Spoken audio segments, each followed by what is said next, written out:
CYBATHLON, where skillful pilots team up with new technologies to accomplish stunning things. CYBATHLON macht glücklich. 우리가 포기할 수 있는 일들을 가능하게 만들어줍니다. Ihr tretet mit und gegeneinander an. Teams from countries around the globe fight to win the competition. Which team will present the smartest technology? And who has the best pilot? CYBATHLON competitions include 8 disciplines. They all call for skill, precision, concentration, and endurance.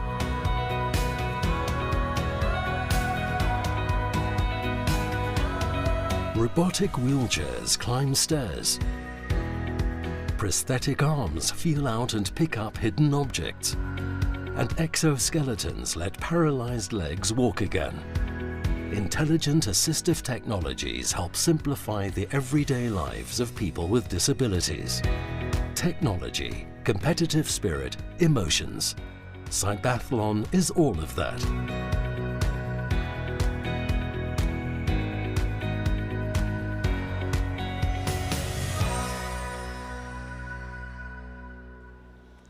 Hello and welcome to CYBATHLON 2024, the unique event that brings together the power sport with the innovation of technology to enhance and elevate the lives of those living with disability. It really is an extraordinary event. The competition runs across 3 days. We're on day 2. There's 8 disciplines, 67 teams from across the world. Now, the idea originated from ETH Zurich. That is the tech university in the heart of the city. And we'll be speaking to their president in just a moment's time. And if you follow the skyline, the tree line, you'll find us here at the Swiss Arena. Usually the home of the local ice hockey team of Cloten, but for this week it has been transformed into the CYBATHLON Arena. And it really is a global event. It's bringing together sport, as we mentioned, and everything that entails, but also teams, and they're coming from over 20 countries from around the world. And in the spirit of inclusivity and sustainability and equality, they have the option of competing here in Cloten, on the track, or from their local hubs, wherever they are in the world, be that Seoul or Vancouver. You are in for a treat. We had such extraordinary action yesterday, and there is more to come today. But for now, I'd like to welcome the president of ETH Zurich, Joel Mussel. Joel, come in. It's lovely to see you. This is such an exceptional competition. There's so much emotion because there's so much human spirit at the heart of it. How did it even come about as an idea that ETH Zurich backed and grabbed and brought to life? Yes, we are. Thank you for having me, and we are very proud of this event. So it all started 8 years ago. And you know, a university has the mission to serve society. And with all what's happening, we wanted to have events where we can quickly translate our fantastic technologies that we develop in our universities. You know, ETH is one of the top 10 universities in the world to the society. And we have the mission to serve society, but not only the wealthy in our society, but also the weakest. And that's why we decided, let's have a competition, international, to see how our technologies can help people with handicap. And that is how it started. 8 years ago, we had in 2016, 2020, that was very difficult because it was COVID time. So we still managed to organize this delocalized, and now we have the 3rd edition. And from that moment where Robert Riener spoke to you about the idea, how much was that like, wow, this is quite a concept, to now see it come to life and have that evolution, as you say, over the years? So I have to be honest, I wasn't in charge of ETH at that time, it was my predecessor. But of course, we discussed already at that time, and my predecessor was so enthusiastic about the idea, and I think this is one of the best events that we organize in Switzerland and worldwide. Being a part of it and being up close and personal to it yesterday, there feels so many benefits. There feels that it benefits obviously the pilot, athletes, and they're known as pilots in this series, and their own advancement of how the assistive technology may support their lives. It seems that it helps, obviously, the students and what they're working on. Just fabulous to be involved in such rich technology that impact the lives of the pilots, but everyone around the world. Like you say, this has such an impact for good. Absolutely. We have different goals that we want to reach. For once, it's directly for the people with handicap, but we want also to motivate our students to study at ETH and to have an impact, and this is what they want. And you know, we organize this with volunteers. There are thousands of volunteers that participate in the organization, and there is another effect. We combine this with industry. So the industry is also part of this event, and so we can accelerate the transfer of technologies to society.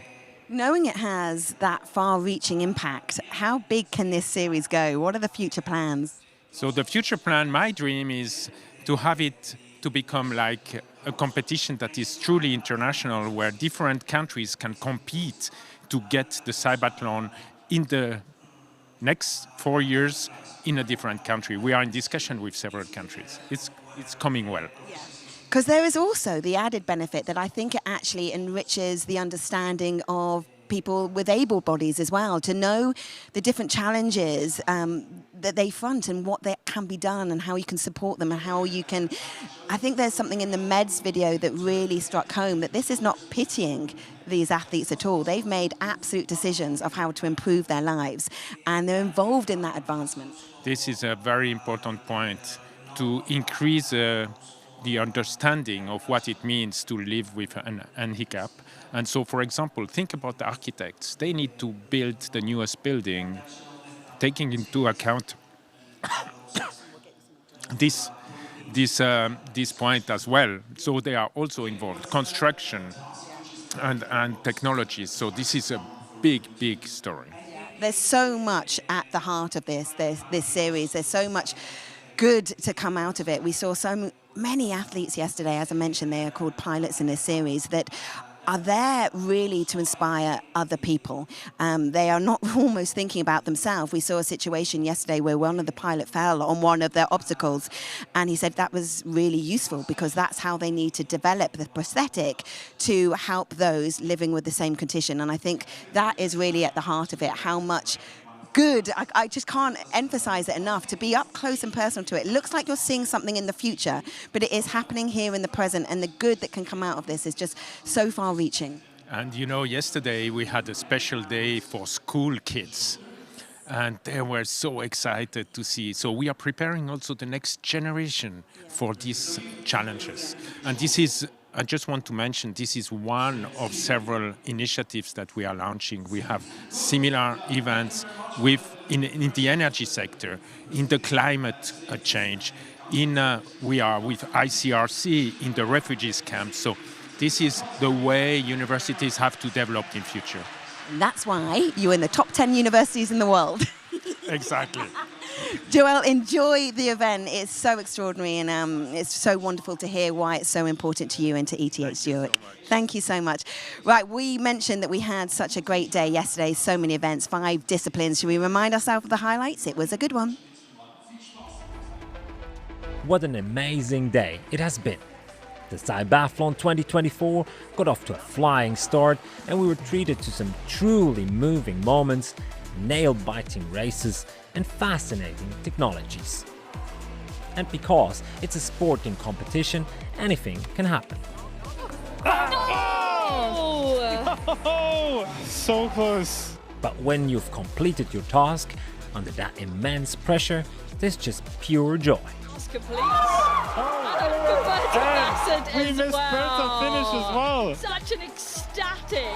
And for everyone, even our commentator, it's absolutely thrilling to watch the competition. How we cope with the pressure, the stress, our blood pressure, Adrian. How are we doing? You good? I'm good. I'm starting to sweat here. It's hot up here in the commentator's box. In the Arm Prosthesis Race, the incredible Min Shu from China is leading the competition. The pilot of the hands-on team had an absolutely incredible run yesterday.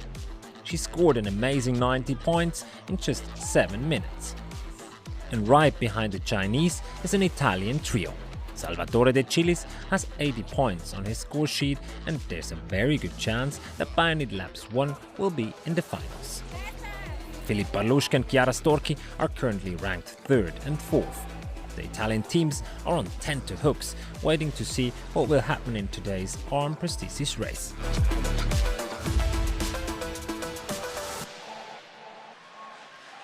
And for the first time today, I can welcome your brilliant voice of CYBATHLON, Bex Williams. She's in a sauna of a room here at Swiss Arena.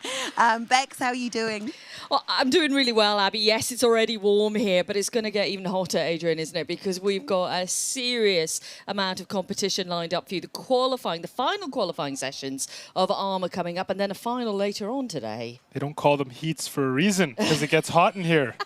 That's so true. It is going to heat up across the board, here in commentary and on the track as well, Abby. Yeah, absolutely, Adrian. You're now a professional. It gets hot in here, on the track, up here, right in the rafters where we've got a brilliant view of the arena. Now, if you're joining us for the first time and you didn't see the qualifying yesterday, we have got the Arm Prosthesis race coming up. Let's bring you up to speed with everything you need to know about this discipline. Next up, the Arm Prosthesis Race. Blue parts are only allowed to be manipulated or touched with the prosthetic hand. The pilots must complete 10 tasks. Here are some examples. In this task, the pilot needs to put on a hooded sweater, fasten the zipper, take it off, and hang it up on the clothesline. Lastly, the pilot has to hang up a t-shirt on the clothesline using a blue clothes peg. The next task involves some do-it-yourself action, including the use of various tools. Next up is the haptic bag challenge.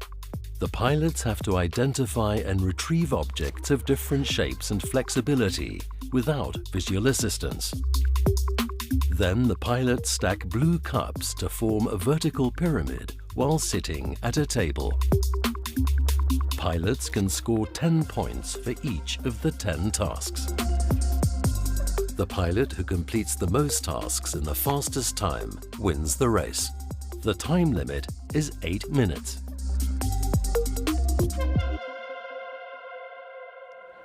Now you know how it works. The athletes, the pilots are walking into the arena, and this is such a big moment. And they've been practicing, some for years. Some competed in the last CYBATHLON, so today is when it all matters, and they need to get through to that final. So Adrian Esser and Bex Williams, it's all yours. Thank you very much, Abby. Well, Adrian, here we go. A few moments before the action begins on the track. What are we expecting from qualifying this morning? 4 new teams vying for a spot in the finals. We have CYBANORTH with us from Groningen, Netherlands, Team Mia Hand, Cybertum and Bionico Hand. And we got some strong teams here. We do. I was watching them training earlier. Let's take a little look at the map and see exactly where they're from. Arm Prosthesis qualifying race then. This is qualifying D. Let's take a look at our teams. As Adrian mentioned, we've got 4 teams ahead. CYBANORTH, Mia Hand, Cybertum and Bionico Hand are going to be represented here. Let's find out a little bit more about the pilots who are trying to qualify for the final. On track number 1, we welcome from the Netherlands, Team CYBANORTH and pilot Bert Pot.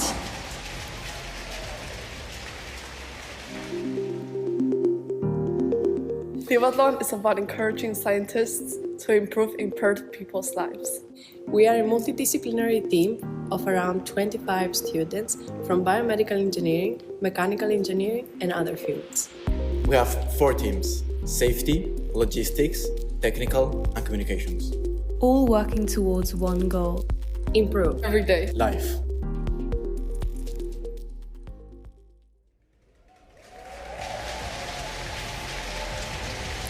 And on track number 2, it is a team from Italy. Welcome Team Mia Hand and pilot Simone Orciacci.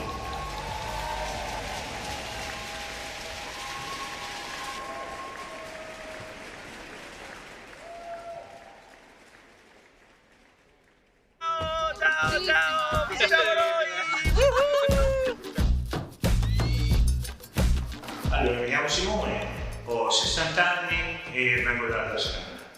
E nella vita lavoro in una cooperativa e mi occupo di varie cose, tra cui giardinaggio, pulizie, piccole manutenzioni, piccole riparazioni, arrangio facendo questo.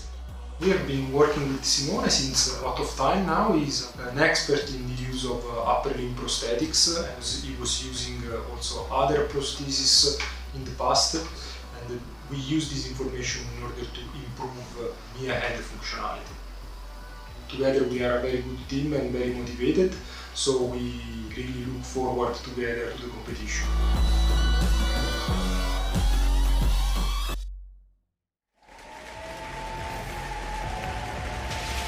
Lining up on track number 3, it is a team from Germany. Welcome team CYBATHLON and their pilot Adnan Jukic. 2024. My name is Adnan Jukic. Professionally, I'm a software engineer. I have 34 years. Originally, I'm from Bosnia.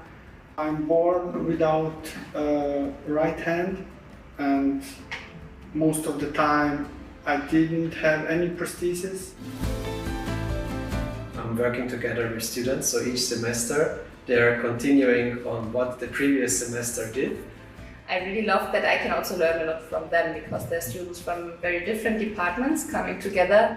I want to develop something that can be used not only in rich countries. So fingers crossed. We'll see in the competition the main outcome of the prosthesis.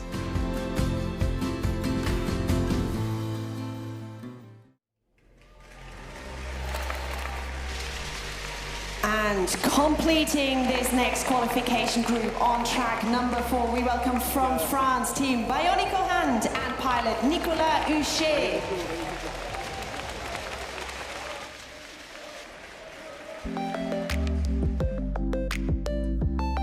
Team Bionico Hand is led by the My Human Kit Association.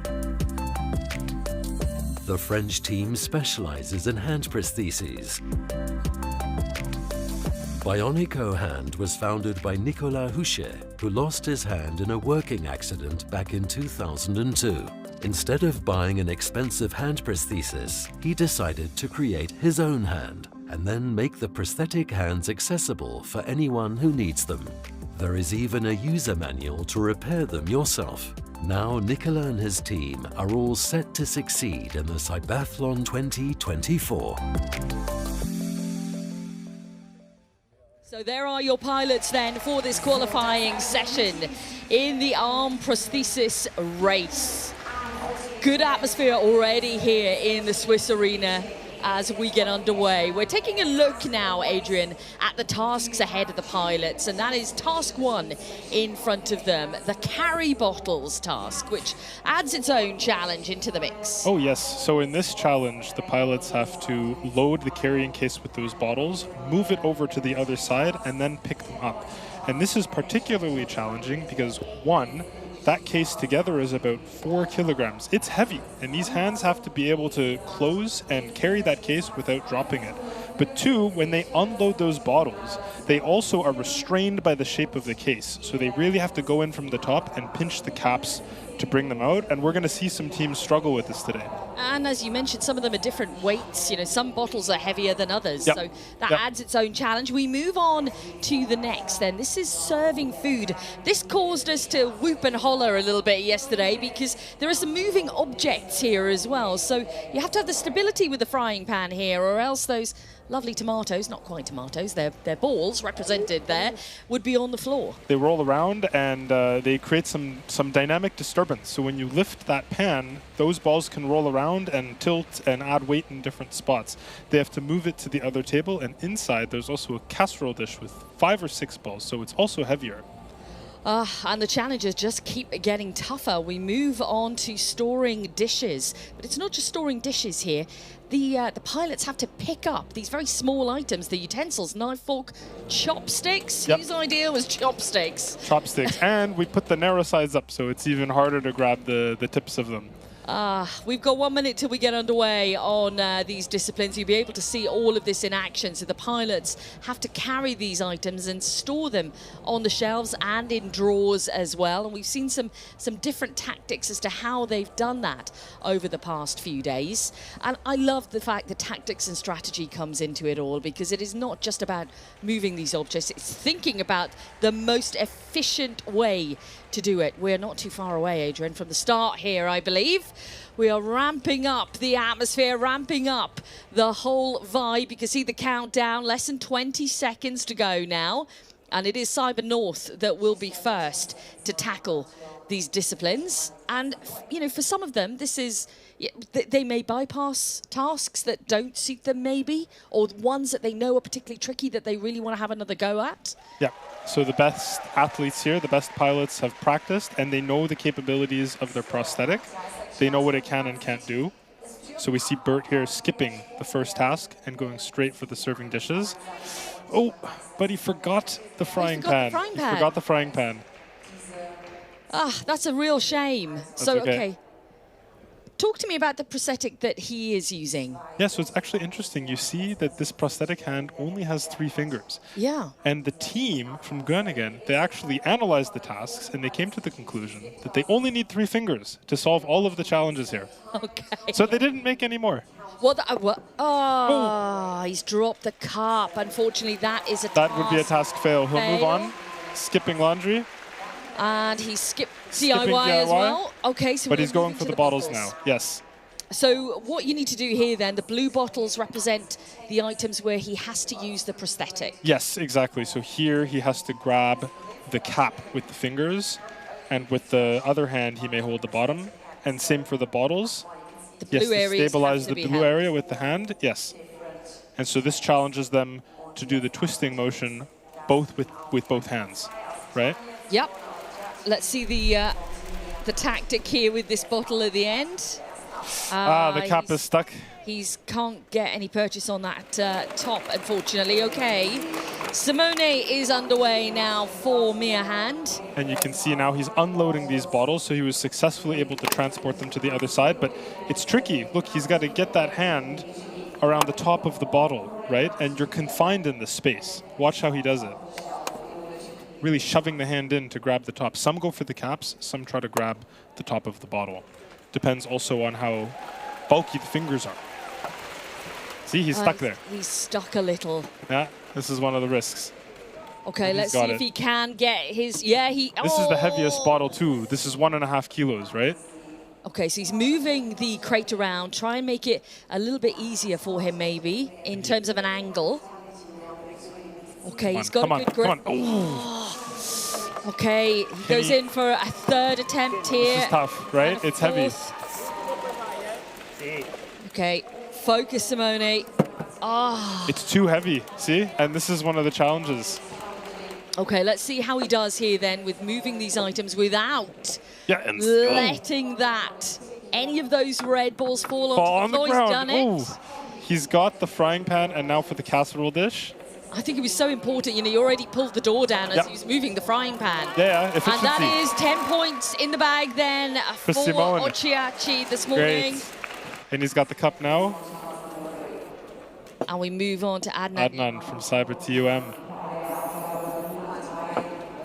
Just trying to get a hand on the cup here. The fingers look a little bit different here. Yeah, so what's special here?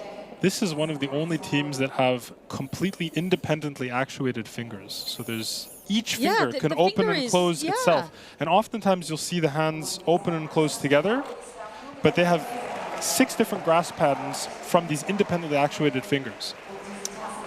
With Nicolas Ouchet now then, who has got underway. Bionica hand is up and running. And he's removing the bottles with ease. Look, he's able to pinch just the cap and pull the whole bottle out. He struggled not even a moment with the 1.5 kilo bottle. And that shows you the grip strength that he has in those fingers. And there we go. Easy. 4 bottles completed and a green flag. That's 10 points in the bag. Same strategy, opening the lid and moving carrying the frying pan at the same time. Oh, that's close. They got to be careful when they put that down. Those balls can still fall out and they will roll away.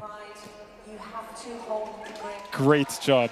And he's doing it with ease at the moment, isn't he? 20 points in the bag, and it looks like he is completely unfazed.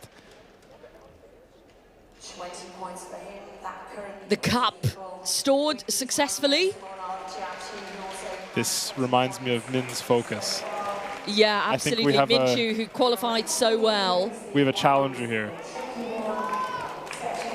So we've already had qualifying sessions in this discipline. So to be able now to qualify, they have to get 50 points. But we're hoping to see a perfect score from someone out there today. That's what we want to see. Bert is finished. Bert has finished. Unfortunately, no points in the bag, but he's got his mascot alongside. Bert is here with Bert from Sesame Street. Big Bert, mini Bert.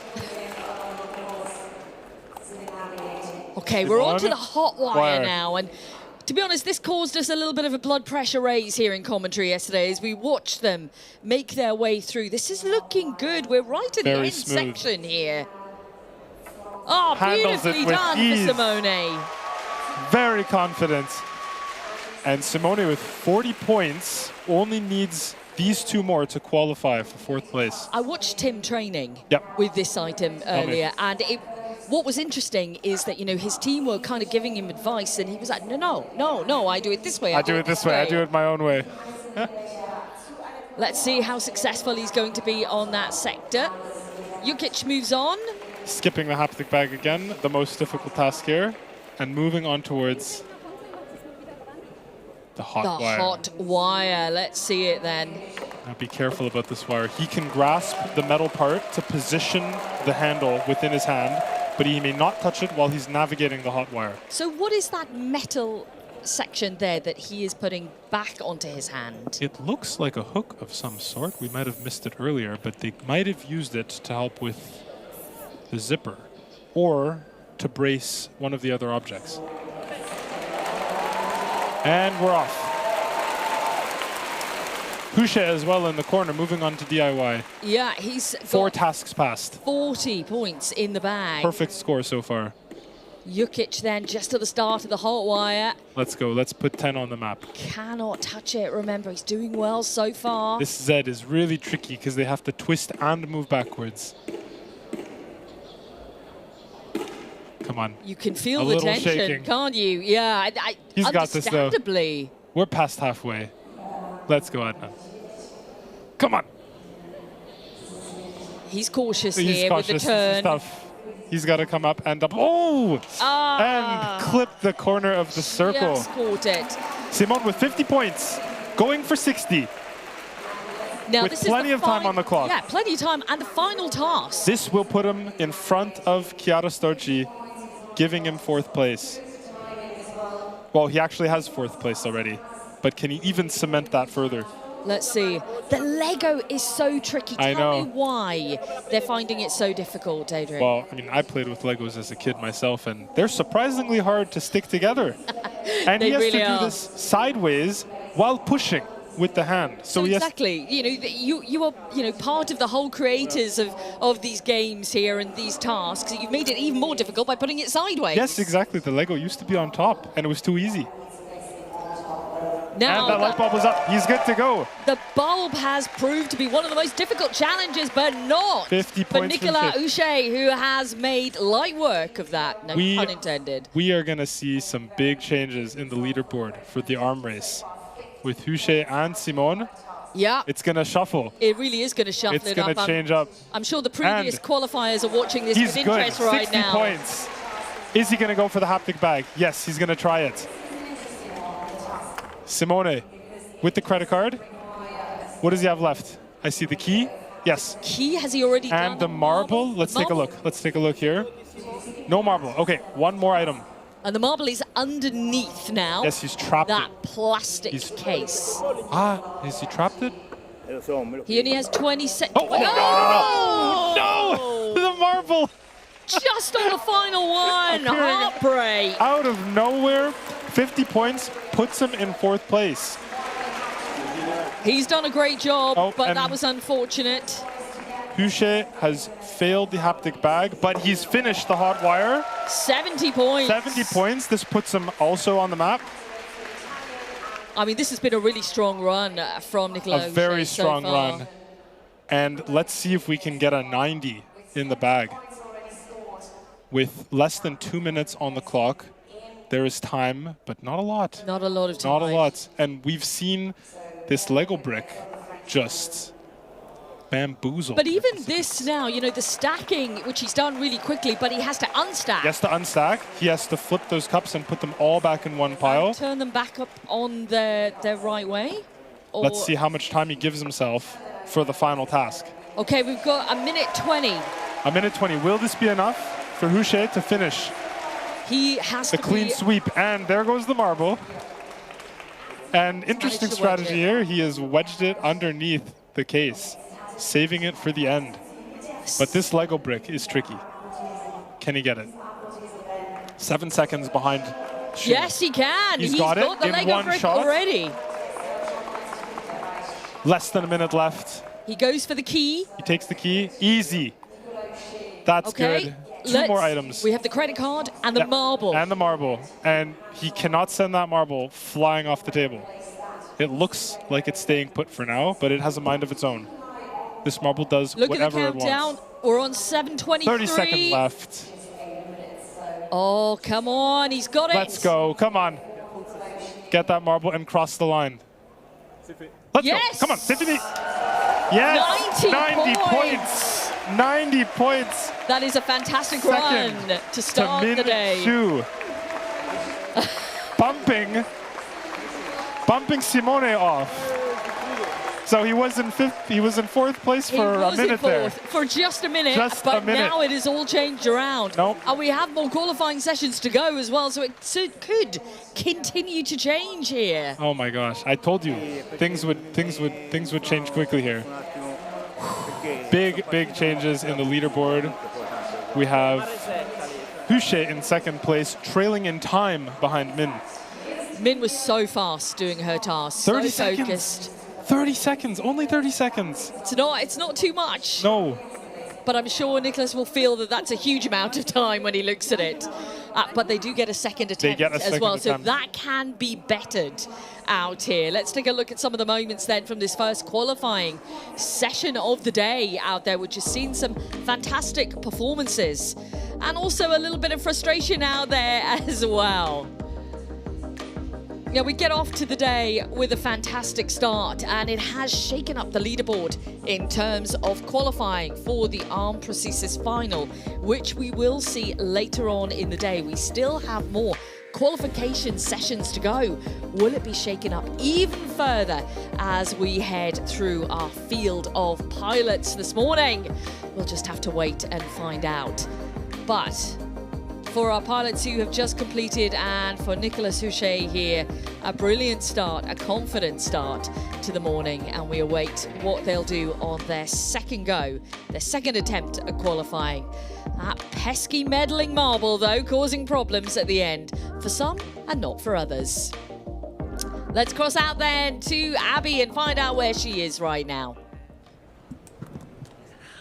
Hi, Bex. I am joined by the team of Uchi Hands, and we'll have to hear why we're not competing. This is their prosthetic. Abdel would have been the pilot. And no, sorry, go on. You start again. You tell us. Yeah, all right. Thanks for having us today. We are a team of students, just like many of the teams here, and we have developed a prosthesis to compete in the CYBATHLON, and we have had a pilot, but she couldn't make it here today. Yeah, she had some personal problems, and we had to withdraw from the competition like a month ago, and we didn't have time to prepare because our bracket is custom for our pilot, and yeah, we couldn't have time to. But we are very grateful for the opportunity that the CYBATHLON has offered us to come here and talk about our prosthesis and how it works, because I think it's very interesting that it's a fully body-powered prosthesis, because we wanted to make something affordable for people in the third world, and yeah, our main primary thought was to make something that was easily sourceable, you know, simple hardware store stuff, and yeah, everything is 3D printed. And the thing that we have is a custom harness that works with the protection of the shoulders. So as you see, the prosthesis is can be in any part of the 3D space, and the actuation is independent. Surrounded by the prosthesis. All right, and we also have a wrist rotation mechanism that works with the healthy elbow. Right. Yeah. And yeah, and we have also an under actuation system based in pulleys here. Right. That allows us for adaptive grasps. Yeah.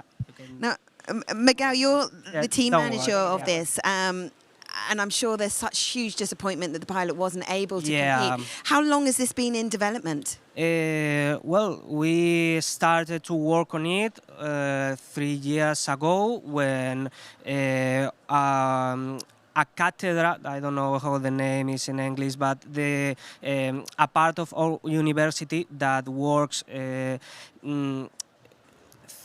helping form teams, student teams on the university, helped us start the project. It's called the Cathedra in Crea, and we are very thankful for the help that has provided us here, and also the help from the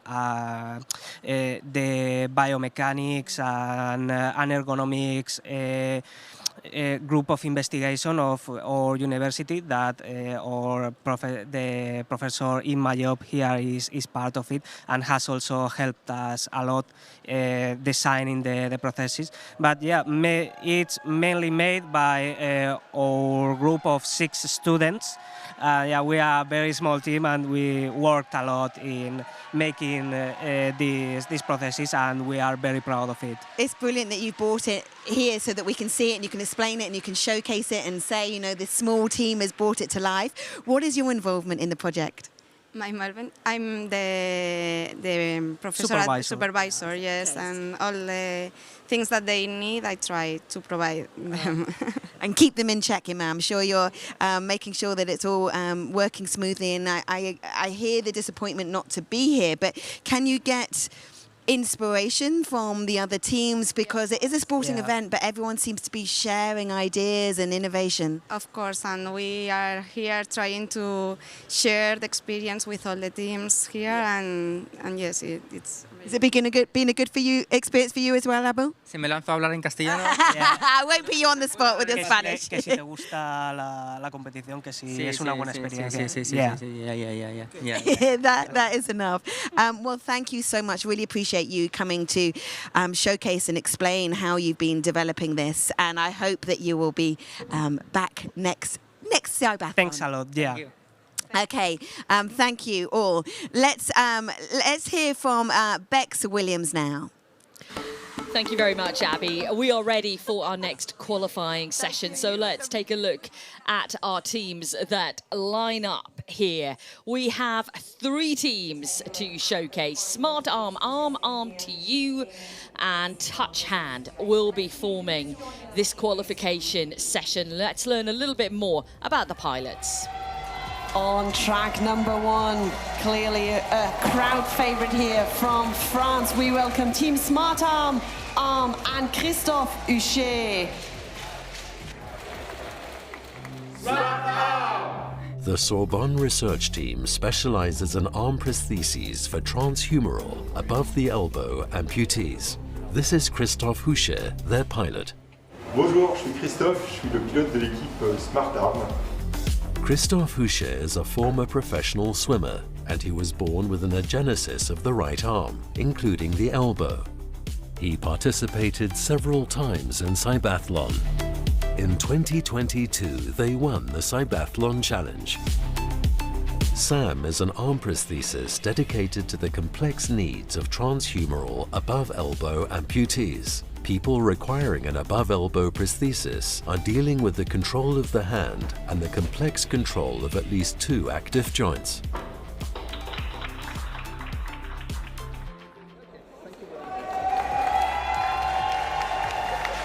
And joining us all the way from Durban, South Africa, in one of our local hubs, we welcome Team Touch Hand and pilot Lungile Dick.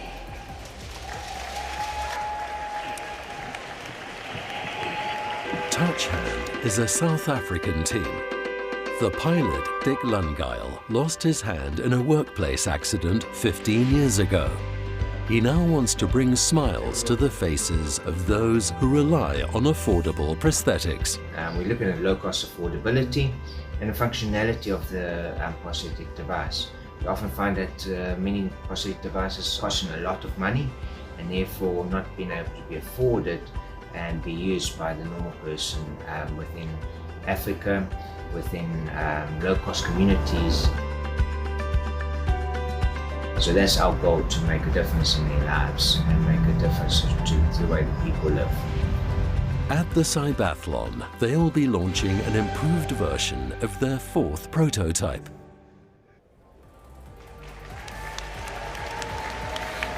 And completing the lineup in this last qualification group, we welcome here on track number 3 from Spain, Team Arm 2U2 and Claudia Bernabé Gil.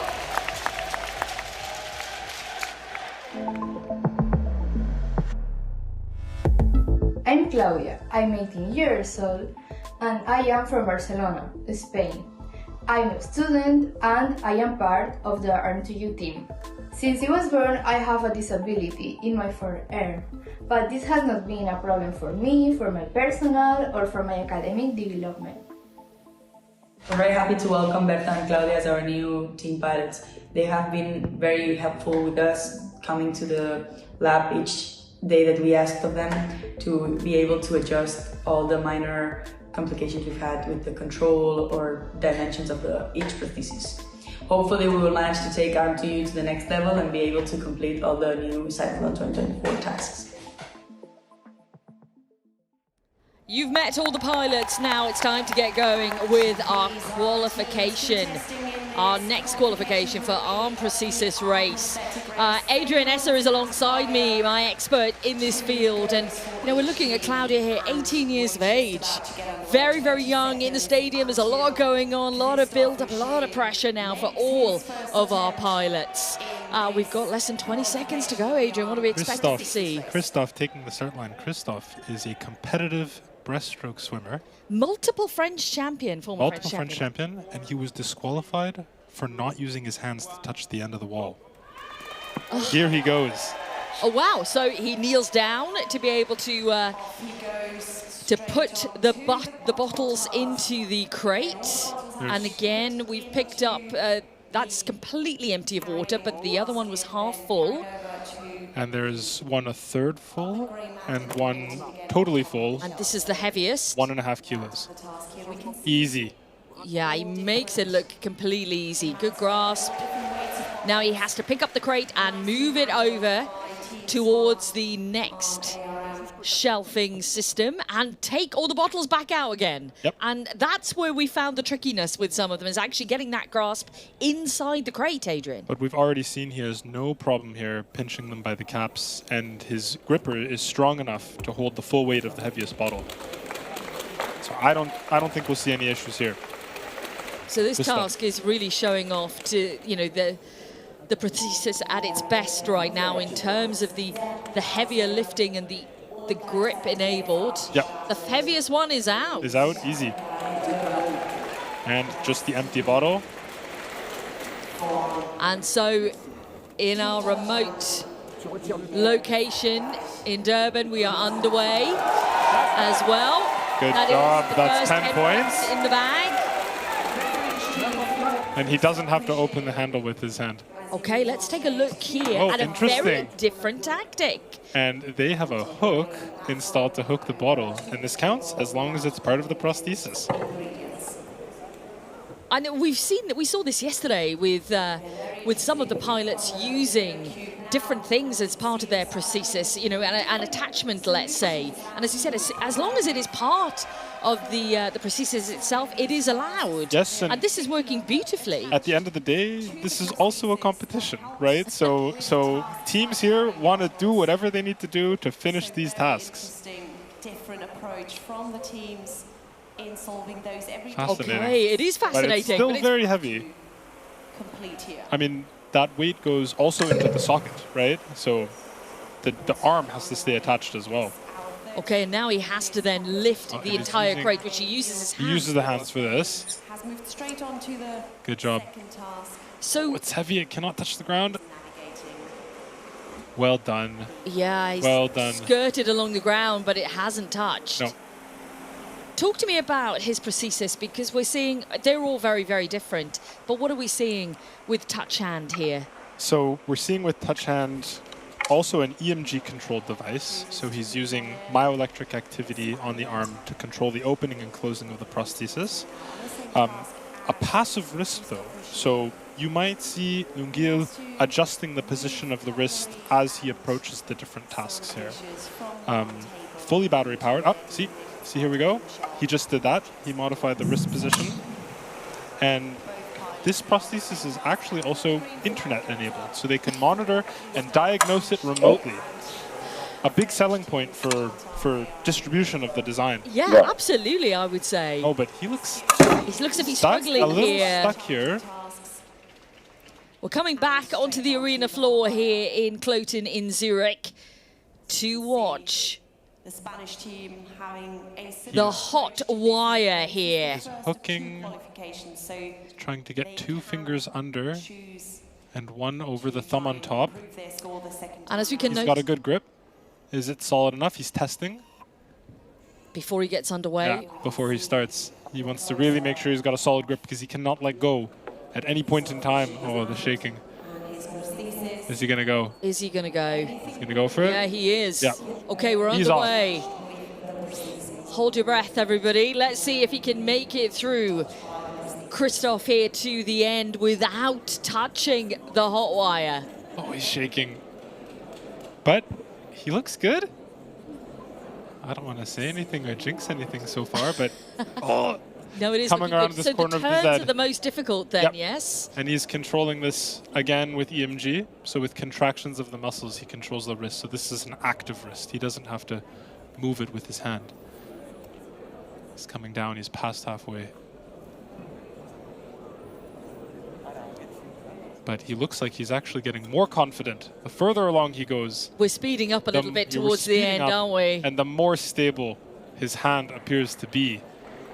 And it looks like he's got this one in the it's bag. almost there. One more turn. One more turn here, and he is off. He's done. He's done. He's done. Let's go. 10 points in the bag. Let's go, Houchet. 40 in total. Onto the cups.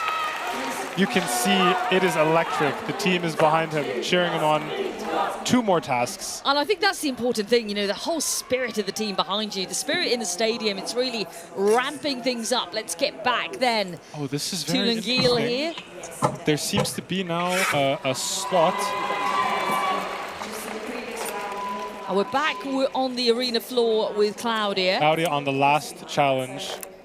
Let's watch what happens with these items. RTU team. Is she gonna flip the tub over? She has to be very careful not to send anything flying.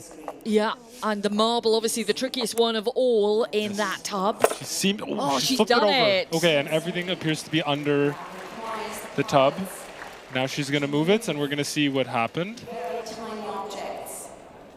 Oh, and there goes the marble. It's on the run. It's on the run. Right at the end. Oh, just, yeah, get it. Oh. Keep it under there, keep it under there. Yeah. She's done a good It's job safe. there. It's safe. That was centimeters away from falling off the edge there. Bex, Okay. this is going to take a year off of my life. I'm sure it is. Adrian, but I'm loving seeing you getting so worked up here. I'm on the edge of my seat. Okay, Claudia. First task, she's picked up the credit card. Has to put it into the card reader. I really want to see Claudia get 10 points here. One out of 4. Let's go. Berta cheering her from the sideline. Yeah, that's fantastic to see our other pilots cheering on. Okay, we're with Hussein now, also on this sector. He's going for the toughest one first. Going for the first, but it's moving. It's got a motor inside of it. It just doesn't stop. Oh, he's got the marble. So the toughest object that has really floored some of the competitors, some of the pilots, has been put on. And Claudia here working on the Lego brick on the side. And you can see Lunguil has 20 points in the bag.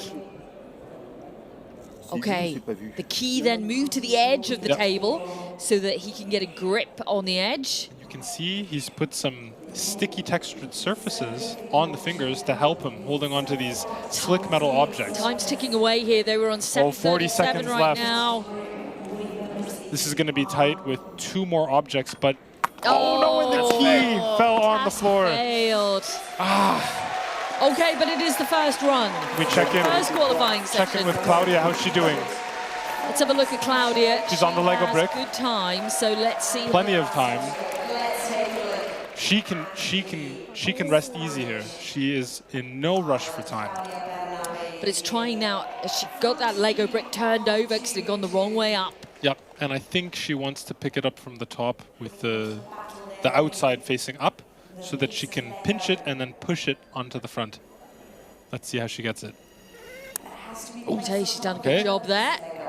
Now, is the grip strong enough? We've seen it done before with the same prosthesis. So now it's a question of pilot. Oh, so close. So close. But she will get another attempt at it. Oh, she's upset. There is another attempt, though. It's the, do you know what? It's such a fantastic emotion in this stadium, but it's pressure. She's so 18 years of age. Let's take a look at Lunguil. He's on the cups. The pressure of competing in front of the crowd. And let's see. Can he get the fingers around the cups? His time is up, unfortunately. Looks like the time is up. Time has expired for all of our pilots now. Struggling here to get the gripper around the cup. Like, I'm wondering if the hand isn't opening wide enough here.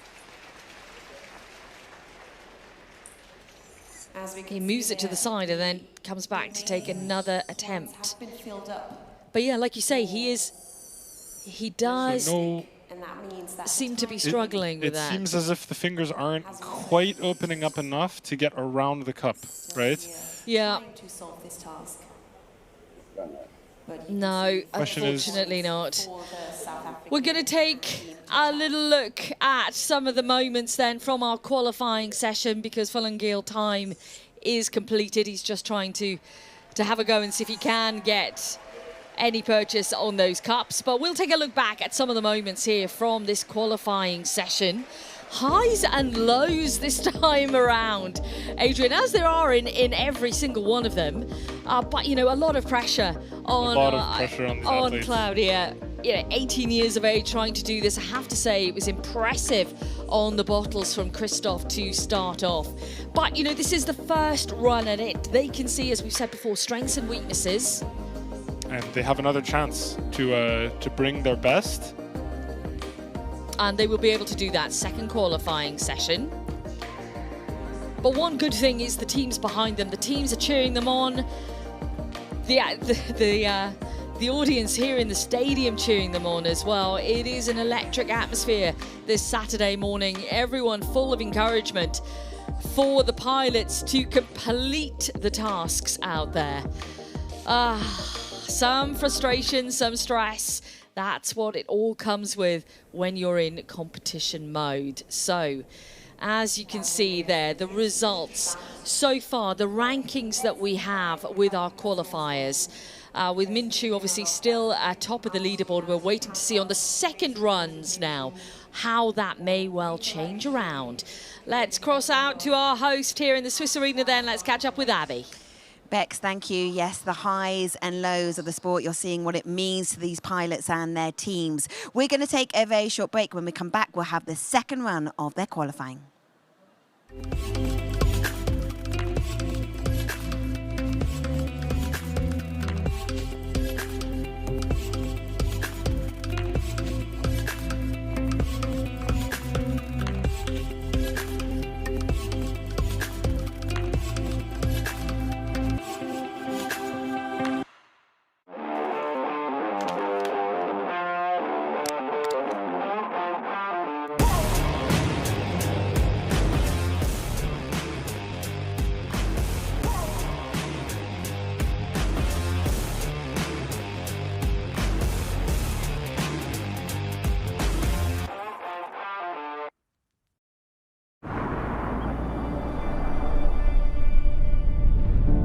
Mein Name ist Michel Fornasier und für mich hat die Zukunft längst begonnen.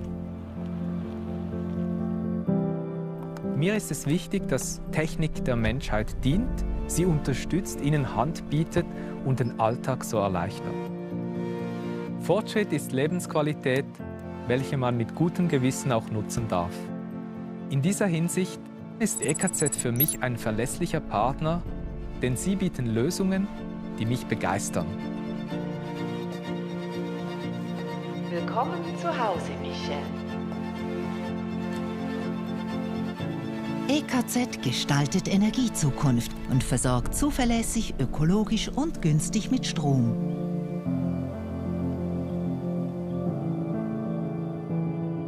EKZ, stolzer Partner des CYBATHLON. Welcome back. Okay, it's time for the second run of the qualifying. Can that leaderboard switch up? Can Nicolas Houchet get a full sweep, a clean sweep? He currently has 90 points and he's in second. Over to you, Bex and Adrian.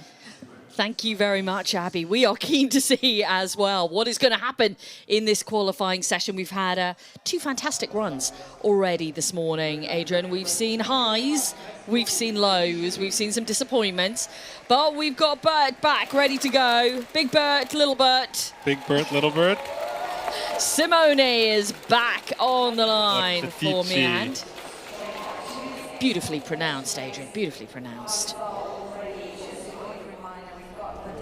Ooh. And the we very have Nicolas focused with the hoodie on. Nicolas Houchet. He's feeling a little bit chilly down there, maybe. Keeping that prosthetic warm, perhaps? Ah, is that a factor? No, it isn't. Oh, okay. I thought you were going to tell me something amazingly medical then, but no. No. They for the most part, don't care about the external temperature. Well, that's a good thing, though. Plus or minus. We're just hearing news in that for Claudia.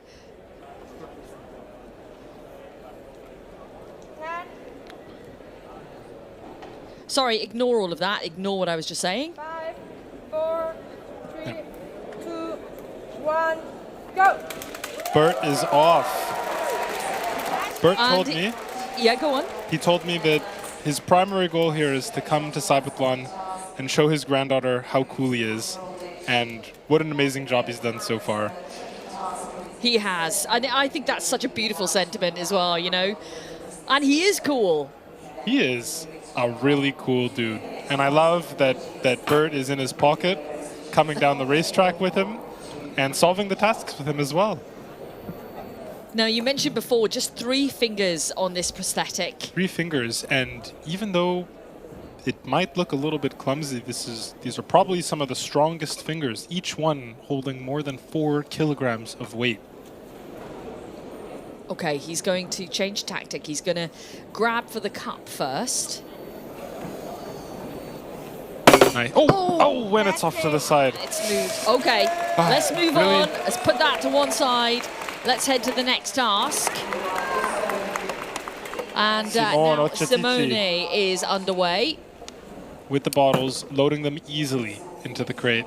But we saw last time that it was actually getting them out that was the tricky part. So let's keep an eye on that.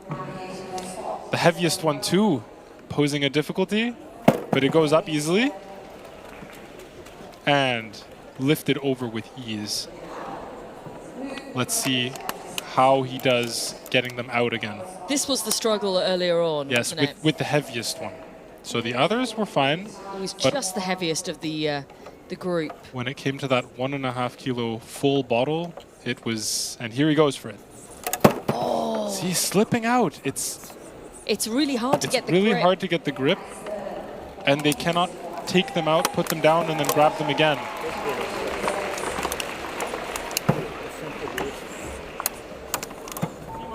See, really tricky. You have to work in a confined space. They can't dump these bottles onto the ground and pick them up again. That's what I was just about to ask Yeah, you, actually, no. Adrian. You know, tactic-wise, Tactic-wise, could no. he just tip it upside down and pick up the bottles? He He cannot. do They that. have to be taken directly out of the crate. If the bottles touch the ground, that is a task fail. And again. Oh! It's just this And simply he's the skipping. weight, isn't It's it? just the weight. Yeah, it's the fact that you're in a confined space, plus you have to close those fingers over a very heavy object. Now, we are missing a pilot here that should have been competing, and that was Adnan Jokic from Yeah, CYBATHLON. that's right. Looks like they might have had some malfunctions with their device. They have decided pass. not to join this qualification session. Okay, so we have 10 points here for Simone. We're back with Bert. With the cups. And And Bert- little Bert is looking on. Bert co-refereeing the task, making sure that everything is done according to spec. And motivating. Talk to me about the challenge of this, because this might look Oh, straightforward. that's good. That's good. He almost knocked that cup over. We just missed that with the camera, but it stayed on its side. Good job. And again, the challenge here, this is really a challenge in wrist rotation. See the compensation with the arm to turn that cup upside down? While we would turn our wrists, right? Yeah. So look at the amount of movement we have to see in the trunk, but it's working, right? All the cups are flipped over. So now and now we have to get them stack in a them. line. And this is a bit easier because all we have to do is grab them and move them up to the next level. Okay, we're back with Simone. We were in the DIY sector, and he has opted to go for the bulb task. And in the bottom of your screen, you can see that Nicolas Houchet has got underway and has already passed 2 tasks. 20 points. Oh, and the bulb is there. He just has to twist it without knocking it out. That was such a shame because it was That almost was there. balanced there, and that is the first step of getting this bulb in, is making sure that you can catch those first few threads. Okay, he's going to go for it again here. So the bulb has to fix in. It has to be screwed in, and we'll see it light up once it's fully connected.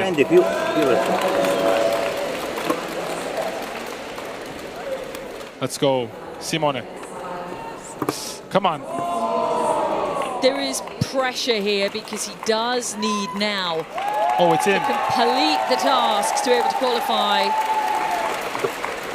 Yes, that's good. He's good. The support in the audience is just fantastic. Let's take a look then. Now to the nail. Oh, with that nail still on the table. It's still on the table. He's shaking. Yeah, the nerves here, I'm sure.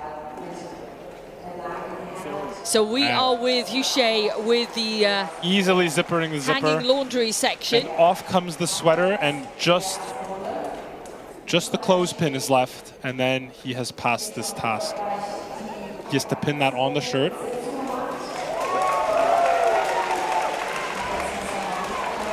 And Simone completed that previous task. And that looks good. And for Houchet, it's another 10 Nicholas points. is off onto the DIY task, starting with the hammer. Using the side of the hammer. Interesting strategy. Yeah, we've seen it before. A couple of pilots have done that. He is 1 minute ahead of Bayona T Split. So he's fastest at the moment Yep. overall. Making really good time as he has to remove this nail and keep it on the table, keep everything on the table, and get the bulb in. And he goes for the bulb. Let's watch how he does this. And it's okay. Again, we're going to see a lot of body compensation in this task. Look at how much... Oh, but the wrist is turning. Very nicely done. This is very good. nicely done. This is looking good. One more turn, and it's it lights on, up, and he's good to go. Away, and it's 10 points. And this is an easy one. Those caps coming up. Now he switches. And we're back with Simone. No! Oh, no! Move on, move on to the cups. Unfortunately, he will not qualify. But he continues on here. Hushe skipping the haptic bag. And Bert finishing. And amazing Bert job. Completes.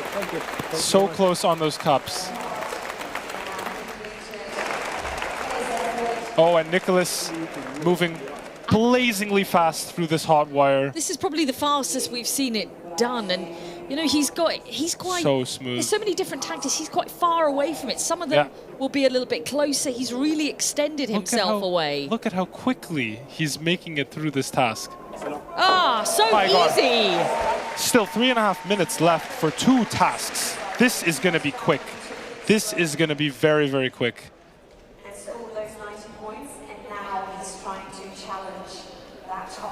Remember, he did score very well on the opening one. He's 30 passed seconds one off here, and so 2 minutes. His maximum could be 90, and there you can see how far ahead he is of the Chinese team, of Minshu, who did brilliantly yesterday. He's got a 2-minute margin to finish this up and do the last task. This should be quick. And quick. Turn it over and let's go. There we go. Let's go. Done. 1 minute and 45 seconds. Flag. And watch that marble. The marble. Quick, quick, quick. Watch that marble. And it's Okay, he's pinned. got it. It's pinned. He's good. He's wedged it. He goes to the credit 1 card minute first. 33. This is a usual with many of the pilots, going for that credit card, maybe the easiest of the ones to tackle on this table. 1 minute 24. Then we go for the Lego block. Remember, he has to push that on and Get make this sure. on the first shot. Yes, he's got that block in. 2 more items, the key and the marble, with 1 minute and 10 seconds to beat Min's time and take first place in the ARM qualifying races. He is done. One more to go, 1 minute on the Adrian. marble. One more This to go. is quick. This is really, really quick. Let's see this marble stay put and cross the finish line. And he does it with 54 Nicholas seconds to Hushe spare. knocking Minsu from first to second, taking first place ranking in the ARM race. What a performance. What a performance. 6 minutes and 8 seconds. And the whole team celebrating here. I'm loving this dance. And he's joining in from the end of the racetrack. Nicholas Hushe, 6 minutes and 8 seconds. What a quick time. That was Oh my astonishing. God. Awe-inspiring. And Look, he's emotional. He's welling up. He's welling up. I'm not surprised. What That a was show. fantastic. Oh my God. Do you know what? He has to harness all of that. He has to harness it all because it's going to be the final later. He's got to take that energy to the finals. That was amazing. That was amazing to watch. Really was. What a superb performance. Whew. Let's get a little bit of breath back. Let's take a look at some of these moments. The 2 birds collaborating together here. Simone also struggling with this opening task with the bottles, but still getting huge amount of support from the crowd. I think the hot wire has been one of the most fascinating ones to watch. So quick. Everyone's strategy, whether they're taking it easy or they're zipping through it at a rapid pace. I want to see Nicholas's split time on the hot wire task because that was quick. Yeah, that we'll incredibly be quick. able to take a look at that, I believe, at some point. And the bulb lights up, and that final task, which has floored many, but it's a great celebration from Bert at the end. A spinning jump from Bert at the end. But wow, and a huge wow this morning. Huge wow from Nicholas. And yeah, you can see the tears in his eyes, what it means. Tears of The joy. pressure was on, but he was successful. Let's cross out then to Abby. Bex and Adrian, thank you. We are now joined by Nicolas, and you can see what it means to you. Sorry if I'm a bit emotional. It means that we can prove that when the user is really part of the R&D process, and when you work in a collaborative way, you can make devices that can answer basic needs, and this is what we want to show. So I'm not sure I'm answering the question, but this is my message. And we've seen that in how you have dedicated your life to it and have been involved, like you say, in the development and what this can do really to other people. You go around the world and speak about it, but so much support here, so much love for you in the stadium. And what was the experience like? Because that time, 6 minutes and 8 seconds, takes you to the top of the leaderboard. Yeah, doing it live, it's the thing is, you know, it's about robotic technology for humans, and the difference between robotics and robotics for humans is the human factor. And when it comes to a competition, you know, you sweat, you're stressed, and you make a lot of mistakes, and that's a very big difference. And I hope, you know, like. In the future, the next generation of assistive devices, we will take in account how important is the user opinion, point of view, and imply them as much as possible. Exactly, being user-generated and having that feedback. But I'm sure it's like you say, it's collaborative. I'm sure that's both ways. How important is this for your team as well? Yeah, I'm very lucky to have a very good team coming from everywhere in France. As we are, you know, as we are a non-profit organization, I'm representing My Human Kit, and the other partners are located in different cities. It can be a startup, a company, a research center, a school, a professor, a doctor, a maker, a friend, and last time we were together was a year and a half ago. So the team is very important here. Is that a part of the emotion as well, that you're doing it for yourself, of course, for your team, and for what it can mean for the general public at large? And I know my friends and family are watching, thanks to the broadcasting, so thank you very much for that. Well done. We look forward to seeing you in the final. Hugely emotional. For now, I'll hand you back to your commentator, Bex Williams. Thank you very much, Abby. Gosh, that was very emotional, wasn't it? And, you know, every word that he said there, so important, Adrian. Amazing. Yeah, I almost feel some tears welling up in my eyes seeing that performance at the end. Nicolas Fouché's arm is one of the only ones that's completely open source. All of the parts are available, and you can make it yourself at the Fab Lab. That's incredible. So anyone, it's accessible in the sense that anyone can go on and see how it's built. Anyone can see all the parts. They can build it themselves. They can fix it themselves. There's a repair manual. Mm-hmm. Incredible. Wow. Well, and he talked about that, you know, the fact that he wants to make it far more accessible for everyone around the world. He's doing that. The countdown is on then to the final qualifying session now for Arm qualifying E. Underway. Actually, both French teams are Fouché. They are. Christophe and Nicolas. They are not brothers. They are not related. It's just a common surname. With ease again, just as we saw first time around. But you know, you mentioned it earlier, they have to lift and make sure it does not drop between there and the next post, which he's reached. And some specific tricky challenges here. Christophe has an amputation above the elbow. So his prosthesis also has a completely actuated elbow joint as well.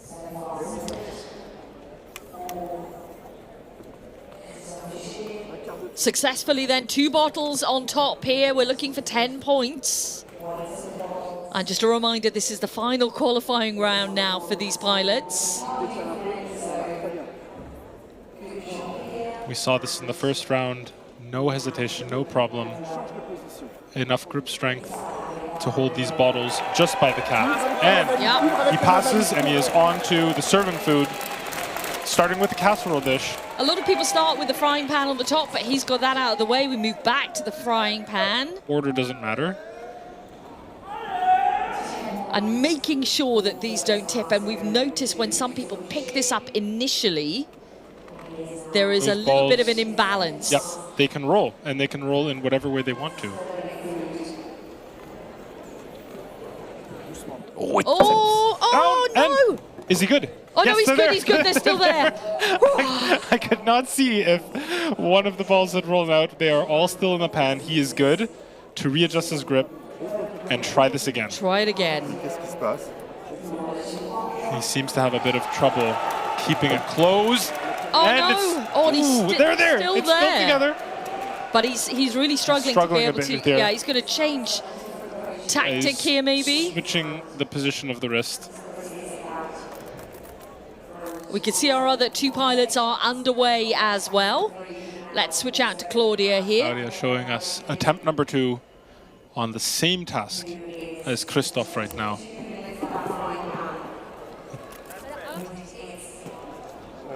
Oh no. Oh no. And it looks like we lost the hand. I don't know. Can I it's separated. You can touch your. He can take the hand back, yeah. And I can leave it. Exactly. Thank you. Okay. Moving on. So let's just take a little look at how that happened. He had it. Oh, and it's separated. And it's separated. Okay. Issues but he here. Can move on. Yes, yes, yes. And the prosthesis looks to me like it hasn't been damaged in the process. The only issue is that he is going to have lost time with all of that. We're still watching as still hooking the bottles. Our remote location here in Durban, they have a different strategy. They have a hook on their prosthesis, which is helping to lift the bottles. It's catching the lip of the bottle underneath the cap, but it's still tricky. You can see getting the right angle so that the bottle doesn't slip out. Yeah. And we're on the last bottle. I can't tell. It looks like it also might be the heaviest one, or is it partially filled? This could simply just be. Okay. I think it might be the lightest, or is it the lightest Adrian. one? Interesting. I think that's why it's causing a problem. Yes, because it's not sitting. There's no weight. weight. Exactly. There's no weight to hold it onto that hook. Very interesting. But he manages to gingerly get it out, and it looks like from here, he just has to remove the hook and make sure it doesn't. And make fall. sure that the bottle doesn't fall over. But it's still. Does it need to be upright? No, it just needs to be upright. He can. He's decided to move on anyway to the carry food, the serving the food. Okay, next task then. And we see a little bit of a change here. You know, we're putting on. This is what we saw earlier. Let's see if we stay here to see how he uses this. I have a feeling that this loop will be used to hook the handle of the pan. Okay, so he opens the door. So this we've seen him do in the last task. But we want to see how I want to see how he hooks the pan. Oh yes. Yeah, he's going over, and now he can cantilever and lift the whole thing with reaction forces on that loop. You can just hear his team in the background and saying, it's working. slowly, slowly. It's working. It's fine. It's working. It's working. Oh! It was working. That was really close. It was close. He almost had it. And again, when the food readjusts in the tray, it creates a disturbance. See, he was fine, and then he twisted, and the balls moved. It's all about, you know, trying to keep that stability and have a little bit of patience with it, but it's difficult. It's difficult when the contents are moving around, but this is what happens in daily life. Okay, what are we seeing here from Houchet? So he's taken something out. He's using, it looks like a piece of rubber, again, to help increase the grip of the fingers. And that works successfully. And that's good, and he can stow that away. Okay, and then it's just to take the top off the bottle, so get a grip. Does he have a grip on this cap? Twist the bottle from the bottom. Yes. Yeah, this looks like another 10 points. Green flag. Skipping the happy 30 flag. points. Here we go with the hot wire. And Claudia with the cup stacking on the side. She's opting to move on. She's going to go for this final task. Yes. And let's watch that Lego brick. Okay, Christoph here we starting go. on the hot wire.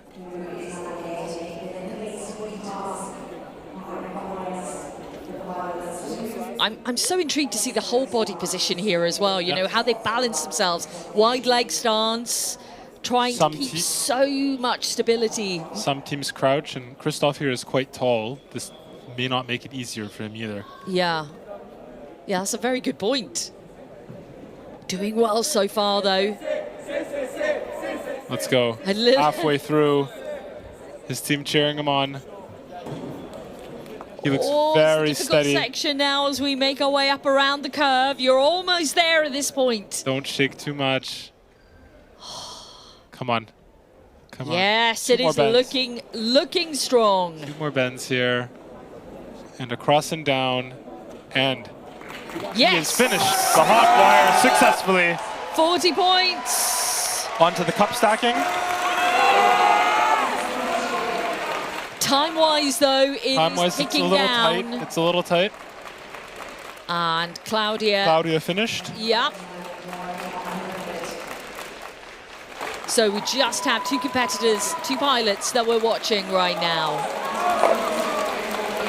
And both of them are simultaneously solving the cup task. Now, we saw it a little bit difficult, didn't we, for but now he has, in Durban here. He couldn't get a grasp of the cup, but he's managed to change something. Get a grasp. Time is up. I can finish. Thank you. Yeah, time is up, but as he's asking, can I continue? He wants to finish it, and it's important to complete the task. Yeah, so they know they can do it. Yeah.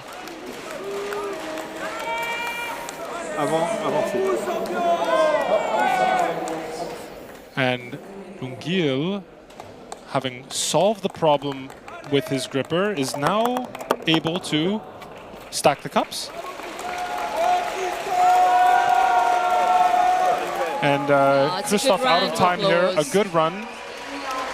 Yeah, great support. Let's see Lungil, I want to see if he finishes that. Salvatore is celebrating. Salvatore is celebrating. They know that they are going to be moving into the final a little bit later on. Lungil finishing up in Durban. And it's great to see the amount of people who are watching on there as well. Friends, in Durban. family, all cheering them on. Great support. Salvatore breathing a sigh of relief, knowing that he has a spot now in the finals. Look at him, finally relaxing. Yeah, finally. Just for an hour until he has to compete. Exactly, the pressure and the sweat is going to be on in about an hour's time. It's going to be back in a few hours here. Yeah, a few hours until we get the and a big thumbs final. Up oh, I love from this. Felipe. The 2 of them together. For Christoph Huchet, though, you know, at the start is where that time was lost, unfortunately, of that second qualifying run. But great, again, you know, we've mentioned it a million times during the weekend, the fact that we can head to the remote areas, let's say, you know, people who can't for whatever reason join us here in Zurich. We were headed out to Durban there. With Lungele, and to be able to see that has just shown how inclusive everything is this weekend, which is what we're working towards. Incredibly amazing efforts on the part of the competition infrastructure team to also recreate what we have in Zurich everywhere across the world. Yeah. Everything is the cups, the tables, the frustration here on the last cup. But he did so well from the first qualifying run where he could not get a grip.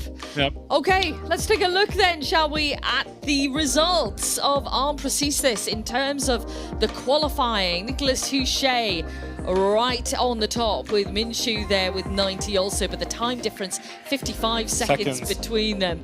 Salvatore De Chilis and Filip Balushka then in 4th. Those will be our finalists for Arm Prosthesis. That is going to be really fascinating final to watch. It's going to be a lot of tension, high pressure. And these two looking pretty relaxed right now. They know they're through into the final. Okay, Abby, let's head across to you, wherever you are in the arena. Bex, thank you. We are now joined by Christoph. First of all, congratulations. You've been a part of CYBATHLON 2020 when it was virtual because of COVID. You're part of the challenges. First time here for the global edition. What's it like being inside the arena? It's a real pleasure for me, but for all my team with there. For my co-pilot Bruno and for our sponsor Maxon, it's a pleasure to be with you here in Zurich in this global session. It's a wonderful organization. I said that last time, but a few different than in Paris at home. And that's what's interesting. It's to create adaptation in situation unexpected. Yeah. And it's great having the support from your team. How much is this a team cause and a collaboration between you all? You asked me, it's a help for me? Yeah, big help, and we are a team. In this prosthesis, there is all my team. Yeah, and I am many people here. And that, I'm sure, is just a powerful, meaningful purpose. Tell us about the prosthesis. You did so well on some of the challenges. There was a bit of a tricky one with the frying pan. Yeah, with la poêle. Ouais. First time it's occur. It's a surprise. I lost my hand 2 times. First time when I born, and second time here. I lost my hand, and I don't know why, but that was a surprise, and we could regulate this problem, but at the final, I couldn't do the number of tasks I hoped. And after I decided to do another task that I never did before, and that was quite okay. How much then is this competition? Of course it's about sport and you want to finish the task, but about development and the evolution of this prosthesis so it can support people who have the same condition? I think for people that are in the same condition, it's a good way to see that handicap can be a nice thing. It's a good way for handicapped people, they dare not accept their difference, but furthermore, I think it's a good thing for parents of people that have handicap because they can see their children with a wonderful future that they couldn't imagine without shows and sport shows like you do.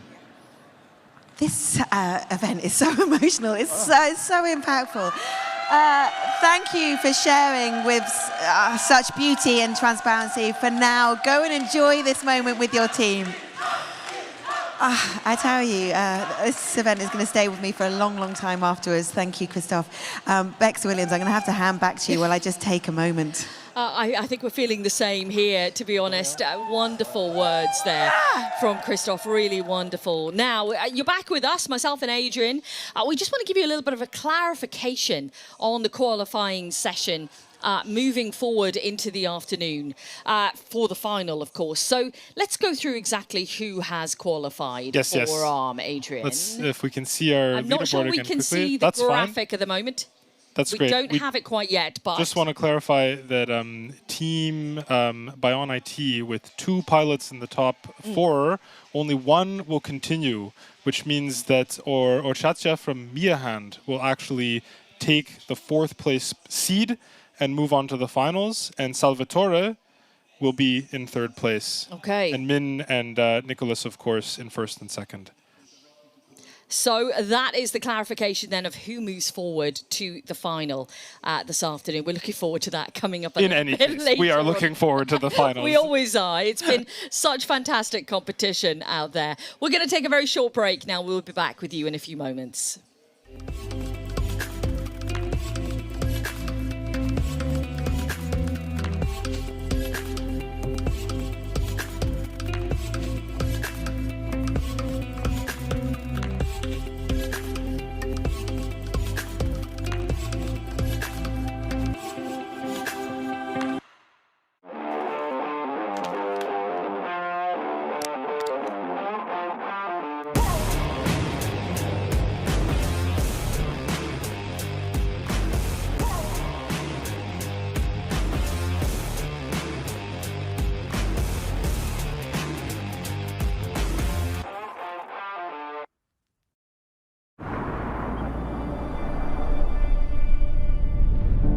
Mein Name ist Michel Fornasier und für mich hat die Zukunft längst begonnen. Mir ist es wichtig, dass Technik der Menschheit dient, sie unterstützt, ihnen Hand bietet und den Alltag so erleichtert. Fortschritt ist Lebensqualität, welche man mit gutem Gewissen auch nutzen darf. In dieser Hinsicht ist EKZ für mich ein verlässlicher Partner, denn sie bieten Lösungen, die mich begeistern. Willkommen zu Hause, Michel. EKZ gestaltet Energiezukunft und versorgt zuverlässig, ökologisch und günstig mit Strom.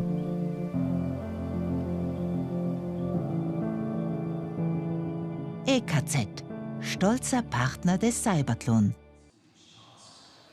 Welcome back, everybody. We have just completed the qualification process for the Arm Prosthesis Race.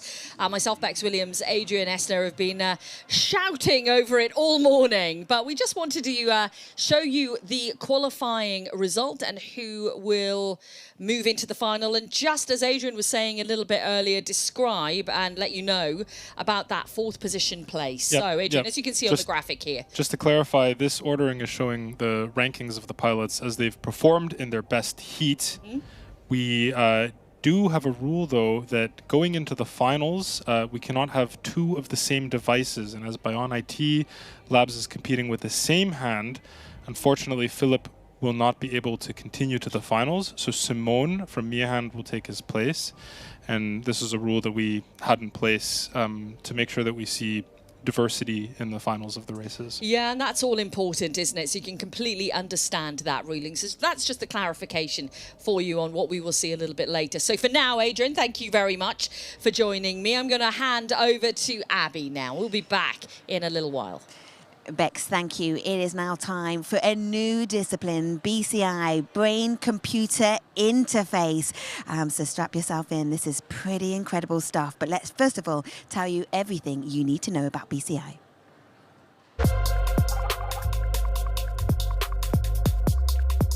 Up next, the Brain-Computer Interface Race. Professor Luca Tonin explains how the BCI method works. We use it to try to decode the intention of the user and translate them into commands for external devices.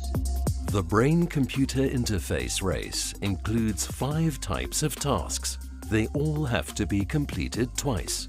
In the first task, pilots navigate a wheelchair avatar through a virtual room.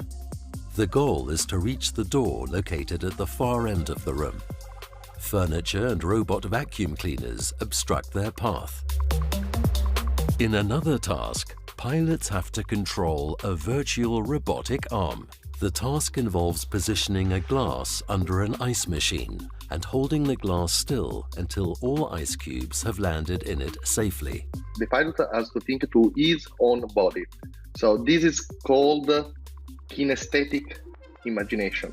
So the point is that the pilot has to think about his right hand, for instance, in order to make the system to recognize that he wants to go to the right, for instance. In a further task, the pilots are required to position a cursor on a screen and click on a target icon.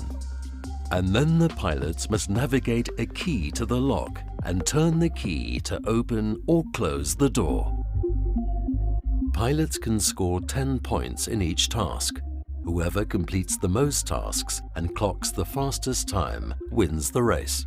However, pilots must complete the tasks within an 8-minute time limit.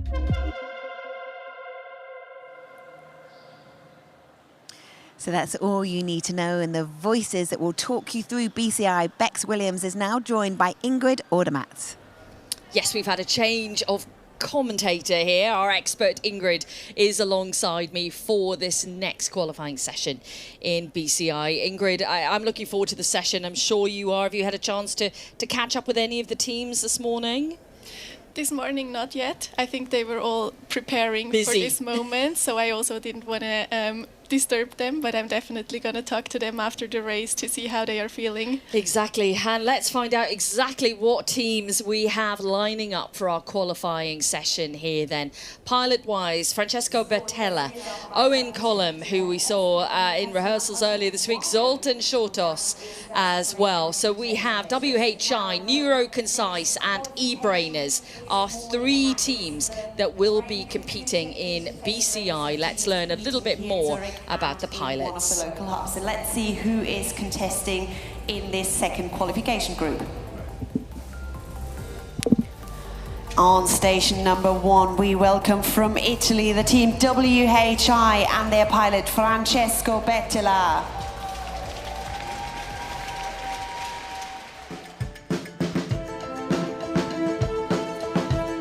All'inizio ho faticato un po' a ricordarmi quali erano i task che usavo esattamente per dare tutti i comandi, però dopo le prime sessioni ho recuperato quel feeling che sentivo di avere e adesso mi sento molto in confidenza col sistema.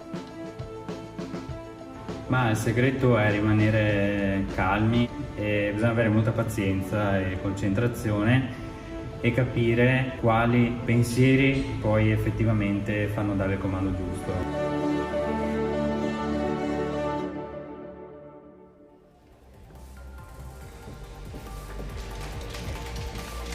And on station number 2, we welcome a team from Great Britain and Northern Ireland. That is Neuroconcise and their Irish pilot, Owen Collum.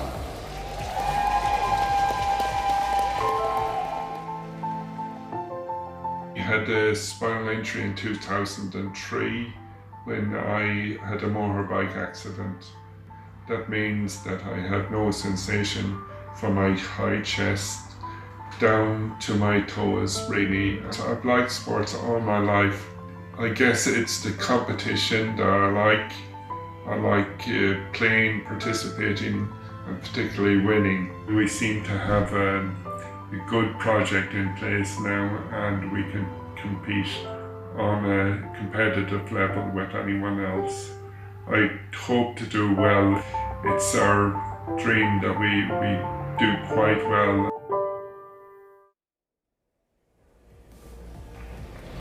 And joining us from one of the local hubs around the world, from Budapest in Hungary, it is Team eBrainers and pilot Zoltan Shortos.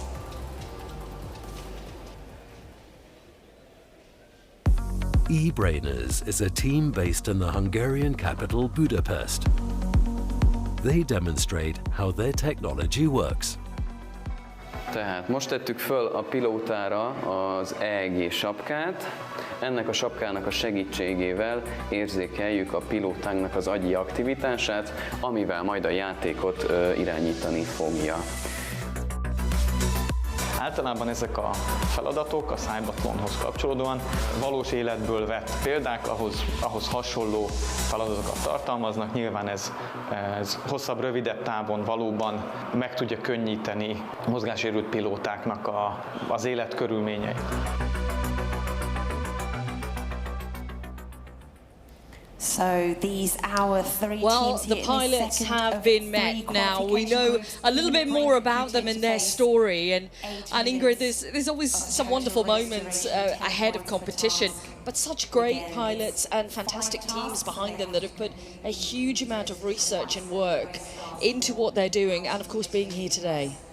Absolutely, and especially in the Team Y, I know that Francesco is working with the team for more than 10 years, and also Owen works with Neuroconcise since 2011, I think. So these are really teams that are working for a long time on these BCIs. That collaboration is so important, isn't it? Because it's the feedback that is coming from the pilots, from the people themselves, that's so important.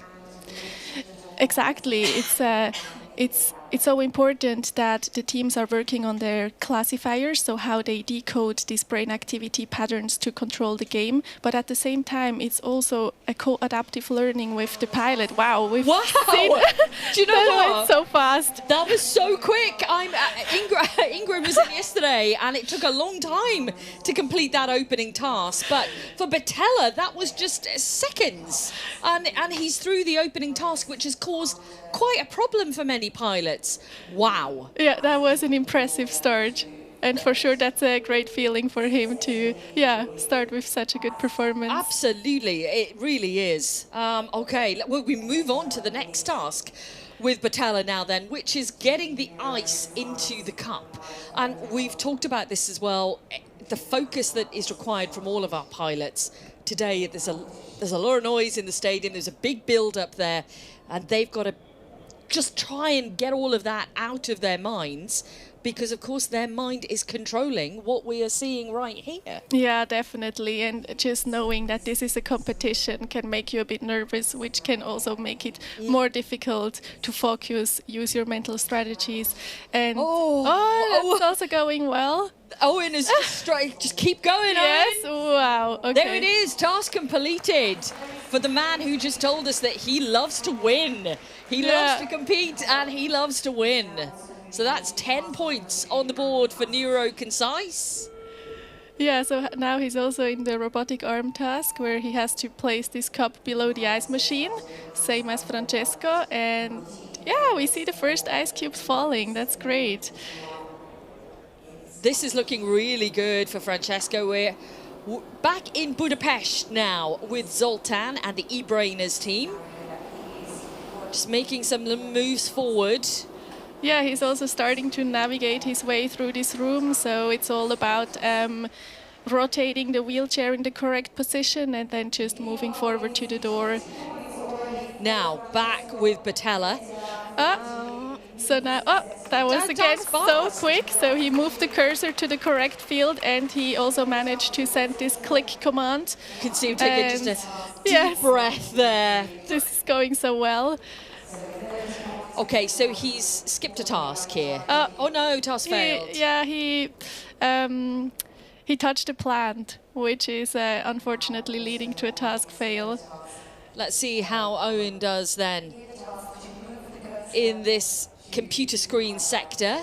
So this is again about navigating, like moving the cursor to the correct field and then sending another command to actually click. So first he has to move to the field that is indicated in yellow, and so that's the challenge here. And you've told us across the past few days, Ingrid, and we've heard from the pilots as well, it's not just how we might imagine them sending the command signals from their brain to say, I want to move left or I want to move right. It can be other things like singing or thinking of anything in particular can cause the stimuli, the signals they need to move. Yeah, at the end, every mental strategy that elicits a very specific brain activity pattern that can be detected or decoded by their software could work to be translated into a control command. And imagined movements is what is used most often. Wow. Another pass for Battella. That's 50 points now. Francesco is really cruising through the tasks. That's great. At huge speed. I'm looking forward to seeing this. So it's the key lock. So they need to get the key into the lock and turn it? Yes, and this is so tricky because it's really a very fine-tuned navigation. But this is going so well. He's so close to the key lock already. So now he just needs to move a little bit to the left. Millimeters away, isn't it? Millimeters away. Yeah, that's really a difficult task. Oh, just watching as he just moves away completely now. Let's see if he can manage his task. Just looking elsewhere. Owen Collum has 30 points now that he's accumulated with 3 completed tasks on the board. Back to this lock. Oh, we're almost there. Oh, and I can also see that the e-brainer have also managed their first points. That's great to see. So yes. e-brainer's 10 points in the bag so far. Fantastic. Okay, we're with Owen at the same juncture then. We're on the key lock. Yeah, and also he is so close. But this is really, it's so challenging to rotate first, that the robotic arm will move in the right direction and then go forward as well. So that is, and especially under the time pressure that we have, that's not an easy challenge. No, I mean, it's a total of 8 minutes that they have for these tasks, and they'll run through them once, and then they run through them again. Yes. Some of them with added difficulties. Yeah, exactly. And in a way, 8 minutes is not a lot of time to finish these tasks, but for this BCI discipline, 8 minutes is very long because the pilots need to be focused for the whole 8 minutes. Yeah. Oh. Oh, wow. Okay. It is so close now for Batella. Yes. We're almost there. So now we can see with this wheel on the top left that he needs to like rotate. It's a bit like a joystick that you need to rotate, and only then you can move forward. So first he needs to set this rotation. Yes. And now he needs to move forward. But we can see he's still rotating, but he's almost there, almost. And I believe Owen Collum now has another 10 points in the bag. So he's completed the key lock. Yeah. And he moves, so he bypasses maybe the next one. Because the task is skipped. That's showing red. Mm-hmm. So for Batella here, you know, in these moments, Ingrid, where, you know, when we're just, people who are watching are maybe not quite understanding what is happening here, how these guys are communicating. Can you just run through it for us once more? Yeah, so with these electrode caps that we can see, with these sensors on the scalp, we can measure electrical activity in the brain. And when you think about something very specific, for example, moving your right hand, or imagine singing, it is a very specific brain activity pattern that we can decode with a classifier. So it's it's really like an approach of using mental strategies and decoding that from brain activity. But it is to say, when you place these electrodes on the scalp, wow, that was that's really cool from Batella, isn't it? He's just navigated past the plants completely. Yes. Yeah, so the challenge with this system is that there is also a lot of noise, and of course our scalp is kind of like an insulator for our brain, so it's actually very tricky to detect these activity patterns, but this is really this is an impressive performance that we've seen. A very impressive performance from Francesco Batella. That is brilliant. Now we're still with Owen, who has 40 points. Oh, and he's so close in, getting his next points. And this is it, you know. I think this for us when we're watching, it's the so close, and he's done it. Wow. Task passed. So we have Owen. 50 points for both. Fantastic performances from them then. You know, we were really quite surprised at the start when Batella straight out of the blocks was through the door on the first task. Yeah, so both Francesco and Owen are very experienced BCI pilots. Oh, and you can see a nice round of applause from the team and everyone in the stadium here. And as he mentioned in his video, he is a competitive beast. They all are, you know? Yes, they are. But he loves to win, and he's in a proper competition now against Batella. Let's go back over to e-brainers then in Budapest. Batella just relaxing now after all of that. But as you mentioned, we've talked about in other disciplines muscle fatigue, like in FES, but there is also now mental fatigue, the amount of concentration that was needed to do that. Yeah, definitely. So it's good to have a little break before the next heat will start. Okay, we watch then Zoltan here. So close to the door, it's not far away at all. No, this is also going well for him. So he participated in the challenges that we had beginning of the year, and it's really great to see that he now achieved some tasks. Yeah, 10 points in the bag then for Shortos and the eBrainers team, and support from the team around him. And that was the first qualifying session that we see here. Very calm and composed, our pilots, as they absolutely need to be, of course.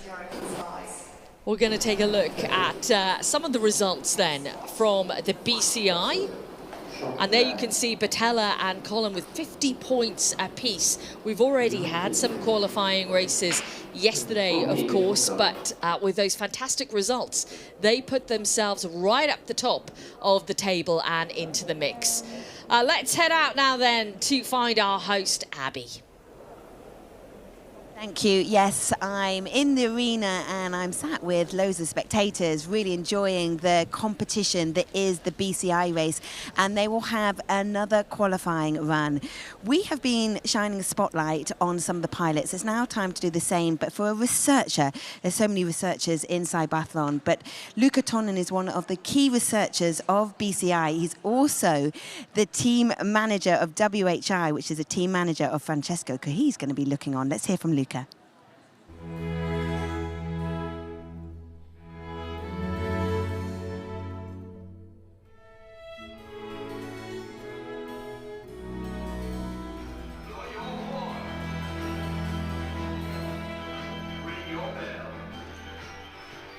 I'm an associate professor in computer engineering at the Department of Information Engineering of the University of Padua. The Y team started in 2015 with our pilot, Francesco Batella, and me, and Professor Menegatti, and just a few PhD students. Our BCI is based on non-invasive acquisition technology. What do we ask to our pilots? We ask to do simple tasks. For instance, we ask them to imagine to move the right hand or the left hand. We wanted to push our focus on the learning part of the BCI, because we think that the key point of any BCI system is not the decoder, but is the learning of the pilot. Thanks to this approach, we participated in the CYBATHLON BCI series in 2019, and we succeeded by winning the gold medal. And we replicated the same results in the CYBATHLON 2020 global event. Now the Y team is composed by us, by our pilot Francesco, and 5 PhD students of my lab. The concept, the approach is always the same, to focus on the learning aspect of the BCI, plus we add a multidisciplinary approach in order to face the challenge of the new BCI game. A group of students of my course in robotics asked me to participate in the CYBATHLON event. The Y students team started last year. I think that CYBATHLON is also a good opportunity for them, because they see how this kind of technology can be used by real user in real demanding situation as the CYBATHLON event. In the meanwhile, also the equipment of the lab increased. So we have a smart wheelchair, lower limb exoskeleton, robotic arms, and telepresence robots. The main idea of our research, our neurorobotics group, is to try to translate the human intention into commands for these kind of devices, in order to make these as robust as possible to operate in daily life.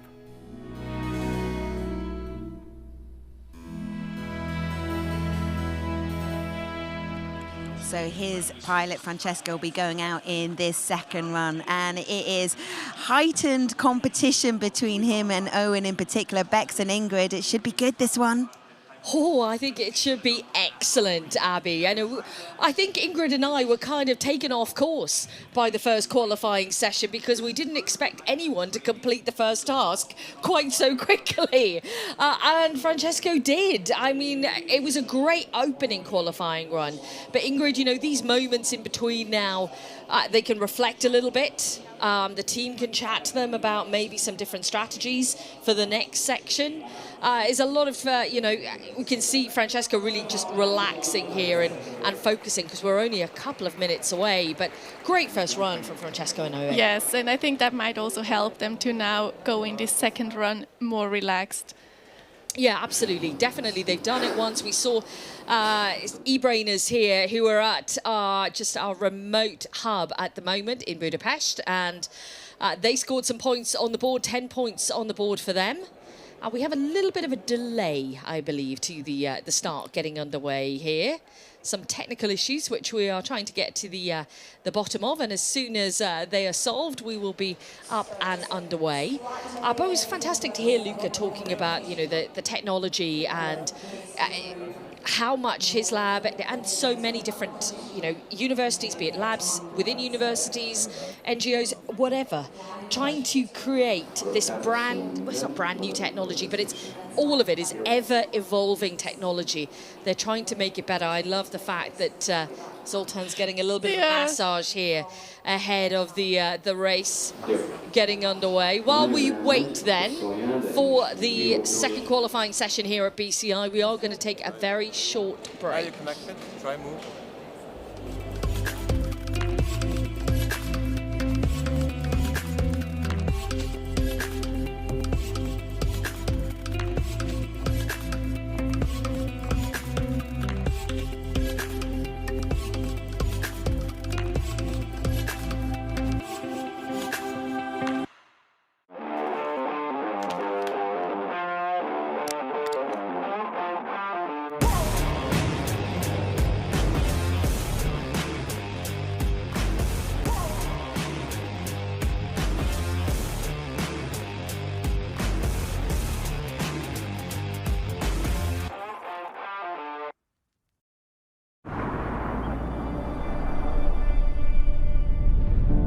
Mein Name ist Michel Fornasier und für mich hat die Zukunft längst begonnen.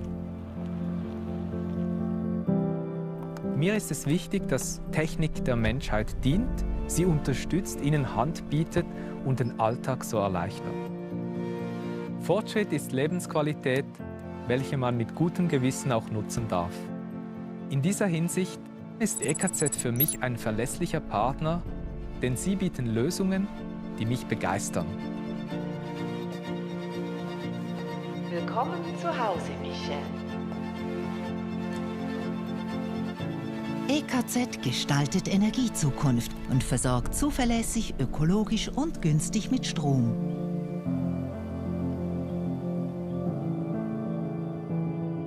EKZ, stolzer Partner des CYBATHLON.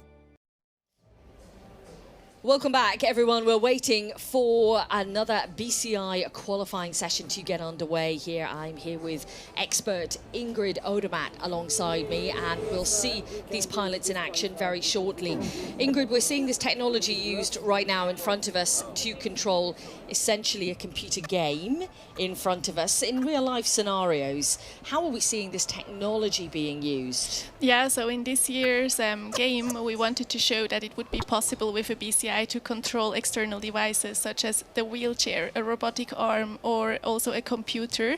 And we've also seen in the video where Luca showed his lab that they are actually working on that. So they use mind-controlled robots or exoskeletons. And actually, Francesco Betella, he is doing his PhD in neuroscience, working on exoskeletons. Wow. Yeah.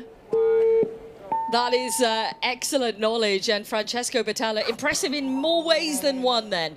He was impressive on this first qualifying session, especially here on this opening game. Let's see how he does on the furniture element. So basically he has to guide the wheelchair through this room to get to the exit. And it might look easy and straightforward, it isn't. It definitely is a no. It really requires so much focus. You mentioned yesterday, you know, it's not. Obviously, it's about turning and finding the right direction, but it's the timing of when that turn is correctly needed to move forward. Yeah, exactly. And what we were just seeing was that he started rotating as he wanted to, but then it was just rotating a bit too much. And now he's facing the back of the room, so just need to rotate a bit more. Bit more to move it forward. Yeah. Okay, I believe now we're going to see more of our pilots getting underway. Yeah, and Francesco actually, he won his 6th medal in the Paralympics this year. So besides being a BCI athlete, he's also a swimmer. He is a very talented man, isn't he? And we can certainly see that. I think we may have a little bit of a technical issue with Colm, with Owen. Oh no. Oh no. No, I seems think to be yeah. No, that's only what we're hearing from the floor at the moment. Okay, we'll come back to that when we get a little bit more information. If anything, he had a great first heat, so... Yeah, his first qualifying was exceptional, wasn't it? So he does have that to fall back on, because we're seeing from Batella here, he skipped this task. He completely dominated it earlier. He was through it within about 40 seconds on the first go, but he's decided now to skip through. So let's go to e-brainers. We're not too far away from the door here. That actually looks great. And they are only 25 seconds in the game, so really close to the door already. That's fantastic. Yeah, it's great. This looks great. Really good. Yes, now just forward. Yes. We're all pushing so on close. Zoltan. It's not too far away. Yes, just a couple bit of more forward. Oh, he's rotated a little bit, but just a little bit past now. But that's the thing with the BCI, right? You can be so close, and then by just sending the wrong command by accident can throw you off a bit. But he will get back to the door, I'm sure. Ingrid, you know, you're saying that, and all of these pilots are working in such a collaborative process with the companies behind the technology, and they're training constantly. It is a constant, everyday thing to try and manipulate those thoughts and make sure that everything is going right. But then there's going to be certain circumstances where it doesn't quite go to plan. We can see Batella has 10 points in the bag here. Oh, and now he's cruising through this very difficult navigation task. Look at this. This is a beautiful movement, isn't it? He's avoiding the plants and also the vacuum cleaners perfectly. And he's so close to the door. So close, just moving around. Yeah, and again, we have a bit too much rotating, but we can just do a full circle and then he'll be at the door. Oh, it's not too far away at all. No. So now it's, yes, almost. So now we could see that he was really like rotating and tried to stop at the right moment. And now it's going better. We're almost there. I think he's going to do it in the next few seconds. Yeah. Just, like you say, he keeps rotating around. Let's see if he can turn it. When I was looking at various videos in preparation for coming here to CYBATHLON, I came across one with Francesco Batella in it saying that, and he's done it. Yes. Task pass, 20 points in the bag. You know, he was saying he felt like a pioneer. This video is back from 2015 years of age, 2015, so a good few years ago. But he feels like a pioneer working in this collaborative process because the technology is moving so fast, and that's so fantastic to see. Owen very much up and running then, and looking good on the ice machine task here. Yeah, he's really good at keeping the cup stable, which is actually also tricky, to just not send any commands and just rest. And he seems to do that very well. He has got a very superb focus right now. Remember, he scored 50 points, as well as Batella, in the first qualifying session. So this is their second go at it, their final go to be in the final. So again, you know, as you mentioned before, you're using the BCI to replicate everyday things that we would be doing, which is no, how many times a day are we using cursors? Exactly, You know, and we I've just lost do count. it without thinking of it, right? So, yeah. So Owen, he actually works as a facilities coordinator in Ireland. So he helps people with disabilities to live an independent life. So that's really his mission, to help with assistive technologies, with aids, to get or to make people gain more control again over their life. We're back with Patella now then on the same challenge, that cursor challenge, the computer screen. Let's see how he does here. Oh, perfect. So now he, so there are two different commands, like two different kind of clicks, like a right and a left click, and they have to select the correct one. So it's an additional challenge actually. And he's skipped that one, he moves on. And we're back with Owen now as a perfect score so far of 30 points. Yeah, I think Owen, he can really solve all the tasks, so it's just him against the time. Yeah, absolutely. And the time limit is, you know, it's not a lot, 8 minutes worth. It's going to be a huge amount of time for them because they are putting all this mental energy into it. But it isn't a lot of time. And we see Sultan. We're almost there. Almost reaching the door, so that could be 20 points very soon. And we pause. Yes. It's like as if we're being quiet, as if he's going to make it. I'm sure he is going to. Yes. Yes. So as soon as he is on this doormat with the wheelchair, the task is passed. And that's fantastic. Yeah. That's a great second qualifying run from Zoltan. Absolutely. Okay, back with Neuroconcise and Owen Column now.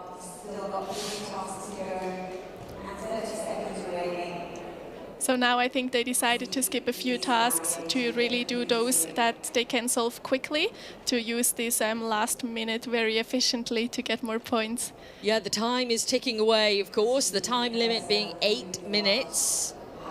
They're well aware of that. They're trying to drown out everything around them in the stadium, focus on the task at hand.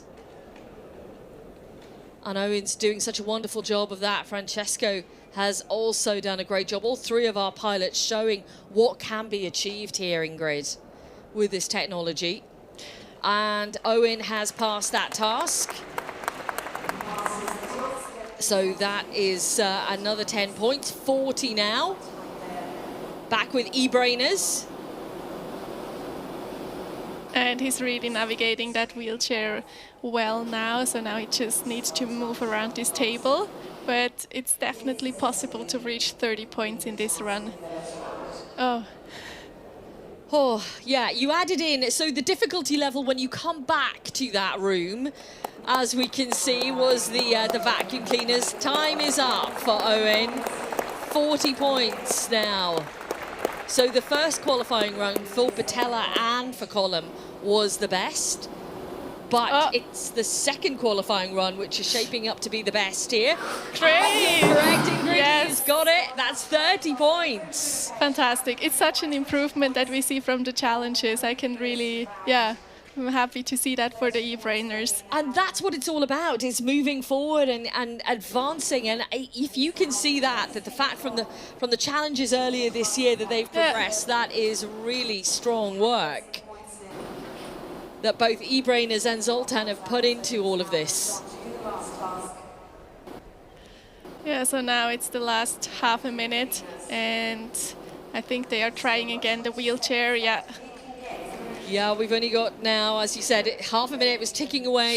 Yeah, it's the last seconds. Less than 10, well, almost less than 10 seconds to go. It's still possible, but it is definitely a huge challenge. A huge challenge, but I think you can be really proud. Oh, yeah, absolutely. Of all getting of them. those 30 points in the bag. Really good. Yeah. Second qualifying for e-brainers. They all did so well.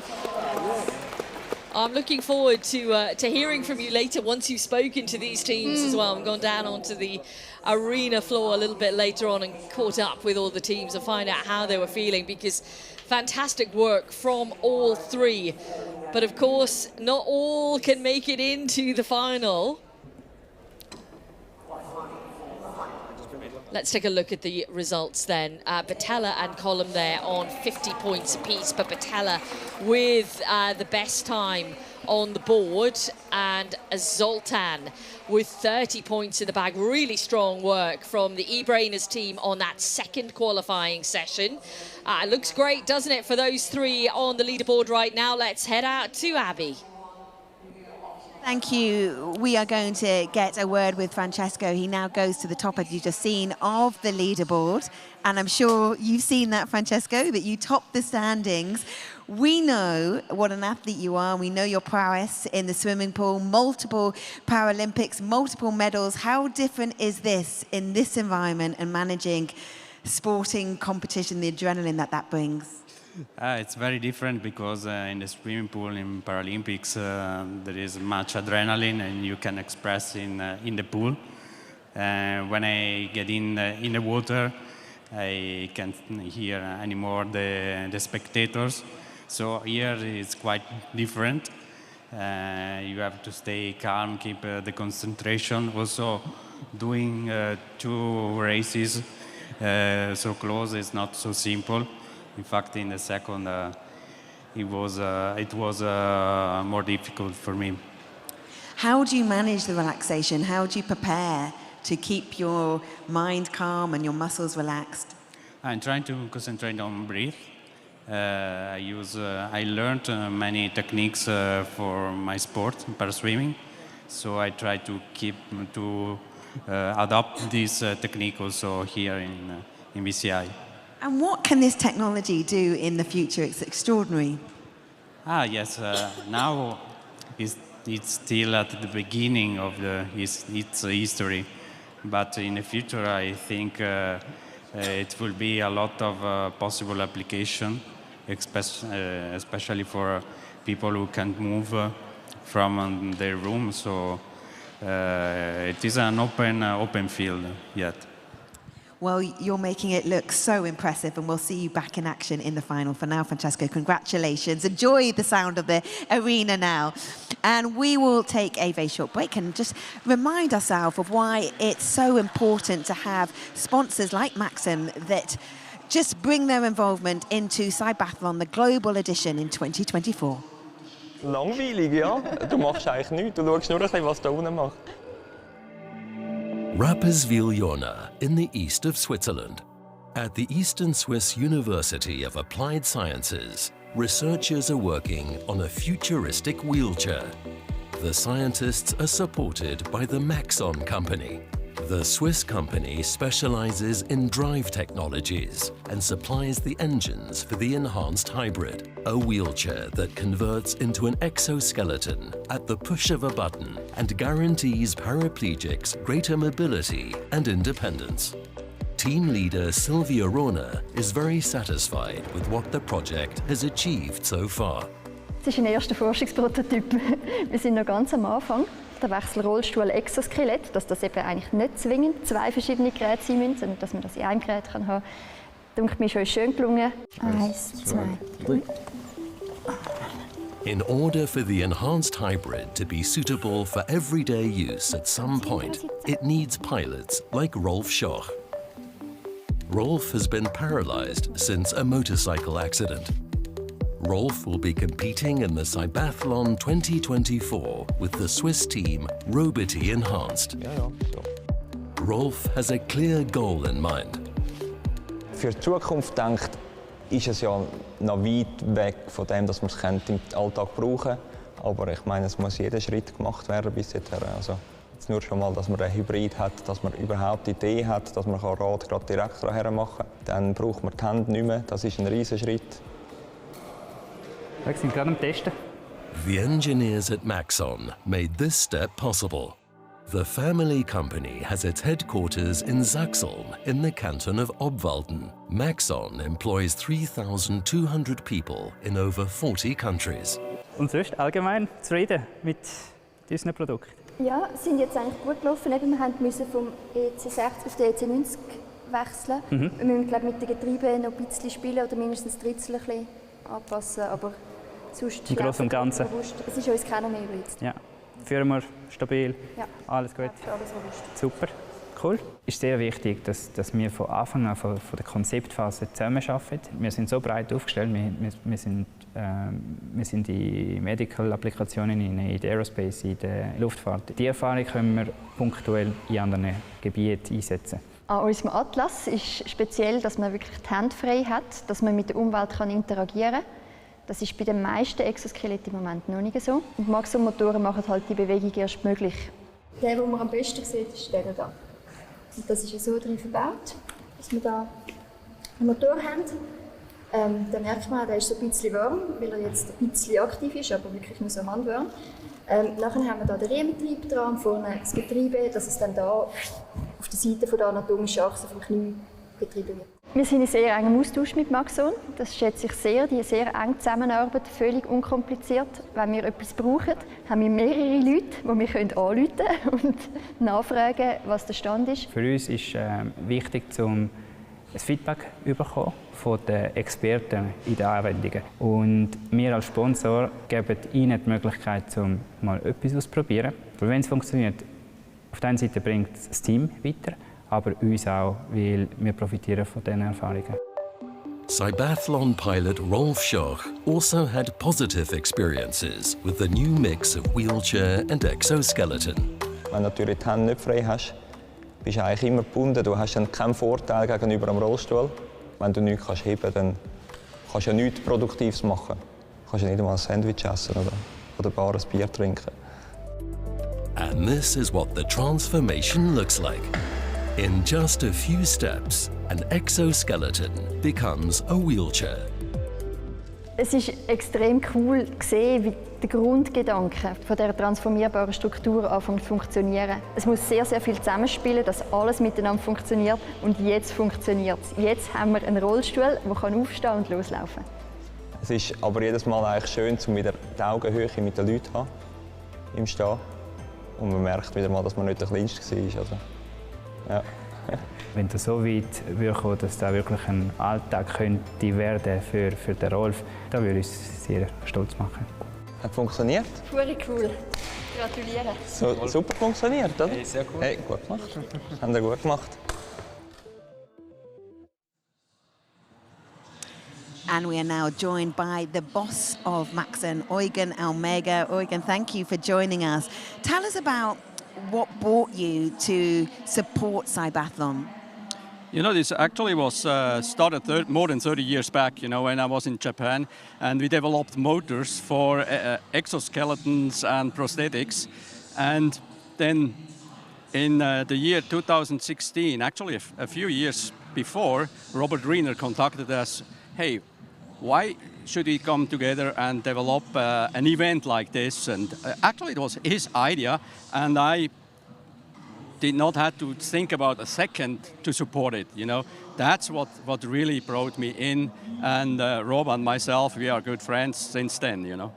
Why was it such an instantaneous moment where you were like, yep, we're involved, Maxon are there? You know, I think we are really privileged to support the CYBATHLON since the beginning, and that's why we are here. And I also like to, you know, to improve the quality of life of all these people, you know, with disabilities, and include them into the normal life. That's what's the real purpose. There is real purpose at the heart of everything with CYBATHLON. I think that, you know, some people spend a lifetime trying to work out their purpose, and everyone everywhere wants to feel like they're making a difference in some shape or form to people's lives. It must be amazing that you're making such an obvious difference to people's lives.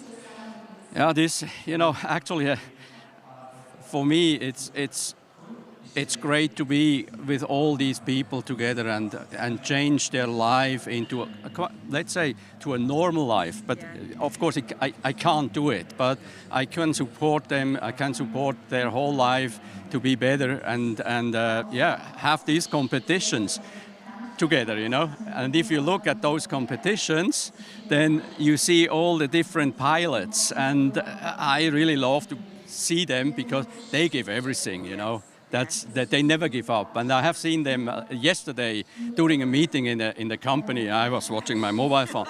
They never gave up, you know. Some they were winning, but I think all of them they win, you know. That's why we support that. Yeah. And I think you're absolutely spot on there. I think obviously there's a sense of competition and they want to win, but in every discipline you saw that they're sort of sharing information. They're happy for each other. They're happy when someone overcomes a challenge that they on the last qualifying run had difficulty with. Yeah, you know, difficulties, of course we have difficulty with, you know, we also have difficulties in our business, in our daily life, but they have much more difficulties to open a bottle of water, you know, or open a door and, you know, everything what they have in their daily life. But I really like to make their life easier and better. That's my job, you know. What purpose in life, what a mission, what a wonderful mission, an admirable one. Eugen, thank you so much for being a part of CYBATHLON since the very beginning and for being here now chatting to us. Thank you, Abby. Bye. Well, we have got lots more to come up. We have got the final session coming up and it's coming up very soon. Let's take a look. Who will win the finals in the disciplines leg, fess, rob and arm?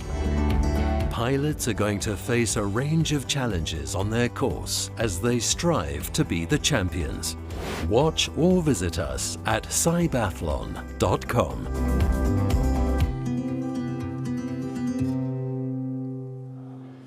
More emotive and competitive action that we've had here and enjoyed here in the Swiss Arena in Cloten for the global edition of CYBATHLON 2024. And there's more coming up, and it's the finals, and it will be here at 1 o'clock local time. See you then.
CYBATHLON, where skillful pilots team up with new technologies to accomplish stunning things. CYBATHLON macht glücklich.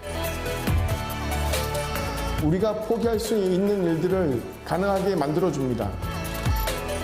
Wir treten mit und gegeneinander an. Teams from countries around the globe fight to win the competition. Which team will present the smartest technology? And who has the best pilot? CYBATHLON competitions include 8 disciplines. They all call for skill, precision, concentration, and endurance.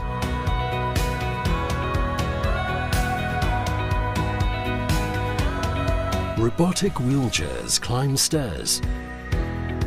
Prosthetic arms feel out and pick up hidden objects. And exoskeletons let paralyzed legs walk again. Intelligent assistive technologies help simplify the everyday lives of people with disabilities. Technology, competitive spirit, emotions. CYBATHLON is all of that.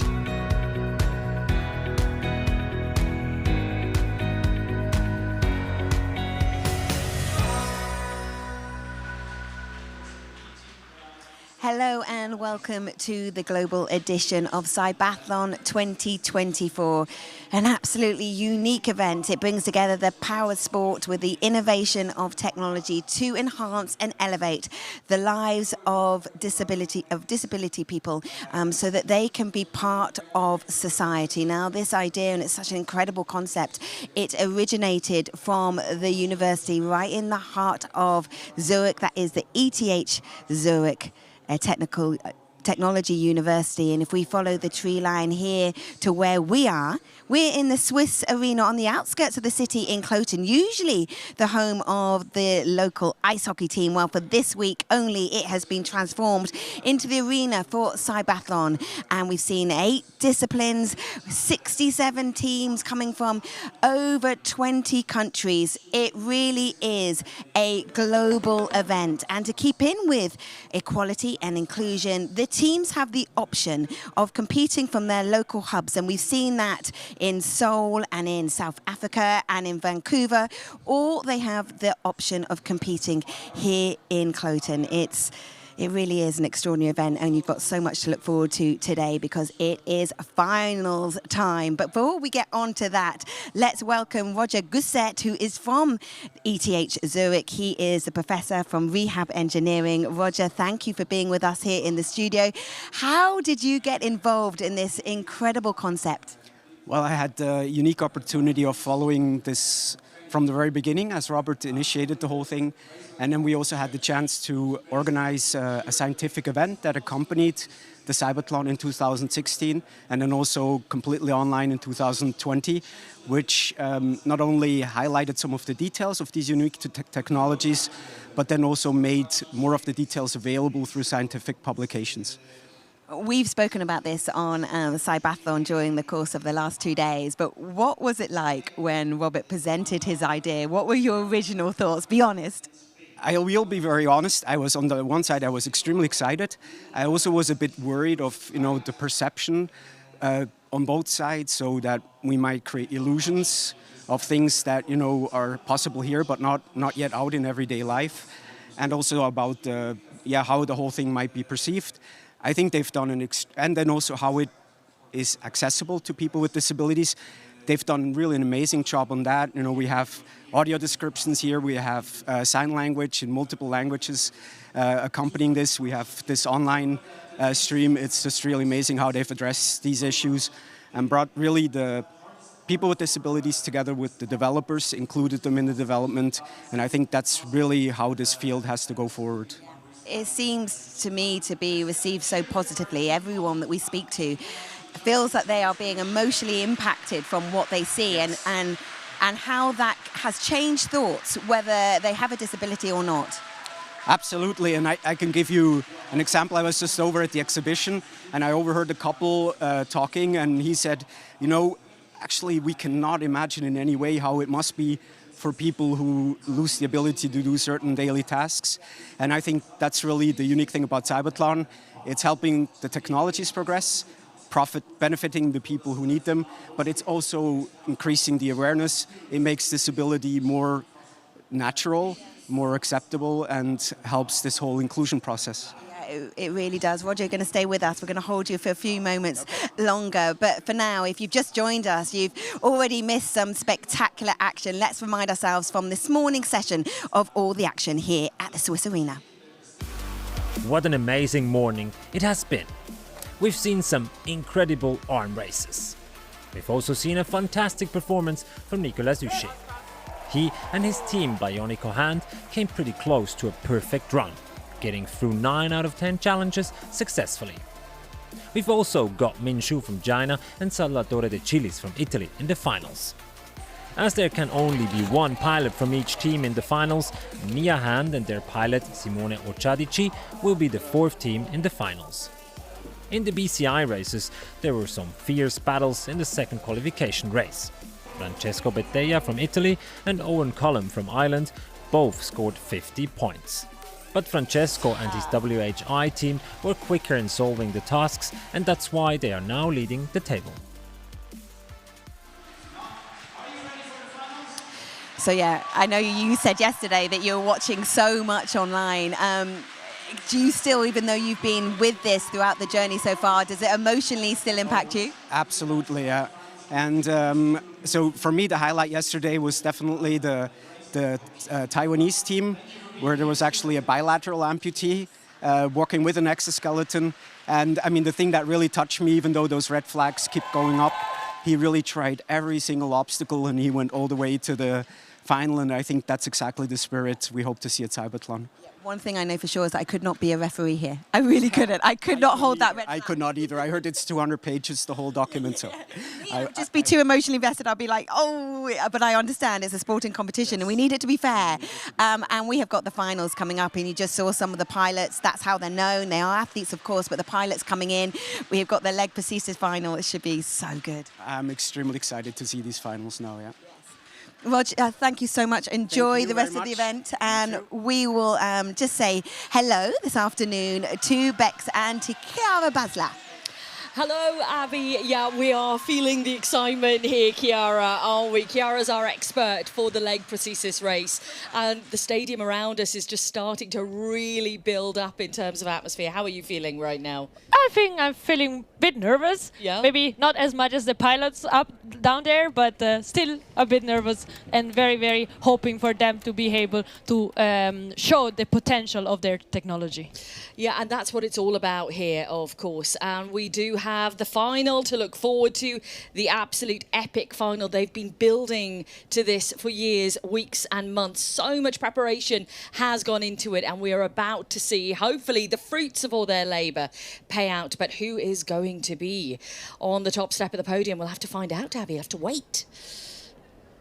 Breath, because the Leg Prosthesis race in qualifying yesterday was so competitive. A couple of the pilots are really fast, but the point system also really interesting. Now, if you didn't see the qualifying, let's bring you up to speed, everything that you need to know about Leg as it's known.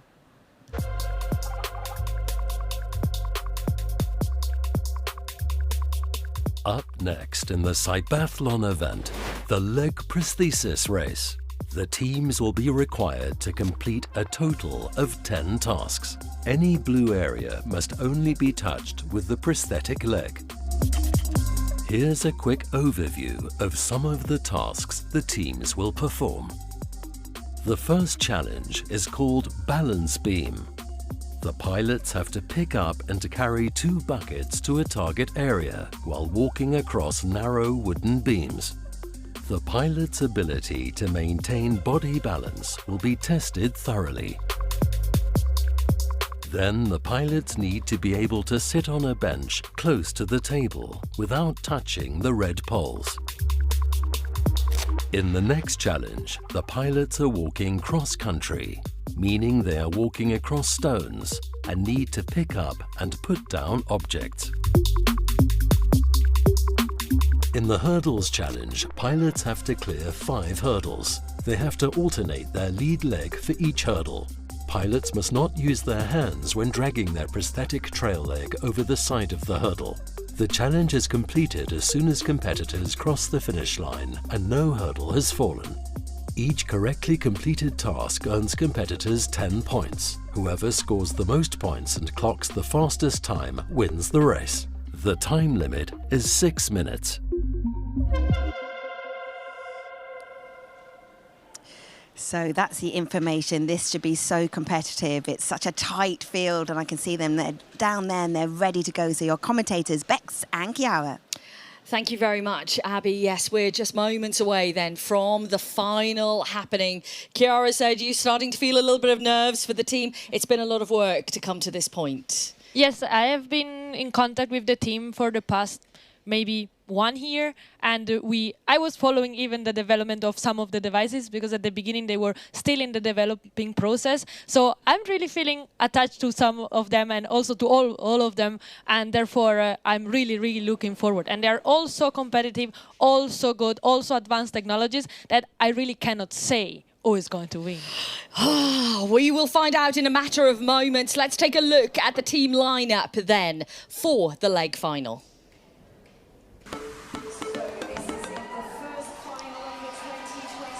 We will see competing in the final here 4 teams represented: Oseo Bionics, Oseo LX, Rehab Tech Leg and Soft Foot Pro.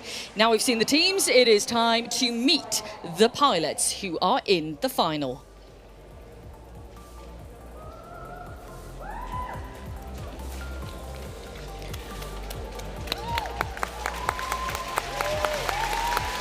On track number 1, we welcome from Iceland, Team Oseo Bionics and their American pilot, Griffin Fitzgerald.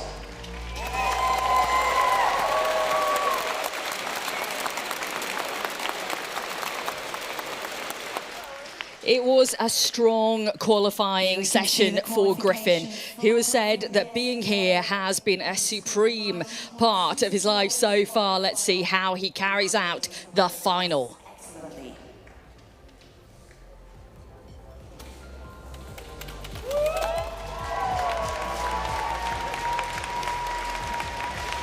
On track number 2, we take a look at the team from Italy, Team Rehab Tech Leg and their pilot, Andrea Modica.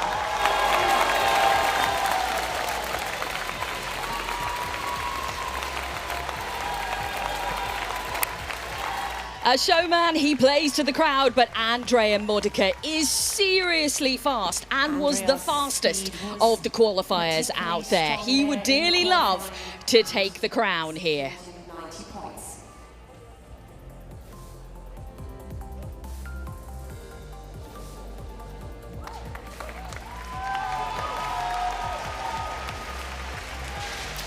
Track number 3 and another Italian team. We say welcome to Team Soft Foot Pro and pilot Flavio Gaggero.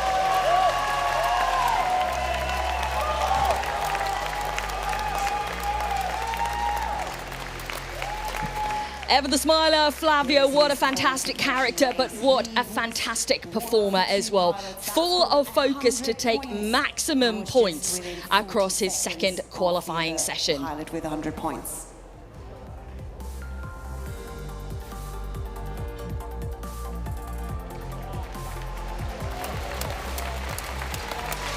And completing the lineup in this leg prosthesis final, it is another team from Iceland. It is Team Oseo LX and their pilot Faris Amra from the US.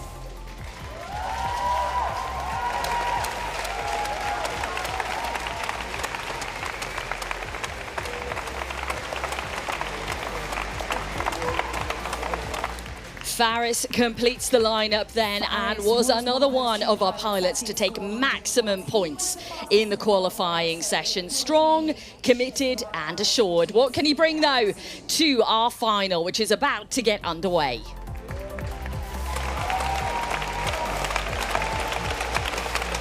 Wow, Chiara, these are the moments, you know, the build-up, the adrenaline is running through their bodies right now, as it is for us here, getting ready to commentate. As you said, it's too tight to call it. Such great pilots out there, such great technology. Yes, absolutely. We have 2 microcontrolled prostheses, 1 active prosthesis, and instead the Softfoot Pro team only controls the ankle. So we have a very big variety of different technologies, and it will be very, very exciting to see the one that is able to perform the most of the tasks today. Okay, the countdown has begun. Griffin asking for a little bit more of encouragement from the crowd. I love that, and that is motivating them on as well. But we have a really difficult task to start with, the balancing beam, where he has to keep complete focus. Stability so important, as well as the flexibility to move here. So talk to me about the prosthesis that Griffin is using here. So Team Osur Bionics is using an actuated knee. So he has a motor in the knee that allows the knee to bend at specific phases of the movement. And then they have a passive foot in which they are just absorbing energy through some carbon blades. And they are restoring, they are releasing this energy that they have restored during push off. Yeah, that is very impressive. He's passed, or skipped rather, the first task there. So you can see red just above his graphic. And also he's caught hold of the handrail here. So unfortunately, that is a red flag. I think nerves is probably really playing a lot of... a big part. Yeah, a big part in this race. And yes, I think keeping concentration while still holding, for example, the cup and being able to place the foot so precisely was extremely difficult. I completely agree with you. You know, the emotion and the nerves right now, because this is the final. They don't get another shot at it. Now, Andrea Modica, let's take a look at him here. We're put the bucket down. He's done a great job here, but he's trying to get his balance. Okay, first task failed. Such an incredible atmosphere in this stadium. I hope that is coming through, because we can really feel it here in commentary. And Andrea Modica has both an active knee and an active ankle. So this time both of them are active, so he has 2 motors, and the prosthesis can really communicate between the foot and the ankle in order to actuate them at specific time of the stairs. And it seemed he had no problem. There we go, green flag, 10 points on the board. Remember, he was super fast at these tasks in qualifying, wasn't he? Absolutely, Andrea Modica was the fastest with 2 minutes 44 for completed 10 stacks, which is absolutely incredible. Okay, we're underway with Softfoot Pro now and Flavio. Softfoot Pro has a very, very peculiar fit. So they have a fit which is made of some short tendons which are attached together from elastic bands. And what this foot does, it really can grab around the object, giving the patient a lot of stability. So it's not just a flat foot. It can really grab onto the beam in order to give him more stability and more safety and more confidence while walking. Okay, he moves around. Flavio's doing a good job here. The beam is extremely narrow. I hope that he can absolutely... Well done, fantastic. So the first to get a green flag for the balancing beam. Back with Andrea Modica.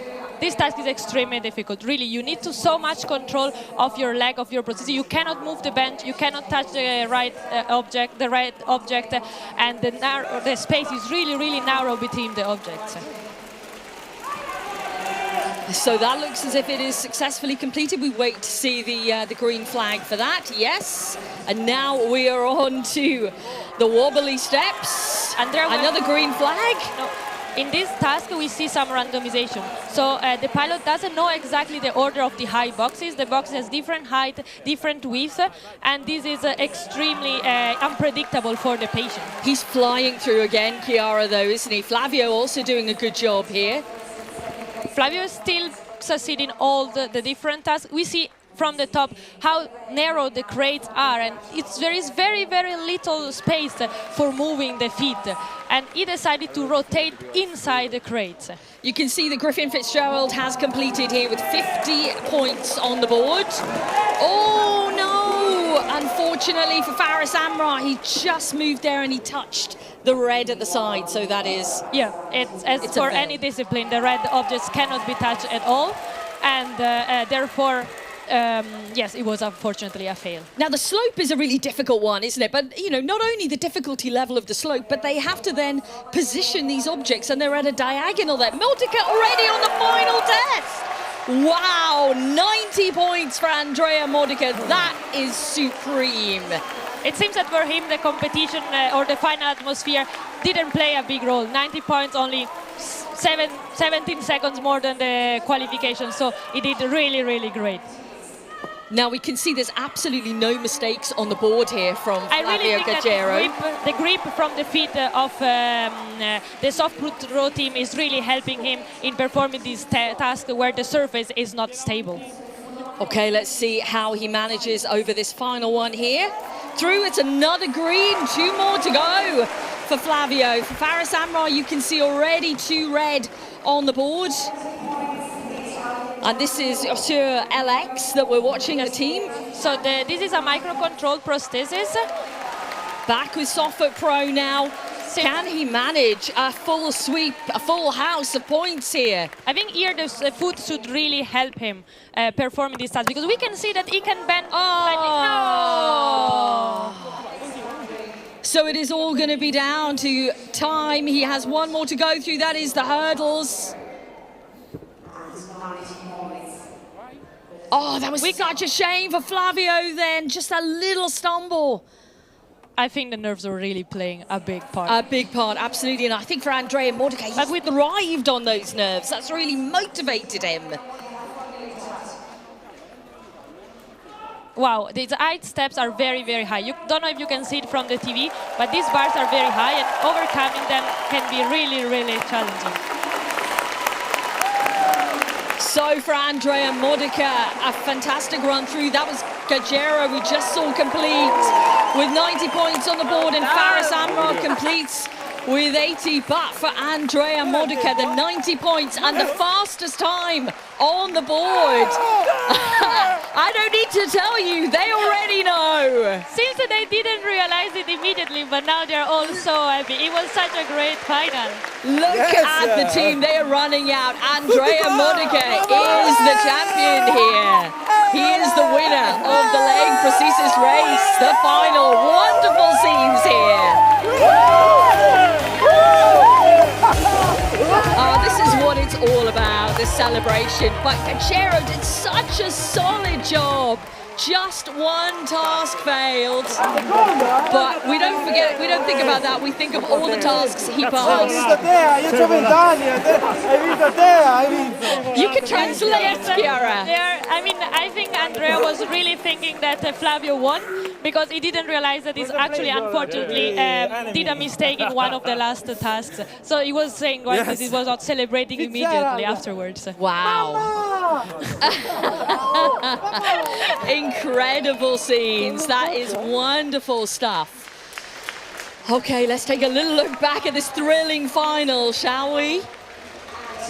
Andrea Modica showing us that the speed and stability necessary to claim what he has claimed here, which is the ultimate win, were there right from the start with him. Such confidence, Chiara, in the way that he moves. Absolutely. Andrea, I think, had one of the most sophisticated prostheses, because he had both an active knee and an active ankle. So I think this really seems that for this task, where you really need a lot of control of the foot, a lot of control of the ankle, having actuated prosthesis with a very, very precisely developed control seemed to play at the end very good for the pilot.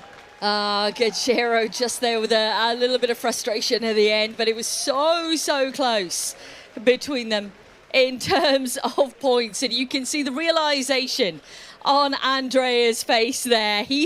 As he said, they weren't sure that they'd sealed it, but there you go, the final confirmation then of the results, with Andrea Modica out front, Flavio Gaggero in second, and Faris Amra in third position. Griffin Fitzgerald in fourth in the Leg Prosthesis Race. Wow, that It lived up to expectations. We hoped it would be great, and it was. It was absolutely great. It was really, really interesting to see all this different technology being able to succeed in so many tasks. I think prosthesis leg field is already so much advanced, and I think also research team has shown us that even more can be done. Yeah, so much more can be done in the future, but this is such a great platform to showcase all the technology, and a real well done to the pilots, because the energy in this stadium and the nerves, they played a little bit of a part, and you only get one go at the final, and they all did so well. Some lovely scenes here. I think you can really see that Andrea is a sportsman. Yeah, and he was really able to keep the nerves down even after the first mistake that he did. Yeah, I kind of think that in a way the nerves helped him, and some people can harness that nervous energy, and it propelled him through at such a fast rate, and he expertly dealt with all of those tasks. So it was great to see from Andrea Modica. Okay, I think we're going to cross out to the arena floor now to catch up with our winner. So let's head over to Abby. Yes, we are now with two Andreas. So we'll get a word with both of you, but first of all, the pilot Andrea, because that was an almighty performance when it mattered. Thanks. It was funny because 5 minutes for the start we have a problem with the socket, and it was broke, and then the team come to help us, and so we can start. Yes. Andrea, I imagine that was a bit of a nervous moment, wasn't it? Yeah, it was crazy week, a crazy race. 5 minutes before we couldn't participate, so crazy. And all the enemies were very strong to fight, and so it was not so easy, but we are very happy. Today we can hopefully say, yes, we have done it. Yeah, and it was such an emotional win, and your mother was in tears, and the team, and you congratulating Flavio as well. It's a sport. Yes. You want to win, but then there's this spirit in this community of CYBATHLON that is just inspiring. Thanks, but we have to say that Flavio has the double of my years, and for me, he's the winner. Because I am young, he's a little bit older, and for me, he's the winner, Flavio. Yes. Lovely, and we saw you watching a lot of the qualifying yesterday, Yes, Andrea, as yes. well, because the competition in this particular field was so high. Yes, it was very strong to be here and see the other enemies, especially the Ossur, and for us, we can say it's really nice to be here. Andrea, we know how much of an athlete you are. We know what you can do on the ski slopes, and you're part of the Italian Paralympic team. But how different is this to competing in those sports where I imagine that's an outlet of emotion as well? It's completely different because when I do my race in the ski, especially, I am alone with the nature, with the track, but I am there alone. Here is totally different because there is a lot of people, and you see the other enemies, and so it's really difficult. Yes. And it's such, I'm going to bring Andrea in as well, it's such a team event, and the work that's gone into it, the preparation, the improvement and the advancement of technology to make this real and possible for other people beyond Andrea as well. Yeah, because we are proud to say that we are the only team of the final to have our prosthesis, both for the knee or for the ankle. We have not commercial devices mounted. So the joy is double. Tell us why. Give us a bit more of an insight into that. So it's an active knee, so two motors, an active knee and an active ankle. Tell us more about why that is unique. This is a technology that can help patients or guys like Andrea to perform the task naturally. As you could see, it was very naturally, the behavior of the work was very, very beautiful. And also the time, because it can perform tasks like this in a very short time. And we've just talked about how much this means and what it means, but for your family to be so invested, again, why is CYBATHLON creating that kind of emotion in people? I think that is the first time that I see my mother crying for a good thing that I made in my life, and so he's very happy, and me too, because it's nice that they are here, and she's very impressive for all that work that we have doing this month. And yes. We knew that this was going to be a big race. We know it's going to be an important one. It's the first final that we've had in CYBATHLON 2024. You are the winners. Congratulations. Thanks. Thank you very much. Thank you. Well done. Right, we've had our first final, and you can see the next pilots warming up. The next event, the discipline that we'll come to, is known as FES, which is Functional Electrical Stimulation Bike Race. But we'll take a short break.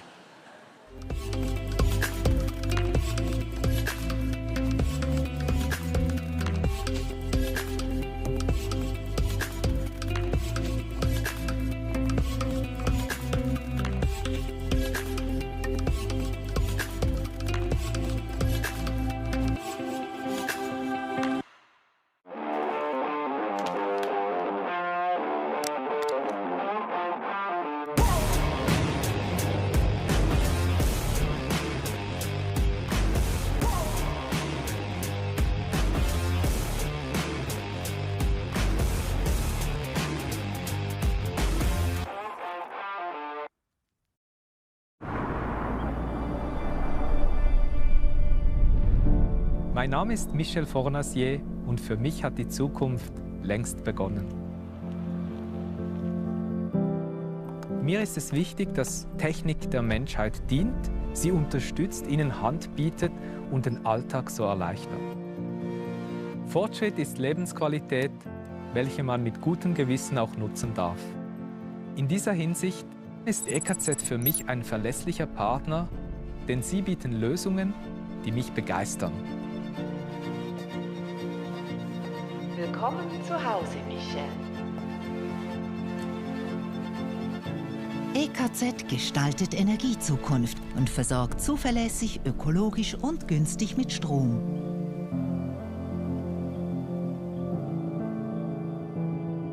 EKZ, stolzer Partner des CYBATHLON. You've seen the important job that the referees are doing. 200 pages of rules to make sure that this is a fair and equal sporting competition. Let's discover more about the referees' education. Final preparations before training starts. At the moment we're still finishing, packing up all the material. I don't know how many hundreds of little pieces we have for the CYBATHLON. Instructor Mariona Munger knows exactly what kind of characters are needed to be able to do the job as a volunteer referee. So one important characteristic is for sure being precise. However, the presence that you have as a person and the confidence is important as well, because otherwise it doesn't help that you're precise, but you can't show it and everyone thinks, oh, this person is so insecure. Oriane Pierres is one of the volunteer referees taking part. I wanted to be a referee because I heard it through my work that CYBATHLON was happening, and I find that I really like the concept of the conference. When I saw that I could participate as a volunteer, I wanted to be part of it. In today's course, volunteer referees will be trained in the disciplines Vision Assistance Race and Exoskeleton Race. Aber wenn es ein bisschen, also kann man schon einen Toleranzstand haben, oder? Das, was ihr gesehen habt und was ihr von den Regeln her wisst, das zeigt ihr so an. I think for me the hardest would be on the competition day to be like very exact, because I mean there will be many people and everybody will be excited, right? And everybody wants to do their best, so of course you feel the stress from others, right? Die Regeln sind klar, die Teams konnten die Regeln auch lesen. Okay. Auch wenn es keinen Einfluss hat auf deine Aufgaben. Ja. Ja, okay, gut. Ja, das ist teilweise hart. Auf die Boxen stehen. Sie dürfen wie nicht einfach nur so machen. Each task is discussed and demonstrated in detail, but questions keep coming up. The rules are precisely defined. Sie können alles richtig gemacht haben und dann kommen Sie am Schluss noch hier dran. Und dann ist es ein Fehler. Den Tisch dürfen Sie nicht auch berühren, doch schon, oder? Berühren schon, aber nicht verschieben, genau. The challenge is to like how much information is helping and what is too much. So what is relevant and maybe helps to understand the rule, and what is just additional information that it's more confusing. Wenn Sie die rote Flüssigkeit berühren, ist es ein Task Fail und dann müssen Sie noch das Glas auffüllen. Wenn etwas zu Boden fällt, was nicht an den Boden muss, ist Fail. Und wann sagen wir, wann der Task ist Pass? I ask all situations and how strict we have to be, because I think it's better to follow strictly, because then for everybody it's fair, right? So if I just feel like, oh no, but I wanted them to succeed, they had so much energy in it, that would not be okay, of course. Also da könnte die Person fragen, ist es genug? Und dann würden wir Ja oder Nein sagen. Ja. Ah ja, okay. Die Teams sagen teilweise auch, es sind so komplizierte Regeln, aber es sind dann auch oft die Teams, die dann kommen und fragen, ja, geht denn das?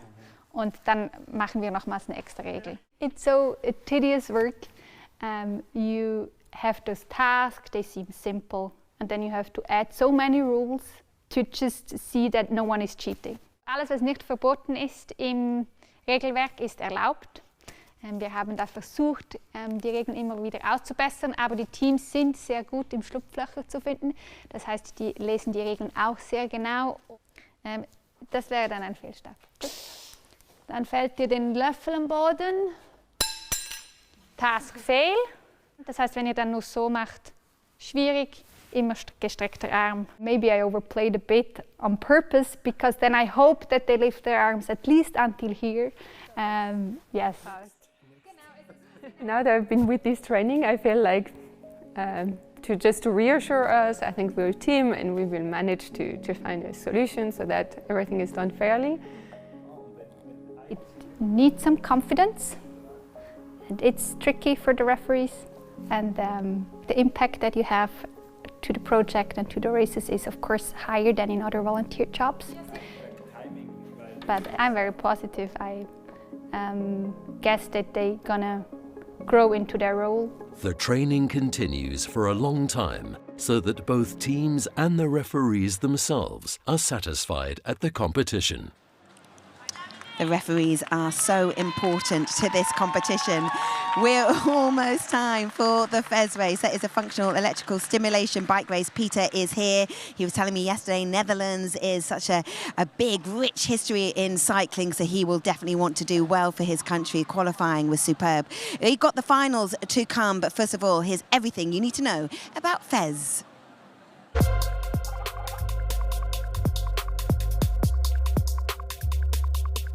The next CYBATHLON discipline today, the Functional Electrical Stimulation Bike Race.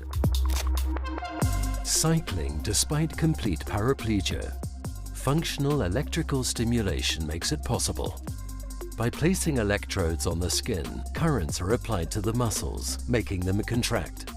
The paralyzed legs start pedaling. Pilots cover a virtual 1,960-meter course. The pilot is using a throttle, is kind of a throttle that can be used in the motorbikes, but instead of to increase the engine performance, they are increasing the intensity of these electrical muscles. So if you send electrical signals with high intensity, they will get tired and they cannot finish it. So the pilots, they have to have a strategy to play with these electrical signals. Whoever crosses the 1,960 meters first or completes the longest distance within 8 minutes wins the race.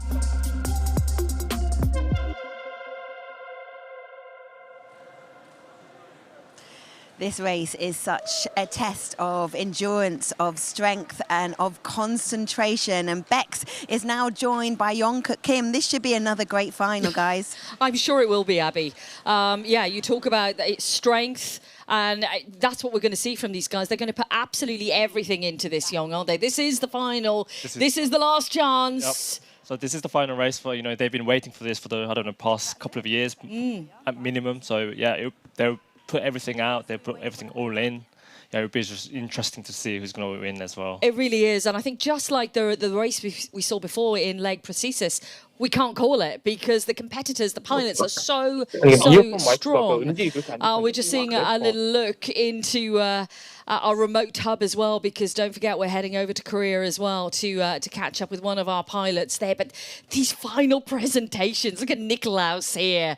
You know, and you talked about, you know, all these motions that he was doing with his arms, trying to raise the heart rate, which will help during this race. Yeah. So, I mean, they're going through the warm-up phase right now. Before the race, just to get into that rhythm and, you know, that momentum that they need to finish off the race. Peter, yesterday, during the qualifying, he finished the 2 kilometers within around 6 minutes, which is incredible. Yeah, I mean, we saw some great displays in yesterday's qualifying. Talk to me about the atmosphere in the stadium, though. How much is this going to help, Young? We've just been saying, great crowd today. Yeah, I mean, there's a lot of people in the stadium today, and I'm sure these pilots or the athletes will benefit from it. The cheers from the audience is definitely going to help them out. Okay, let's take a look then at our teams lining up for the final in Fez.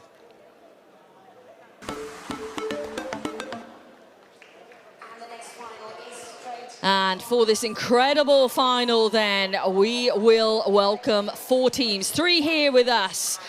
Pulse Racing, Polimi 2 and Vienna Fest 1, and at our remote hub, be again in Seoul.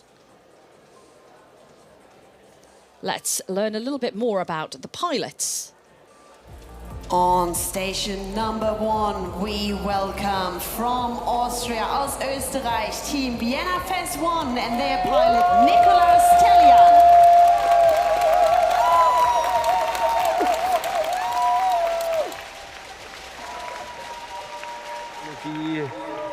Is Hut ab.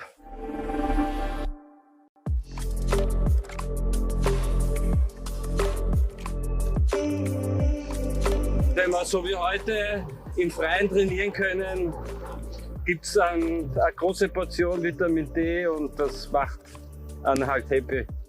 Ich war gern auch früher immer ein leidenschaftlicher Fahrradfahrer, deswegen ist es auch, ja, der Tropfen am heißen Stein, aber es ist ganz cool. It's always a very nice feeling. On the one hand, you are just sitting there and do the coding all day, and then you go out and actually have the training with the pilots. That's amazing. Das Team, das ist eine hervorragende Konstellation, fast familiäres Umfeld. Also ich fühle mich sehr wohl.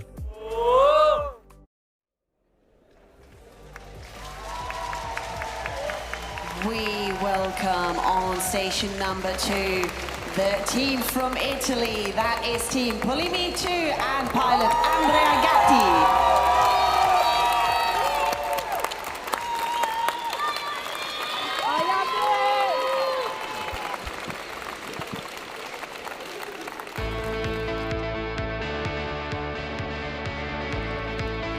Ciao, sono Andrea Gatti, ho 42 anni e mi alleno 2 volte a settimana con la FES per CYBATHLON 2024. E ormai sono 3 anni che mi alleno col team. Our prototype has been enhanced and improved a lot since the beginning. Now we are working a lot on the training protocol, on the training program. The main strength of our team are for sure the young age, which make it very enthusiastic and bringing new ideas every day. Dovete iniziare a temermi per CYBATHLON 2024 perché intendo arrivare primo.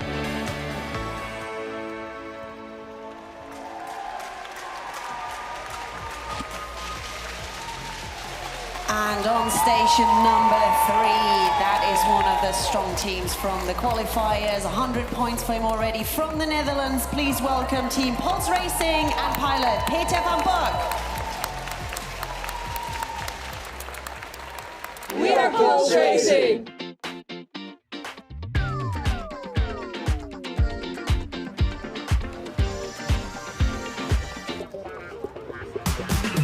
My name is Peter, I'm 33 years old.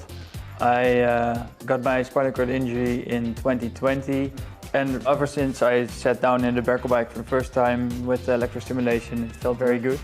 The first time using FES was really weird. When you can't move your legs and then you see them going for the first time, it was quite astonishing. participating in the CYBATHLON is, of course, an even better motivation to train. So I'm very motivated to win the competition.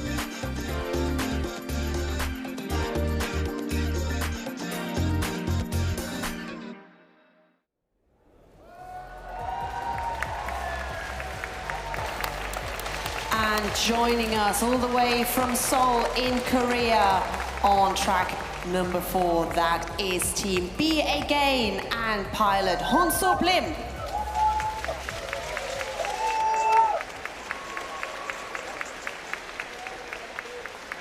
BA Gain is a team from South Korea. In collaboration between multiple universities and with the team from different areas like medicine, science and technology, they created an ultra-lightweight smart bicycle for smooth riding. Their pilot Hansup Lim joined the team for the first time this year. After the team already scored 5th place in the 2020 CYBATHLON competition, Lim wants to score an even better result this year. BA Gain stands for giving people with disabilities courage and hope to help them live a new life.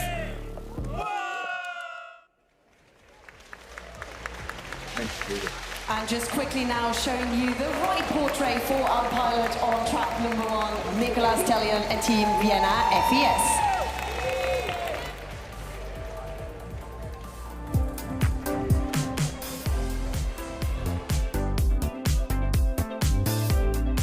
Die größte Freude ist zu sehen, dass mit jeder Woche irgendwie ein paar Sekunden, 10 Sekunden länger geht die Stimulation. Das Training selber ist natürlich hart, das in den Alltag einzubauen. Es ist nicht immer lustig, es ist nicht immer einfach. Der Spaß kommt erst dann, wenn man sieht, was man erreicht hat. We're able to actually measure the power as well during cycling, which is a very cool thing. Especially because we are able to do that at a very high sample rate, which the power meter is normally not intended to. Das ist die große Motivation, dass ich nicht nur 5 Minuten am Liegerad liegen kann und treten kann, sondern dass man draußen in der Natur auch eine halbe Stunde fahren kann.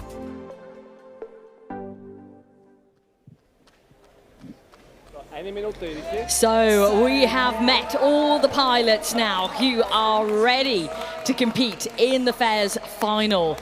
The moment's now just ahead of it. I think we're about a minute away from competition beginning here, Young. They've all put so much into it with the qualifying session. Some great results from these pilots so far. Yeah, it was really incredible to see these two teams, Korean team and the Dutch team, finishing the race easily as well. It was something that was unexpected, to be honest with you. Yeah, I mean, we've seen, as you say, great speed. And yeah, I love the fact that I think for these pilots as well, this entire atmosphere here in the stadium is going to be very, very motivating. They're very aware of it. Here we go then, everyone. 20 seconds to go for the FES final for 2024 here at CYBATHLON. Everyone is geared up and ready. And we will find out who will be standing on the top step of the podium very shortly indeed. What tactics, what strategies are they going to use? Let's go, shall we? And we are underway. Yeah, I think Gatti's the second place, I think, for now. That is incredible start from Andrea Gatti. But, you know, we've seen tactics come into play, drivers maybe building themselves into it, sprinting towards the end. Look at these two races. I think it's Post Racing and the Korean team that they're actually going neck and neck. They're side by side right now. It's also quite what we need to see is that all different bike systems as well. They have all different bike systems, and that shows what kind of systems are good or not. Well, it's good to see the technology against each other, isn't it? Yeah. But you've mentioned this before, it is such hard work for these pilots. You know, it's an 8-minute stint here. They're trying to cover almost 2,000 meters. They're getting 10 points per 200 meters covered. Yeah, I think Lim is slightly ahead of Peter. But I'm sure we don't know how long this is going to last for. Now, a different bike here, because we're seeing the others maybe in a different bodily position. Lim is very upright and his seat is moving. Yeah, so I think the idea is that the cycling is a whole body movement. So they're trying to really maximize the hip movement to get the extra forces for the legs. Who's going to reach the green first, though, here? Let's find out. Peter Van Berg also had a very strong qualifying. He and Lim took the maximum points awarded, didn't they? 100 points apiece. Lim was fast by 12 seconds, but I think this 12 seconds is still manageable for Peter to... You can hear the cheers of the crowd here. They are so behind the pilots, which is fantastic to see. Andrea Gatti clapping along. We're seeing Nicolas Tellien here with his arms raised again. Yeah, Nicolas is keeping it steady, and he's trying to pace with Italian team here. You can see Gatti is really relaxed as well. He's very focused. Very smooth pedaling. Yeah, and you talked about that, the fact that they do need to be really smooth out there, get into a beautiful rhythm, which is what we're seeing so far.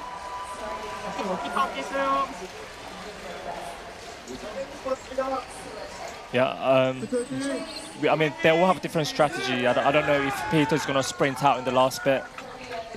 We'll have to wait and see, but we can really see that, again, Lim here in green is doing well. In the pink just behind is Peter Van Berg. So, yeah, we could see a strategy where he comes back towards the end. But, Young, just go through some of the factors here as well for people who might be coming into this for the first time. Their legs right now are being stimulated to move, and that can cause severe fatigue. 1 lap to go, we've just seen there. Exactly.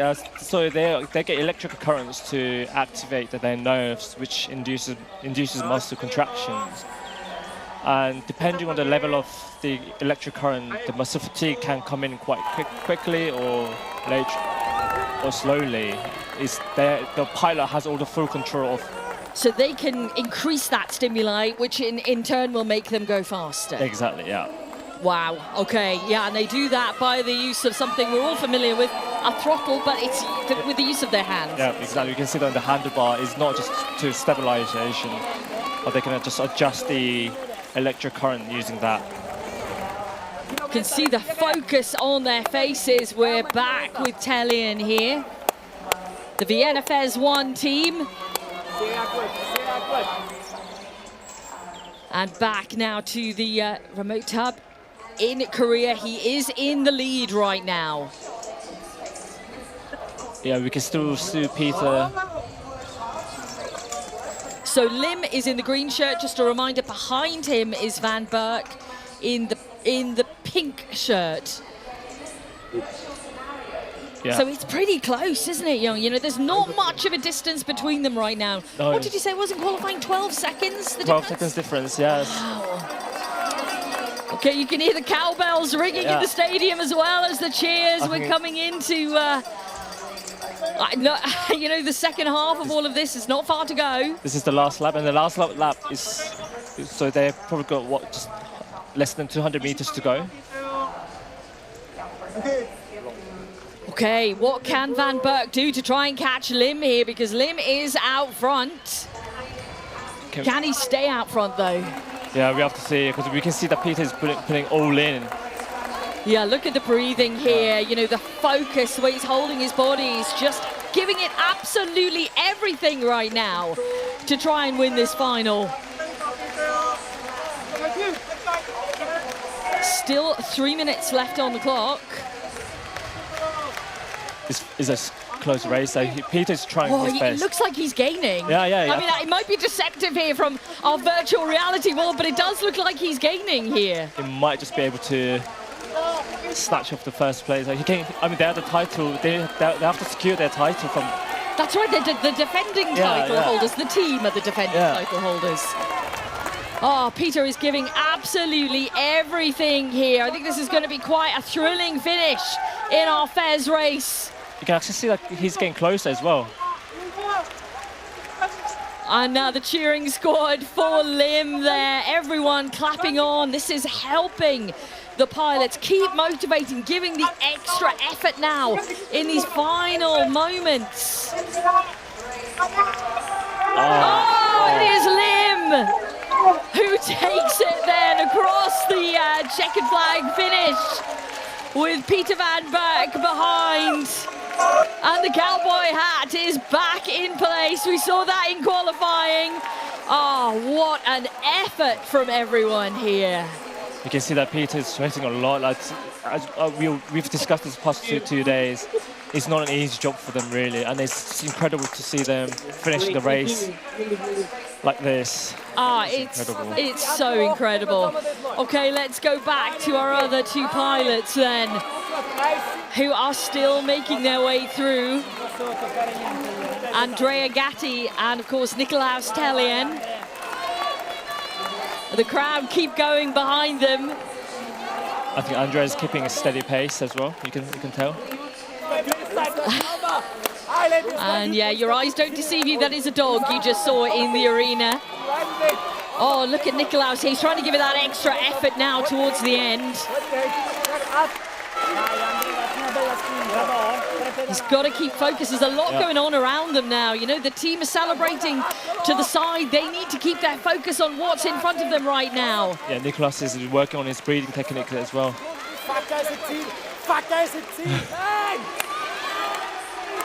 Oh, this is super between the both of them. Andrea's finished. Yes, Andrea Gatti has completed. For Nicolaus Tellien. It's hands to the head there for Gatti, hands in the air. I think Nicolaus is finishing off though. I think for him to finish off is a great achievement as well. Huge, young, and we cannot take that away. He has completed. You can see the effort physically that has taken. You can see his legs are shaking as well. You see that is the amount of effort that he's put in. Huge amount, we see that, Nicolaus, well done. That is a gargantuan effort by all of our pilots out there in this FES final. Oh, wow. There's so many emotions that go through all of this. Exhaustion for one right now, but elation that they have completed. Vienna, actually, for me, Vienna is an incredible one because it's the newest team, it's the youngest team from the competition, in the competition. And the fact, you know, that they're here in the finals. And Nicolaus has done such a good job. Yeah, and finishing off the race as well. You know, 2,000 meters under 8 minutes is not easy. Let's take a little look back then, shall we, at some incredible moments in this FES final. Whew, wow. Everyone getting underway, getting themselves ready to go, and elation from our pilots when they have achieved what they came here to do. Complete the task, complete them well, complete them successfully. But so important that they have achieved here right now. In front of a stadium full of people, a global audience watching as well what they can do with themselves and the technology combined, and that's the important factor. And you can see behind the pilot, there's so many people involved in this project. Yeah. Just not the pilot himself or herself. Exactly. It's a huge team effort. It really is. Okay, confirmation of the results then. Hansa Blim and Be Again 1 have taken victory here in the FES race. Let's get that result back up for you again. Peter Van Berg taking second position for Pulse Racing. Andrea Gatti third for Polimi 2. And Nicolaus Tellien fourth for Vienna FES 1. That's the confirmation of the results here on what has been a really thrilling FES race. I think you'll have to agree. And I'm sure Abby Stevens, our host who's on the arena floor, will do. She's in amongst the atmosphere right now. Bex, thank you. Absolutely thrilling. What a race. And the atmosphere in this stadium is quite something. But the atmosphere in Korea also looked very special. A big congratulations to Hansa Blim and your team. Be Again, you are the winners of the FES race of CYBATHLON 2024. First of all, hats off to you wearing your cowboy hat. 일단 우승을 축하한다고 얘기를 하고요. 그 다음에 그 카우보이 햇에 대해서 칭찬을 하셨습니다. Thank you. Looks so cool, so calm and collected. What was the experience like? Because your device looks very different to the ones that we're seeing here in the arena. It's much more upright. 이렇게 똑바로 선 포지션에서 그 느낌이 어떻게 다른지 이제 여쭤보고 있습니다. 배우면 힘들고요. 짧은 시간 동안 이렇게 바꿔주신 연구원들이랑 박사님들 때문에 그래도 이길 수 있었던 것 같아요. First of all, he would like to thank Professor Dong Jun-shin and the entire team for the hard work. He's really thrilled to make this great achievement. Also, he used to ride recumbent tri-bike in the past like other players. But after switching to this upright position, it made him feel empowered and in control. Yeah, incredible. And how big is the team? There looks like there's loads of you there. 팀에 얼마나 있냐고 보시는데요. 되게 많다고. 네. 한 30명? Now we're with 30 people here right now. It is such a team effort, and the collaboration is part of CYBATHLON. But just some final words then from the pilot about what this means to win this event.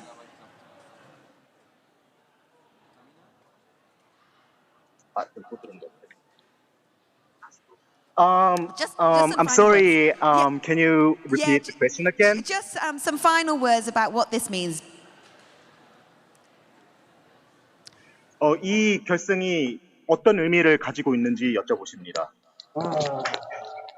일단 최선을 다했고요. 저에겐 큰 의미가 있는데 많은 것 중에 나태해지지 않는 게 첫 번째고 많은 사람들과 사회로 나와서 많은 사람들과 어울릴 수 있는 게 두 번째인 것 같아요. 네. Are you able to translate? He says it means a lot to him. Oh, okay. We're run out of time. No, you can go. You can translate. So, okay. Let me continue. He's happy to win this race, and he believes. He says this victory belongs to everyone, not just for our team. Because he believes that this technology will benefit everybody, people with disabilities. And he's really happy to work with co-workers. Yeah, absolutely. It does belong to everyone, and it certainly belongs to Nicolau as well, who's such an incredible competitor, such a brilliant personality. Let's go and join Peter as well, so we can get another word from one of the other pilots that's competing here in the Fez. He put in an extraordinary effort. You saw that final. Everything went into it, but like Hansa Blim said, this is a win for everyone. I think this is what makes this event so special. You saw that in the Leg Prosthesis Race as well, that yes, there's winners, but the whole team and everyone competing are winners. And Peter, this is an amazing moment. I'm going to come in with you and your service dog Jan as well. So much emotion. How hard was that finish? Yeah, I was so tense. It was so close, and yeah, I really loved it. Yeah.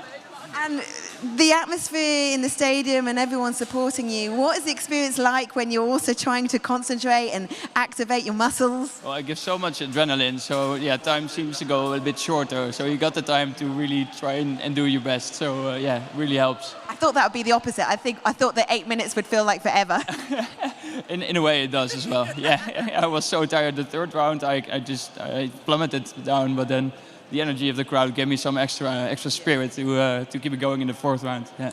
And I'm sure the energy of these people behind you as well. Yeah, my team. I'm so thankful for all of them. Also for the university, the VU in Amsterdam, and Berkel Bike, the students who trained me, and yeah, I'm so thankful for everyone. Also the organization of this great event. So. We're thankful for you all as well. Thank you so much. Well done, Peter. Okay, that is the Fez race. We move on. Next up is the Arm Prosthesis Race. Here is an explainer. Next up, the Arm Prosthesis Race. Blue parts are only allowed to be manipulated or touched with the prosthetic hand. The pilots must complete 10 tasks. Here are some examples. In this task, the pilot needs to put on a hooded sweater, fasten the zipper, take it off and hang it up on the clothesline. Lastly, the pilot has to hang up a t-shirt on the clothesline using a blue clothes peg. The next task involves some do-it-yourself action, including the use of various tools. Next up is the haptic bag challenge. The pilots have to identify and retrieve objects of different shapes and flexibility without visual assistance. Then the pilots stack blue cups to form a vertical pyramid while sitting at a table. Pilots can score 10 points for each of the 10 tasks. The pilot who completes the most tasks in the fastest time wins the race. The time limit is 8 minutes.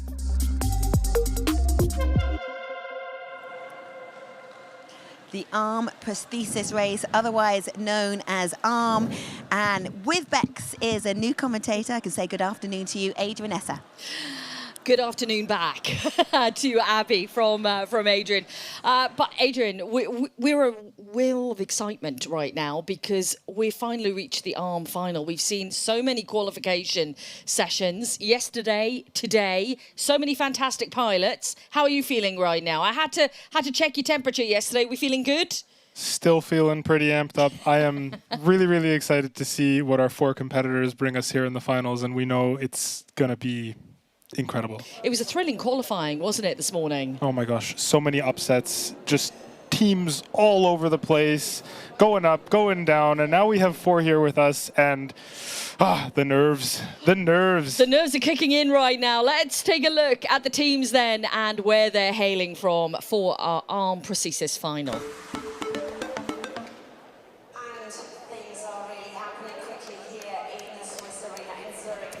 So we have 4 teams lined up for this one. It is going to be a thriller. Mia Hand, Bionic Labs, Hands On, and Bionico Hand are making up the final 4. All 4 teams have put up super impressive times, super impressive performances. 90 points, 90 points. On track number 1, we welcome the team from Italy, Team Mia Hand and their pilot, Simone Orgiacci.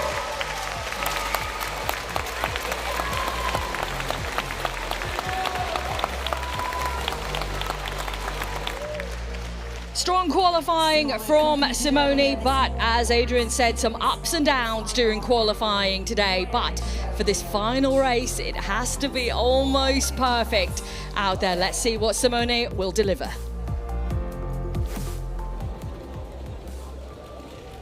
We say welcome to the team on track number 2, another Italian team, and Team Bion IT Labs and their pilot Salvatore De Cilis.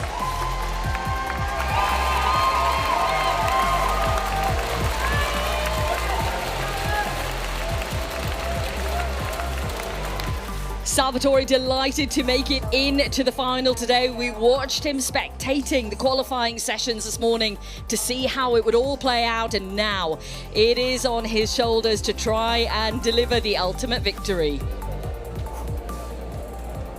On track number 2, we have the early leader of this competition from China. It's Team Hands On and Minju.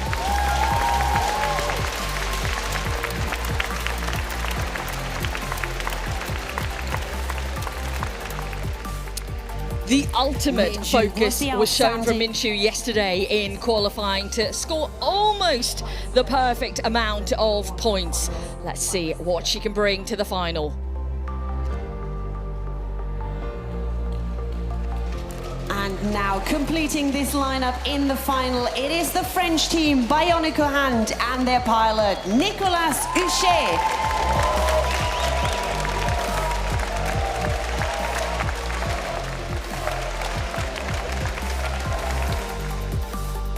Nicholas playing to the crowd there. There is, of course, a huge support structure behind all of our pilots, but a fantastic second qualifying for Nicholas today with, again, 90 points on the board, just like Minshu, almost perfect.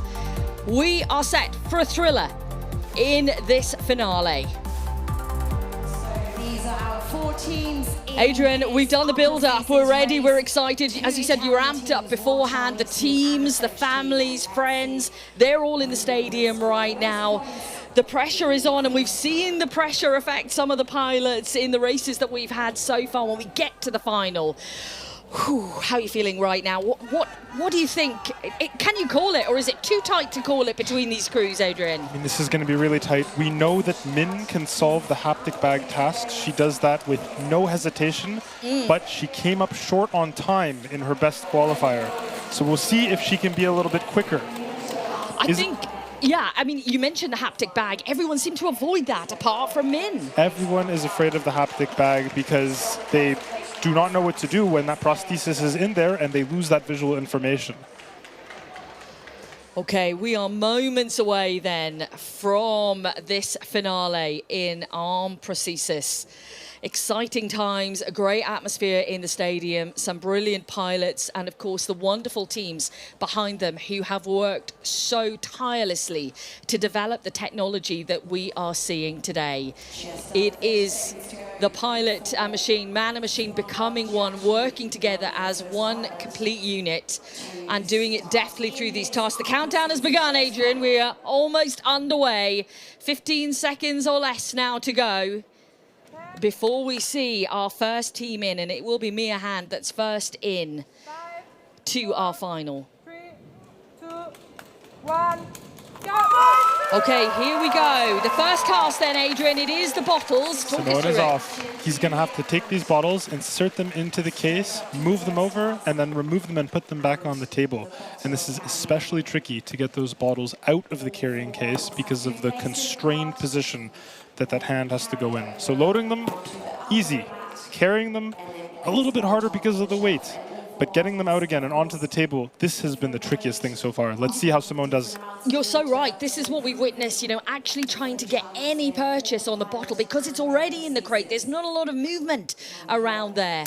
There's not a lot of space to open the hand and ensure a good grasp on the bottle. So this one here comes out easily, but it's not the heaviest one that we have.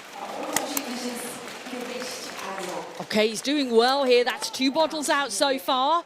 Remember, 10 points per task completed here, and we do have 10 in total. Oh, we've got 1 more to go here. Yes, but it's the heaviest, and we've seen Simone struggle with this every single time so far. You're right, in qualifying earlier, this was the toughest one for him. And he's always had to skip because of this bottle. Let's see if he can get it out this time. Is he just going a little bit deeper maybe than he was this morning? Or to the side, because now he has some space. Yeah. But it's tricky. This is 1.5 kilos, and he's going to skip. Okay, so we move on then to the next task. Salvatore, already taking the bottles out. So we're underway with Bionic Labs 1. And a different technique because he's able to grasp at the top of the bottle here. Which means that the pinching grip is strong enough to carry the whole weight of the bottle. Great job by Salvatore. On to the second task.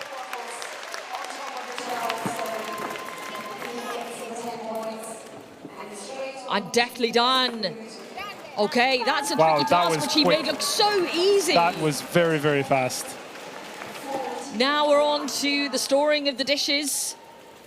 Has to be so careful. Belushka is watching on. Belushka cheering his teammate on. It's all on Salvatore's shoulders for this one. And Min was so fantastic in qualifying because she just completed all the, well, not completed all the tasks. She got 90 points, all but 1.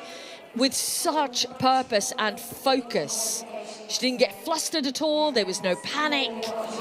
She set the bar so high. She did. You're absolutely right. In the first qualifier race, and just was short, maybe 30 seconds, and she could have finished that last task. Okay, Salvatore De Chillis already has 30 now points in the bag. Simone 20. Chu with 20 as well. And this is always a really tricky one. It's especially pinching the zipper and being able to pull it all the way up the sweater. Let's see if he can do it. Salvatore then bringing the 2 sections together. Yeah, yes, he's got it. He's got to get the zipper all the way up. Oh, is it stuck? Oh, no. It's stuck. He's just lost grip on it. He has to get it higher. Oh, that's an interesting way of, just getting it up. Okay, that's good. He got the clear. Yeah, she's happy with that. So he can now take it off. And Min is already at that point. Again, she's just storming through these tasks. She is moving quickly. And we know Min needs time. Min needs to shave some time. She can solve the haptic bag task. So she needs to give herself a good bit of time to be able to solve all of those tasks. All of the tasks, and maybe we can see 100 points. That would be so fantastic to be able to see that in a final. Let's see if she can do it. So all of our pilots are underway here in the Arm Prosthesis final. Okay, go. Very good. Yeah, the referee's happy with that. She can go. Salvatore De Schillis is already on to his next task, as is Simone. Wow, we are and we've seeing... got Nicolas Houchet very much underway as well. That's 30 points in the bank for Nicolas right now. Some very strong runs so far. I think for Houchet, he's already at now the hanging laundry sector of this final. So he's doing really well, but we saw that in qualifying this morning. And interesting technique, he used the t-shirt to cover his hand while inserting it through the sleeve of the sweater. Yeah, that's ingenious. Okay. Team Hands-On is on the bulb right now. And this looks good, Adrian. We just need it to light up. We just need it to light up, and Min is super confident in this task. In fact, she believes it's the easiest one. Oh, there we go. And she's got it. We have light. 40 points. Wow. But like you said, she does need the time to be able to complete the tasks. Min knows she can do it. She just needs to be a little bit quicker than qualifying. A reminder that it is an 8-minute time limit for all of the 10 tasks to be completed. Very good. Well done. So for Salvatore, that is another green. 50 points now. Skips the haptic bag. Moving straight onto the hot wire. Oh, we have an issue. Simone Oretici has an issue here. It looks like his hand is struggling to turn. Oh, and yeah. See, and when the wrist can't move like this, it's really, really hard to turn these cups over. Okay, let's head back to the haptic bag the haptic now. bag. So basically, the foam that we see in front of us there, the squares and the circles, they're in the bag, and she has to find them. Yes, without using her eyes, she has to reach in and identify and retrieve the correct object. How is she doing that, Adrian? There is actually a camera on the hand which automatically recognizes which object she's holding, and a feedback display that tells her when she's within grasp of the object. Okay. Like we've said before, she's one of the only pilots who really goes into this and tackles it. Others bypass it. Yes. It's taking her a little bit of time. As we can see elsewhere, we've got 50 points on the board for Nicolas Houchet, who is actually also going to go for the haptic bag as well. Min struggling here a little bit. Yeah, this is taking time, isn't it? Precious seconds are ticking away right now in this final. Houchet retrieves the wrong object, but moves on. Min gets 2 out of 2. And the cube. And she's only got one cube. more. She still has to get the soft cylinder. And she's on a perfect score right now. And she is on streak for a perfect score, but this took some time. She was slowed down here by the haptic bag. So she's going to need to speed up a little bit now. Yeah, she needs... But speed is very difficult when it comes to this, speed which is the hot wire. Oh, and he grazes the edge of the hot wire. Houchet's just touched it. Just so that's barely. 2 red now. What does Min have here? She is flying through the hot wire. Look at the focus, Adrian. So incredibly quick. This woman is not flawed by anything. Nothing. Such a supreme performance. Oh my gosh, and she's finished the hot wire. Record time, handle. surely. 80 2 minutes points. Left. Just under 2 minutes left for Min. Can we see 100 points on the map? Oh, and she's so quick with this here. This really does now depend on how quickly she can do. But as you said, you know, with the action of the arm that we're seeing there, that flipping motion. Bex, it's going to be super, super close here. She's on a really good pace, but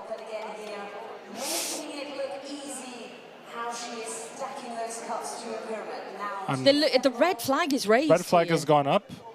We're not sure, but she will. Okay. Okay, move on, move on. Let's see if we can get the other one done then. It is the final task that she will move on to. Salvatore De Chillis completes. 70 points. And now we watch. We watch Nicholas finishing the clean sweep, moving through it easily. And there we go for Nicholas, the marble on the top. Yes. Yes. Nicholas, he's done it. 80 points. Putting him ahead of De Chillis, ahead of Orchatici. But what can Min Shu do? Let's keep our eyes on Min. She's also on 80 points. She needs to pass this. She's on 7:15 in terms of time. But she only has one more object. She's got 30 seconds to go. She needs to get that key into the lock. And I think the marble is still on the table and not in position on the next one. Let's just find out. Oh, time is precious here. Yeah, the marble is on the table. She needs to get the marble on the table. Just put that into position. Get it in position and cross the line. Don't drop it. Oh my goodness, that is a thriller. That is a pass. That is amazing from Team Hands On and Min Shu. Wow. Oh, she knows it. She was under pressure there on the final task, and she rose to the occasion. She delivered. Wow, that was quick. Oh, I am blown away by that performance. Her composure. I have such respect for that. Wow. Also, look, she's still composed right now. Oh my gosh, her heart rate must be through the roof. It must be. What a result for the team and for Min. What a performance up against such fantastic pilots who have really delivered out there. Was it as breathtaking as you imagined, Adrian? I think so. I was on the edge of my seat there. I wasn't sure which way it was going to go. I mean, final rounds, mistakes were made, the pressure was high. I don't think this woman understands the word pressure. She doesn't look as if she feels it at all. She just keeps herself in that zone. She's composed. It's like she's, you know, she has blinkers on. She's not aware of the audience. She's just carrying on. She is doing what she needs to do and doing it so, so well. Brilliant performance. Always amazing to see how quickly she navigates the hot wire. And these were the thrilling moments, whether she could get the actual marble on in time, and the countdown was on. We were under 10 seconds here, and she did it. And now you can see the emotions off the track. Wow. Oh, that heartbeat. I am sure her heart rate is through the roof. Confirmation. Min Shu wins here for Team Hands On with 90 points on the board. Nicholas Houchet for Bionico Hand in second. Salvatore De Chillis third. And Simone Orchatici in fourth position overall. Whew.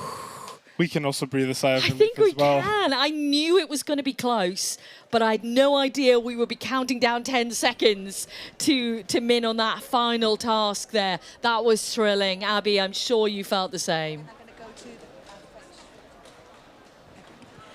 Yes, we are going to join Min and the team leader, Michael. Michael's going to help us translate. First of all, a huge congratulations to you and your team. First of all, I need to know how Min stays so calm, so composed under that sort of pressure. 你为什么如此这个怎么说？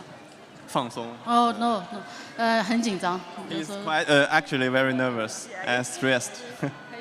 And how much nerves in that final task? Because really it was down to that and getting the marble on in time. 就是为什么你的那个小球最后还是能及时的放在那个上面？ Can you repeat again? We could just ask how much this means. Right? We saw the level of competition. This particular discipline had so many pilots in, such close competition. So to win it, she can describe how she feels. 就聊一下你的感受。这次有这么多人参赛，你的感受是什么？就是首先非常荣幸能参加这个比赛，见到太多的这个假肢有关这个。See a lot of prosthetic hands, so she is very excited and very 参加这个能见识到更多的这个假肢，就让我开阔那个。They have seen a lot of new technology and making very hopeful for the future development in the prosthetic research. And tell us about this prosthesis. It's incredible when you're up close and personal to it, but the development of this so that it can be more readily available to the public. Yeah, it has 2 degrees of freedom. The rest rotation is controlled by the EMG signal of the radial limb, and the close and open is controlled by the shoulder movement, so they can simultaneously control 2 joints. So they can move some tasks more quickly, such as stake the pyramid. But this time we fail. we hope we can do the perfect trial, but our pilot has tried her best. Why?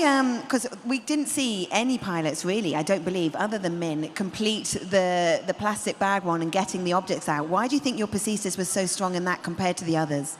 We have tried different strategies, such as force sensors or other technology. But this time we choose this camera, computer vision method. They can recognize pictures. So if they target the specific shape, they can give the feedback, such as the sound or the color. So the pilot should will know how her hand can how successfully they will reach the target. Well, you're so successful, not just in that task, but the whole of the task. Congratulations, you are the winner of CYBATHLON 2024. Congratulations. Wonderful. Yes, and we're going to go and find second place over here. Let's hear from Nicolas. Now, Noah, we spoke to Nicolas early this morning, and it was such an emotive interview, and we get to do it again. That was tense stuff. We didn't know until the last few seconds whether it would be gold or silver. Sorry? We didn't know how close that was going to be, and did you expect it to be that tense right till the end? Yeah, it was very intense, and the hot wire was, that was a mistake. So, but it's okay. It's okay. Everyone's a winner here. That's what it feels like in CYBATHLON. There's such a great spirit amongst you all.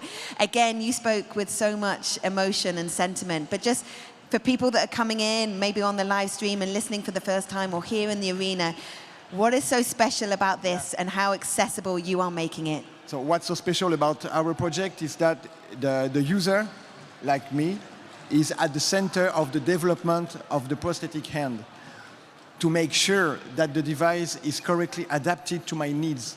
And it's the philosophy of my human kit, to make disability, to turn disability into a way of being creative and be able to empower yourself with your disability. That's the first thing.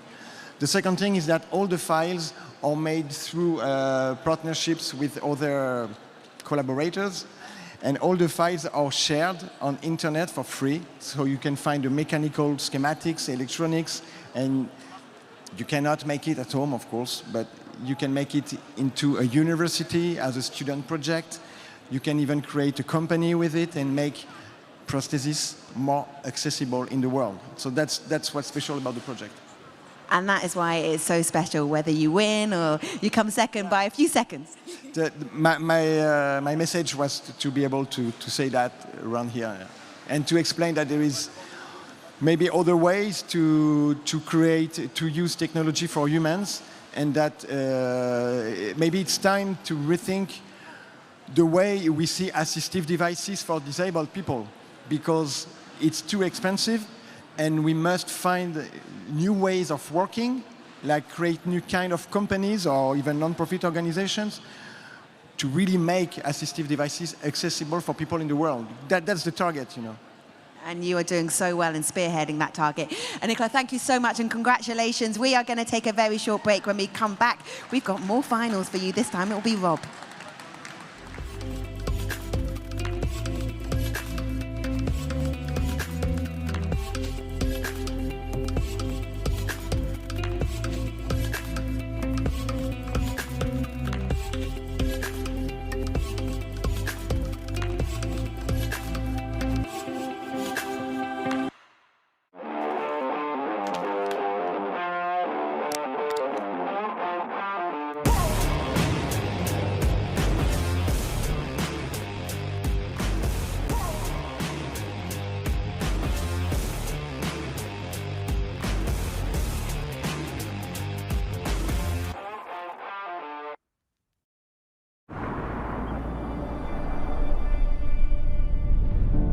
Mein Name ist Michel Fornasier und für mich hat die Zukunft längst begonnen.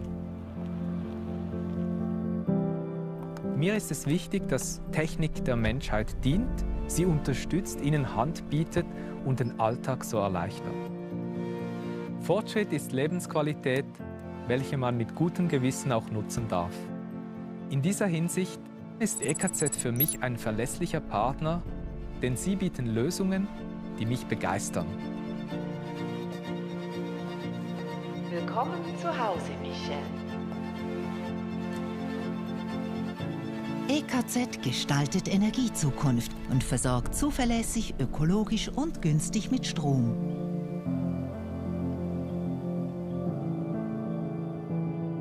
EKZ, stolzer Partner des CYBATHLON. So the next race, it is Rob. And here's all you need to know.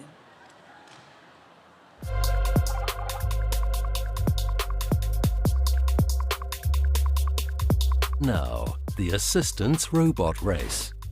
The pilots must complete 10 tasks. Let's look at some of the challenges. During the first task, pilots must use their assistance robot to remove a parcel from a mailbox and place it on a table. Next, pilots must bring a toothbrush to their mouth with the help of the assistance robot. Then the pilots are asked to hang a scarf on a clothesline with the help of the assistance robot. This task is a bit of a challenge, and it's even called Spice Up. The teams have to grab the correct object and set it down on a predefined location. Pilots score 10 points per task. The pilot completing the most tasks while clocking the fastest time wins the race. They have a maximum of 10 minutes to complete the 10 tasks.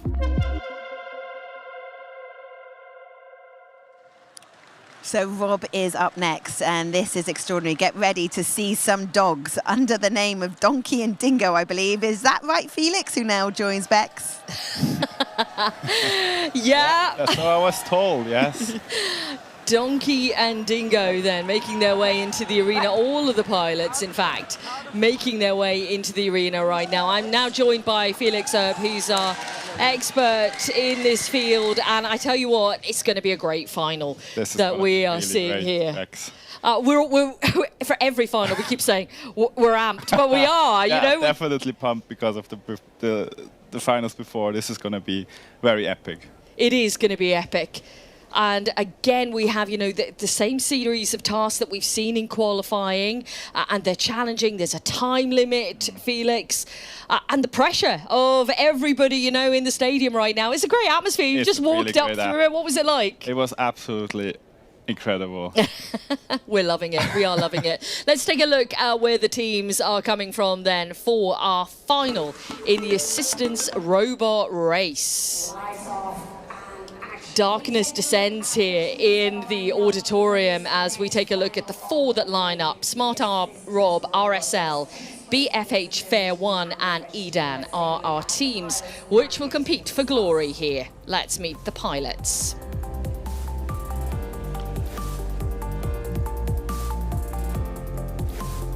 On track number 1, we welcome from Switzerland, Team RSL and pilot Samuel Kuntz.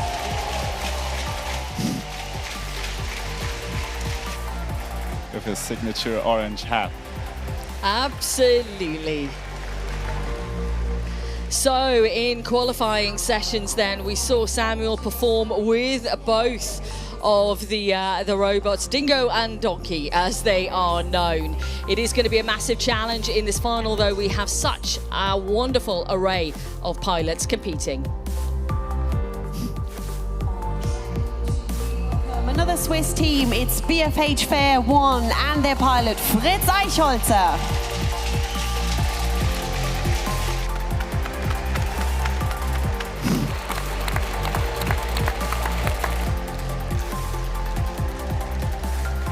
Fritz has his fans here in the stadium who will be supporting him as he aims to tackle each of the 10 tasks as quickly as possible here to get the title of the winner of this discipline for 2024. It is going to be tough though, strong rivals out there. Definitely. 3 from France, we welcome team Smart Arm Rob and their pilot Etienne Moulet.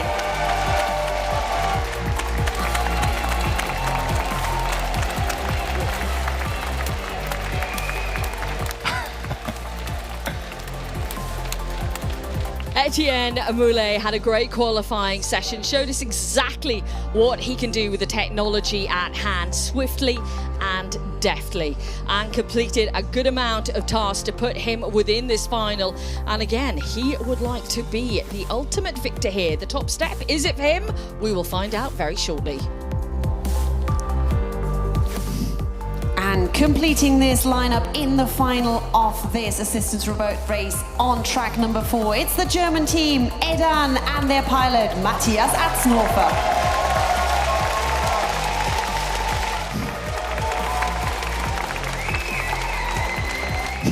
What a qualifying we saw from Matthias, taking the maximum points available. He was delighted at the end of the run, but now it comes into the final scenario. It is just one race here to take the ultimate glory.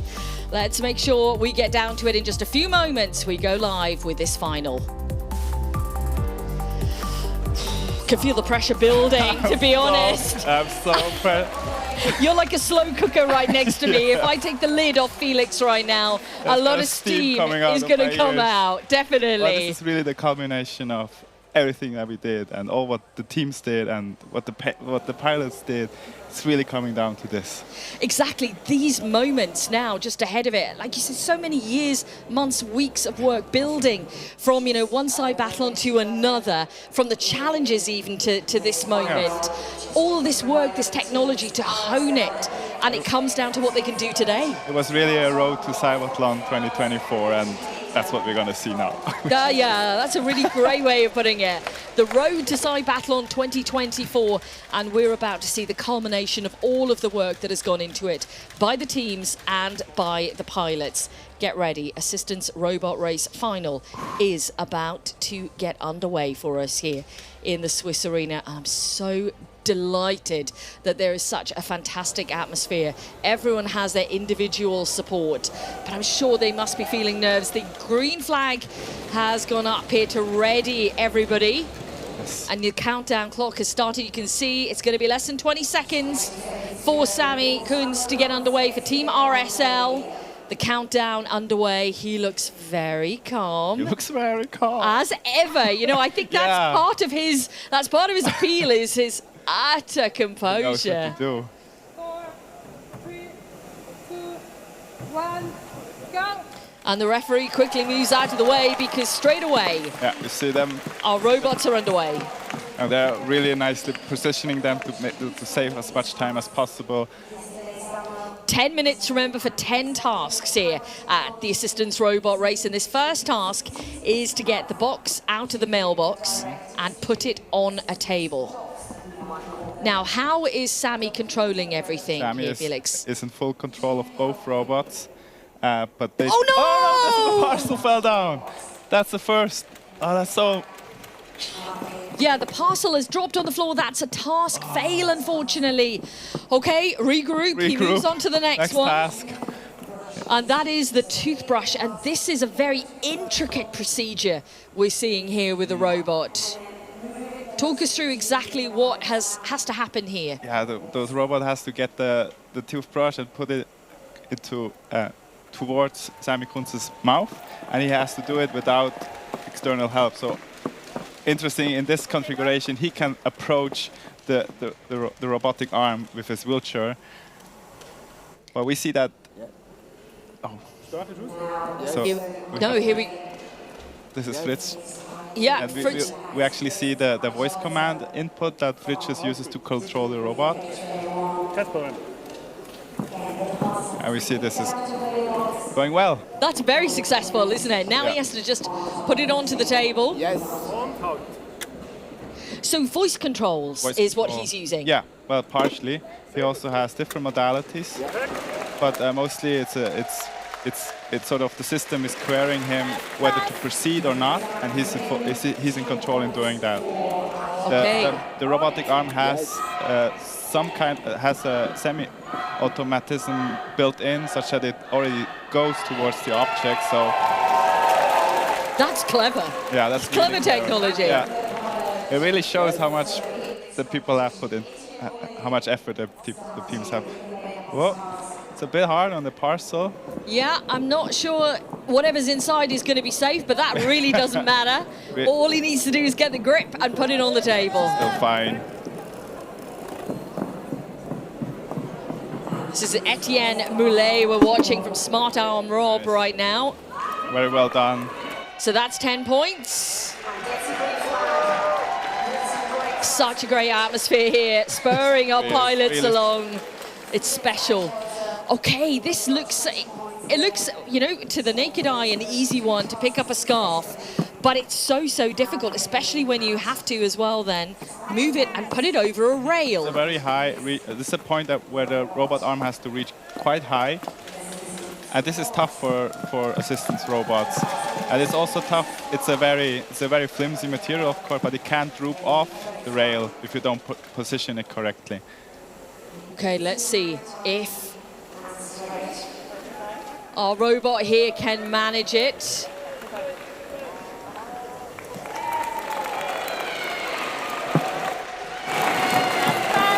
It is a pass. So that's 20 points for Sammy Koons right now. For Etienne Moulet, he is on 20 points. We're back with Fritz. Yeah, he's getting great instruction from his coach, just to make sure that it has a firm grip on the scarf.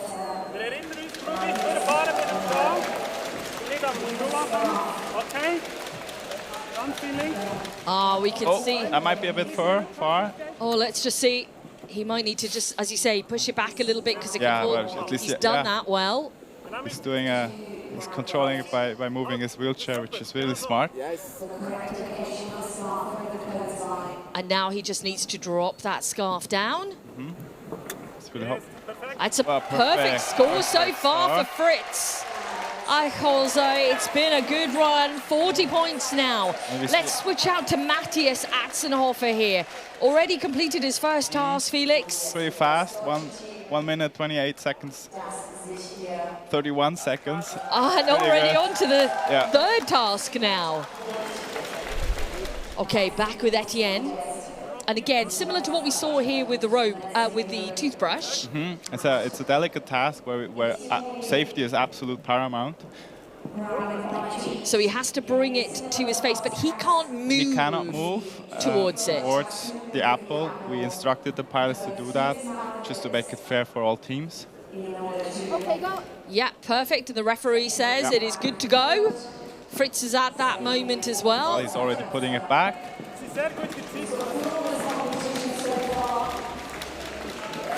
Perfectly placed They're back. really good in time. It's 4 minutes and they already achieved 5 tasks. That's fantastic. 4 minutes 20. BFH Fair 1 team with Fritz here. Another pass on the board.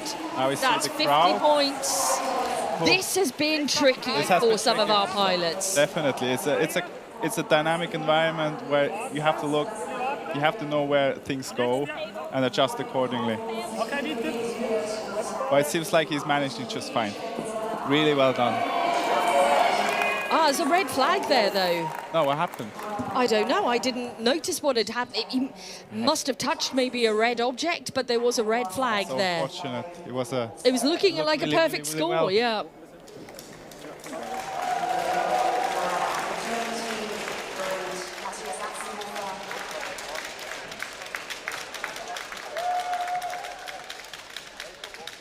Okay, still with Matthias now then. Yeah, we also see an issue with the tasks. Yeah, more than that. Yeah, he's passed multiple tasks and that. For some reason, it's not quite working on our system right now. Bear with us. There's a backup to that, so don't worry. Good. It's a bit tracked. Okay, we're into Spice Up Yeah, now. that's really an advantage of the system. So Sammy can remotely tell the robot what to pick up. And in the other teams, they have to go around and get their next item to be announced by the referee. Oh, that is very clever. So he can stay at the table and know what he needs to do. Atzenhofer is on 40 points at the moment, so 40 points. And no faults at the moment. Perfect. So the voices in my head will keep me up to date with all of that. Oh, for Fritz. And that is Matthias. He is moving at great yeah, he pace. just passed the crowd task flawlessly. Very well. And now we move on to Spice Up, where we can see some of our other pilots are at the moment. So you can see the pace they're laying that up, he's right? setting here. Yeah. He's really fast. He started last, but they're all So watching as he just places those objects on top there.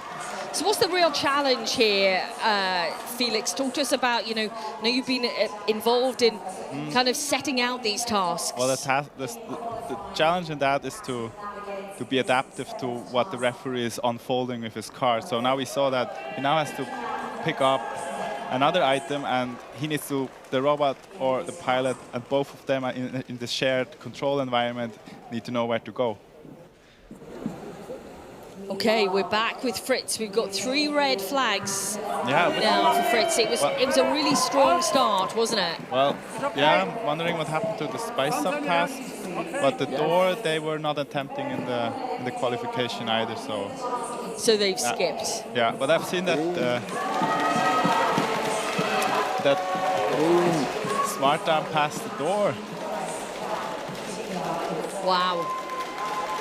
That is Etienne Moulet through there. We saw him struggle a little with that yesterday, didn't we? That was nerve-wracking, so I'm wondering if he has a different approach now, or is he doing the swing again? Yeah, so what he did, he didn't quite grip the handle here in qualifying. He just brought one part of the robotic arm behind it and swung the door backwards. Initiated some inertia on the door and hoped that would be enough. Now our points are correct here now for Matthias Atzenhofer. So he's... And he has opened the door using that special device. That they had to come up just for doing that task, or this, I have to be precise, just to open the door by the doorknob. Yeah, there's different shape door handles and doorknobs around the world. It takes a lot of torque to open a doorknob, and this is really a challenge for robotics in general, and it is for distance devices. Okay, now Atzenhofer has to turn around. Nice. Close the door. I see that Moulet still hasn't quite closed the door, but he did now. Yes. Yes, and Moulet has got the green flag. Yeah, Let's see if Atzenhofer can do this as well. He's being so... Ah, yes. So we see that the timing in Atzenhofer's... the timing is out. Just pay attention to the points. Yeah. And our voices in our heads will tell us about the time, and we will count everyone one down. That's brilliant from Matthias. Okay, Etienne moves on. You can see Sammy has already completed. Yeah, at 80 points. It's a great run from Sammy. Well, they just had to leave up. It was really unfortunate what happened to the parcel in the beginning, but... Absolutely. We'll see. There's still okay, he's got 2 minutes 20 left to go, is what I'm being told. Also, Eichholzer is also passing the finish line right now at 70 points. Very well done. Very well done to Fritz. And look at the timing, 6 minutes 50. We set the bar too high.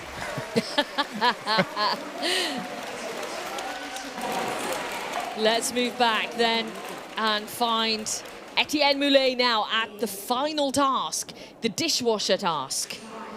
So he needs to go down now and open up the drawer, take out the plate and place it on top of the unit here. Without falling.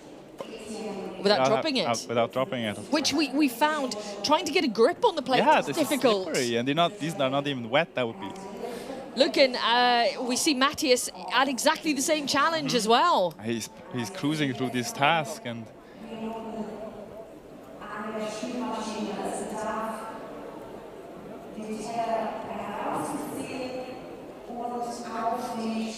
And you can see then there was a countdown that just appeared on Moulet's time there. He's, but Matthias just dropped the plate, but it's still within the tray. Yeah, well, what is he? He's still got time.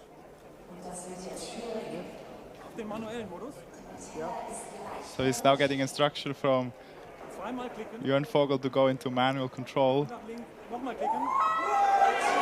And Etienne Moulet is completed. Competing with 90 points. 90 points. That's.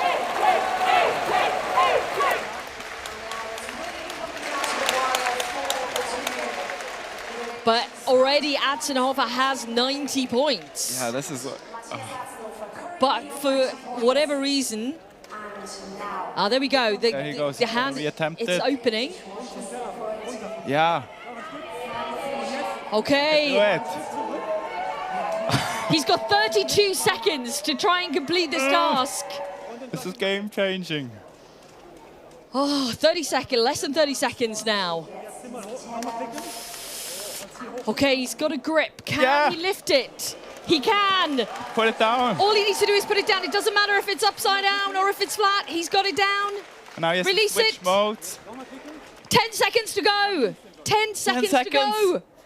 He's got it down. Back. Go, go, go, go, go. Go.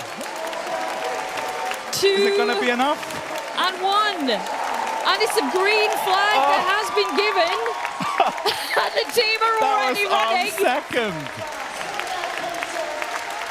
What a fantastic result for Matthias. I didn't see the timer. I really hope that he made it within his 10 minutes. They're just double checking timing really, right double now. check, please, production. They are double checking.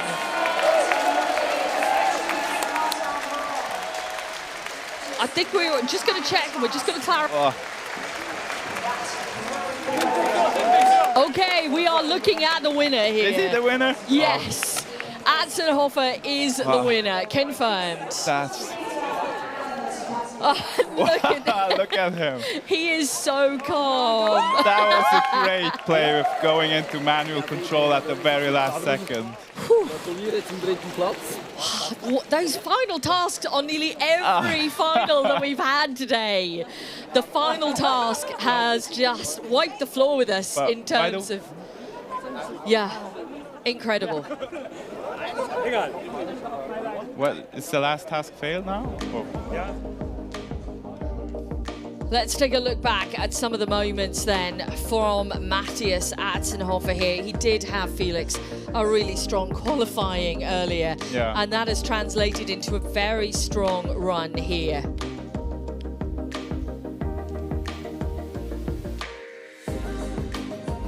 Tell you what, these moments though, just watching it all play out in the final, watching each pilot go through every task.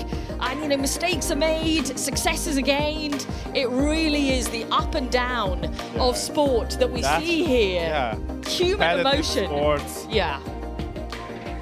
But that's the beauty of it. Competitive sport brings out every range of emotion, and we have certainly seen that. Yeah. We're going to get a confirmation on the results on the screen for you very shortly indeed.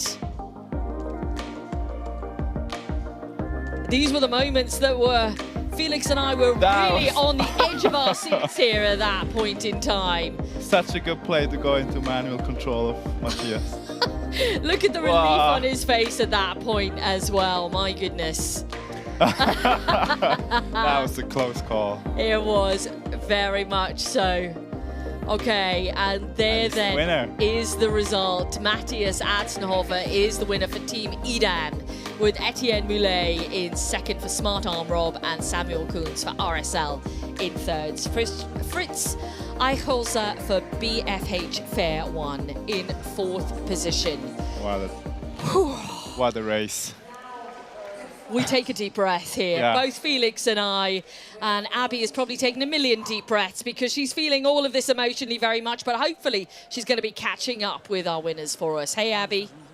Thank you, Bex. Yes, we are joined by the team leader and the pilot of Edan. First of all, we have to say a huge congratulations, Matthias. There was nervous moments at the end there. It went down to the seconds.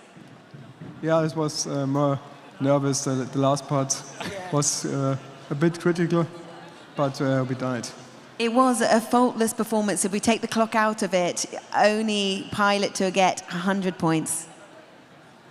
Yeah, mit den 100 Punkten? I didn't understand. Just with the clean sweep, it was a faultless performance. With not getting any ready fails. Passing all of the tasks. Yeah, we had some issues with dishwasher in the end, but we switched then to another control mode to compensate for dropping the plate, and I'm not even sure if we made it in the time or not, but it was great. We had to double check. You made it literally in a split second. It was a countdown, and we were watching on, and it was so tense. How was it to perform under the pressure of this arena when you know that the spotlight is on you, Matej, but you've got all these people that you are also collaborating with, and I'm sure have a sense of responsibility towards? Yeah, it's a great feeling with my team, and the support me is top. So what happened in those last moments then with the dishwasher? And I know you were spotting him and you were able to give some verbal commands. So, well, typically we have this shared control which helps him to get guidance for the plate, to grasp it, but somehow we were off by a tiny bit. The finger got on top of the plate, and then we dropped it. But then we basically switched to a direct control mode so that he could directly control, which we didn't train a lot because the shared control was working nicely, and so I tried my best to coach us both through there. Yeah, exactly. It's a team performance. And tell us then about this robot and what this can do for people in the future, in the present, how present that can be. Yeah, we are working on this for quite some time already. I mean, the idea is to have assistance in guiding the arm when you want to grab an object, or even when you want to use an object. If you want to pour from a bottle to a mug, you need to be precise and rotate the bottle around the tip. And in this, you get guidance with the arm, so that those complicated motions only need a rough joystick command, and the precision comes from the robot. And that's how we do the tasks here. And if needed, we also combine it with a wheelchair, for instance, in the door, that the wheelchair automatically drives backwards when opening the door. And this helps, and I think it makes it intuitive to control. And for you, Matej, your experience of being the one that is helping also to develop this and being the pilot, what does it mean now for you to, be lifting the trophy on behalf of Team Iran? For him to be the one that is celebrating this moment for the team and lifting the trophy. Was bedeutet es dir, das gewonnen zu haben? Ja, es ist eine sehr große Bedeutung für mich. Eine große Bedeutung für mich. Yeah. So he is proud, and he will cheer a lot, and we will celebrate all together tonight. Well, I will let you celebrate with the team. Congratulations, you are the winner of Rob in CYBATHLON 2024. Well done, both of you. Okay, we are going to speak to Maria Fossati. Now, Maria competed in 2020, so we will find out about that. She's also going to be part of the medal ceremony for the Arm Prosthesis Race. Is that correct? Yes, today I will give medals. It's a huge honor for me to be here after my participation 4 years ago. So it's great to be here. Great atmosphere. I just love it.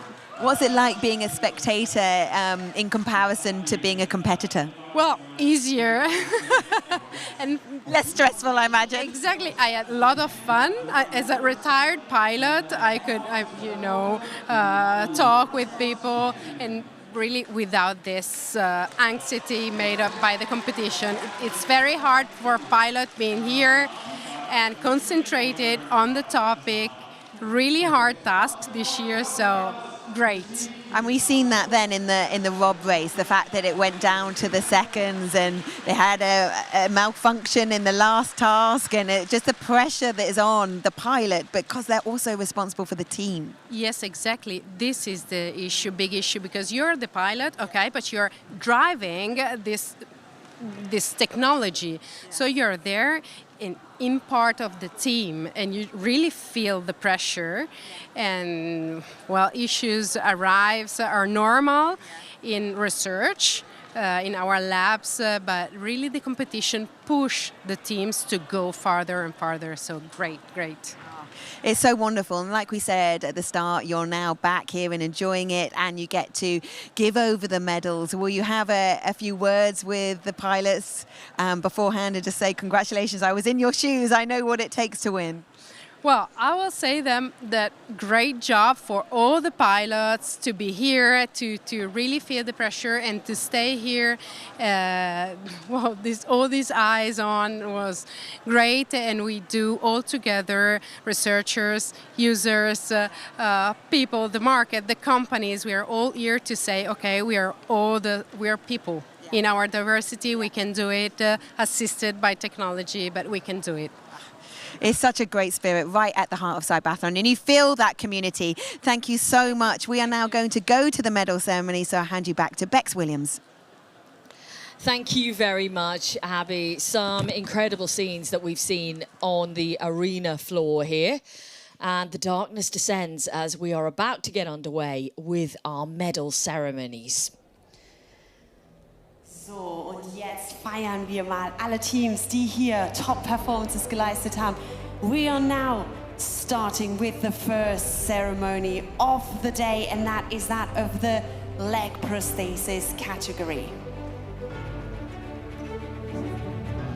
The medals are being presented by EB member of ETH Zurich, Professor Dr. Ulrich Alois Weidmann, and Ambassador for Circ-Leg, the winners of the CYBATHLON 2020 Global Edition in the Leg Prosthesis Race, Alex Munyambabazi.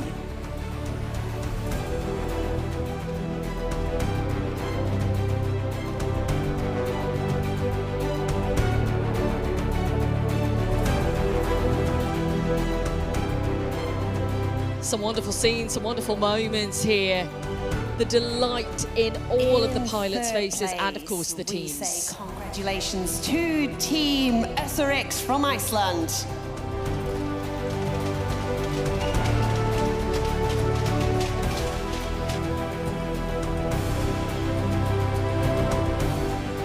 And a huge round of applause here as the team accept the trophies. Winning the bronze medal, it is Faris Amra. Fantastic performance from Faris here at CYBATHLON 2024, and from the whole team, of course. It is a collaborative effort here. Second place goes to Italy and Team Softfoot Pro.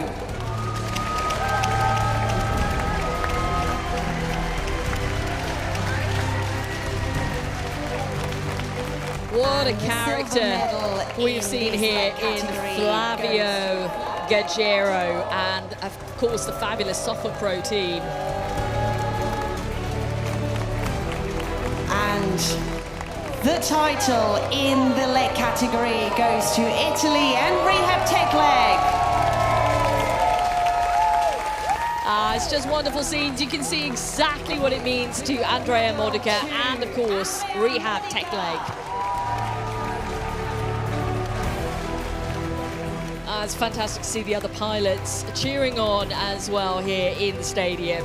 And please give it up for your medalists in the leg category. a great 1-2-3 then with Andrea Modica taking the win. And the whole team behind celebrating. And I'm sure those celebrations will continue on. The confirmation on the screen of that 1, 2, and 3, with Modica taking the win, Gaggero taking second, and Harris taking third position overall.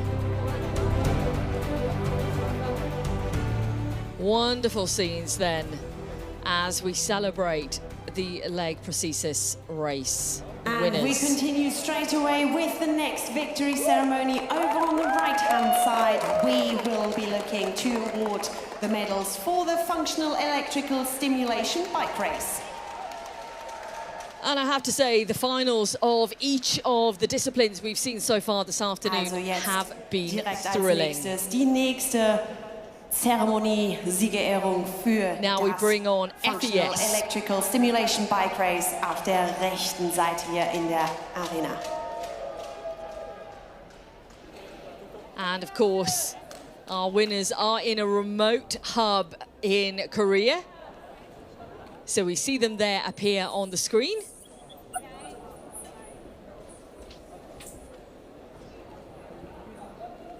And the team here, Andrea Gatti, is in third position, but our second place team, which is of course Pulse Racing and Peter van Berk, not here at the moment at least.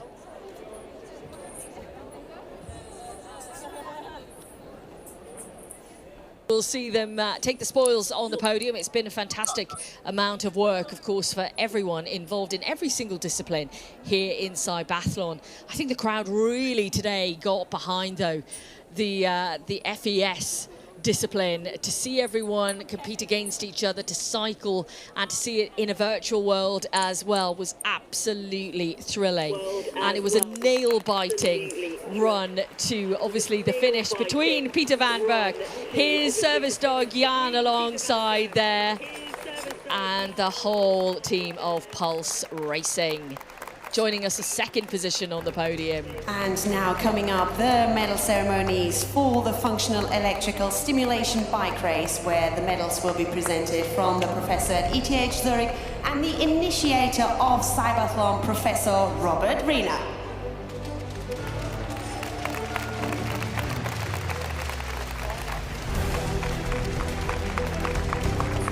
In third place from Italy, it's Team Polimi 2.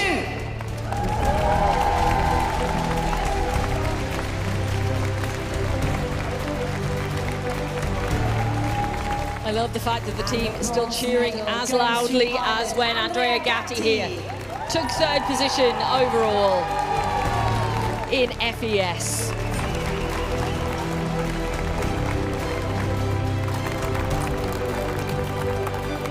In second place from the Netherlands, it's Team Pulse Racing.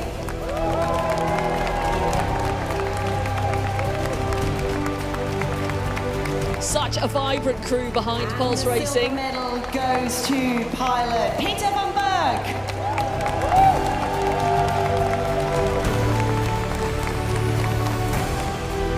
It was a fantastic battle for that first position, but there can only be one winner. And in first place, we provide the title to Team B again and pilot Hunsop Lim.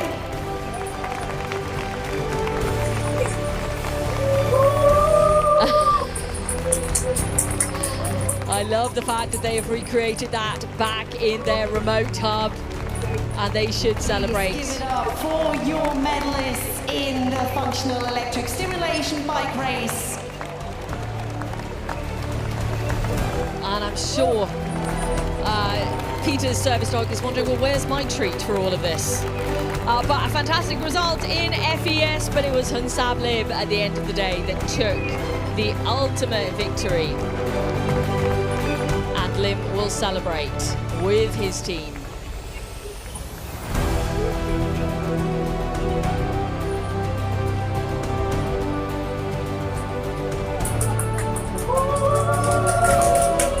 You can hear them clapping in the background and cheering. There's been so many that have been a part of the remote hub experience here, which has brought so much more inclusion to CYBATHLON, being able to communicate out around the world to the teams that cannot travel to be here in Zurich with us today.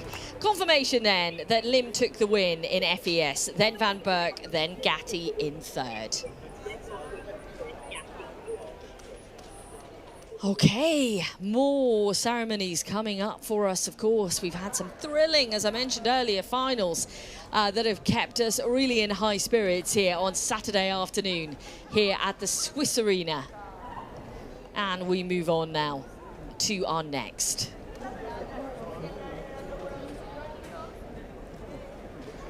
You can see the sign up there, make some noise, and that certainly has been the case. The crowd have just been fantastic, supporting all of the pilots. It's been a very motivating spirit inside the stadium this afternoon. And now we move on to the Arm Prosthesis celebration. And again, und es geht direkt another weiter thrilling jetzt final. mit der Siegerehrung für die Armprothesen-Kategorie. So next up is the ceremony for the Arm Prosthesis Race.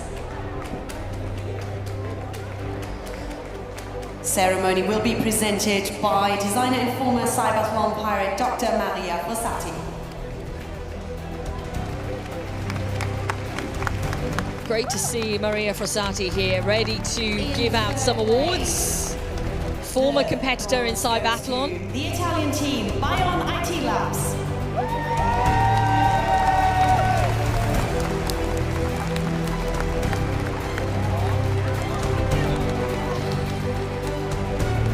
And the bronze medal goes to pilot Salvatore De Chilis.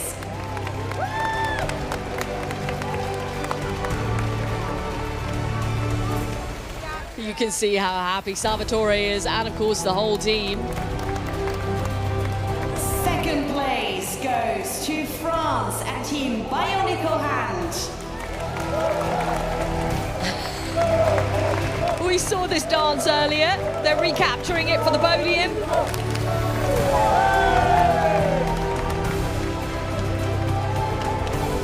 And the silver medal goes to pilot Nicolas Huchet.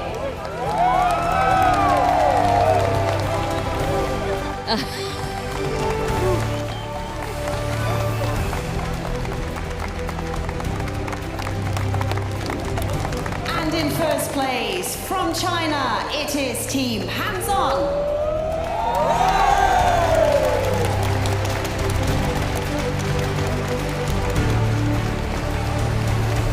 Gold medal goes to pilot Ming Shu.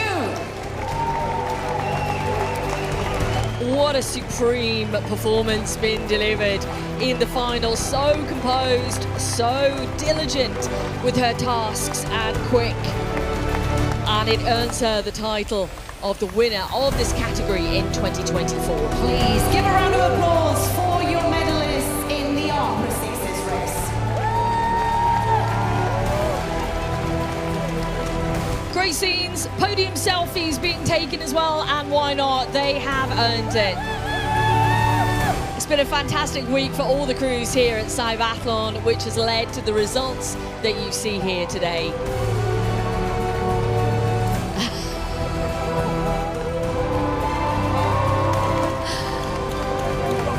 I am loving the characters with the team of Nicolas Huchet. Fantastic. So confirmation there that Shu took the win, Huchet took second, De Chilis took third position overall in the Arm Prosthesis Race. Isn't it great to see scenes like this? You know, everyone just celebrating at the end, because let me tell you, those finals were tense.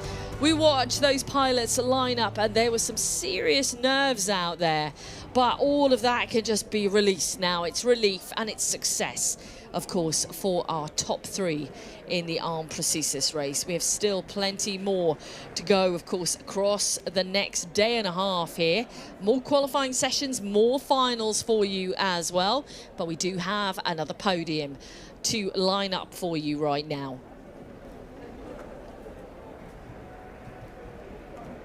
And that will be in the robot assistance race. Can already see Samuel Kunz and Dingo and Donkey in place. And we just see the rest of the pilots move into place before we get underway with the formalities here. If you are just joining us here at CYBATHLON on Saturday, we have had quite an incredible day so far. We've seen some thrilling qualifying, some amazing, awe-inspiring finals, and now we are giving out some awards for the finals that we've seen this afternoon, but there is still plenty more to come today. And I believe we are in position and almost ready to go. And the fourth medal ceremony of the day is that of the assistance robot race. The medals will be presented by the Mayor of Claughton, the host city of this year's CYBATHLON, René Huber. In third place, it is Team RSL.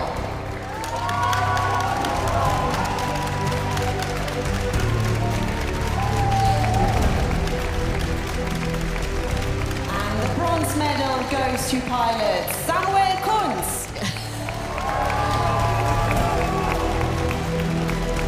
I was half expecting that trophy to go to one of the robots, then I really was, but they are making their moves at the side of Sammy. It was a really tight race. It's Team Smart Arm Rob of France.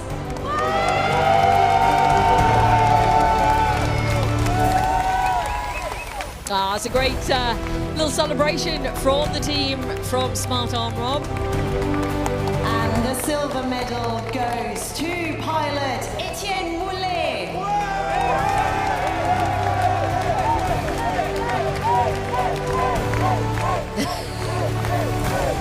Such great vibes out there right now.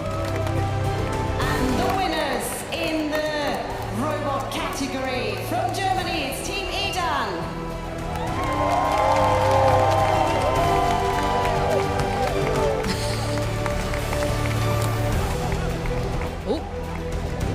Almost had a little bit of an off there, but we're good. And the gold medal goes to pilot Matthias Atznorfer. What a super strong performance from Matthias, under pressure as well in the closing sectors, but he kept it all together. He's delighted, the team are delighted, they should be. What a fantastic spectacle. In the assistant robot race.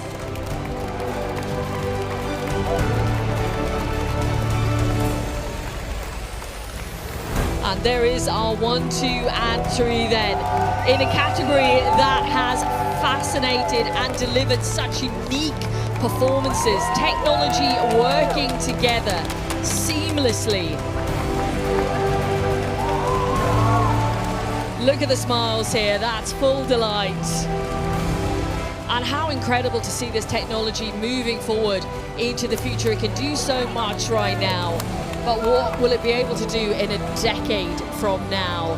All these teams are working so hard to develop, and the results today testament to those efforts. Okay, that completes then and concludes our medal ceremony for now, at least. Let's rejoin Abby. What a thrilling set of finals. We have got more CYBATHLON to come. This is what lies in store later this evening. After the first finals, in about 2 hours, the next qualifying is going to start. Conquering daily obstacles in a wheelchair, watching the BCI and Vision Assistance Race pilots solve their challenges with fascinating technology.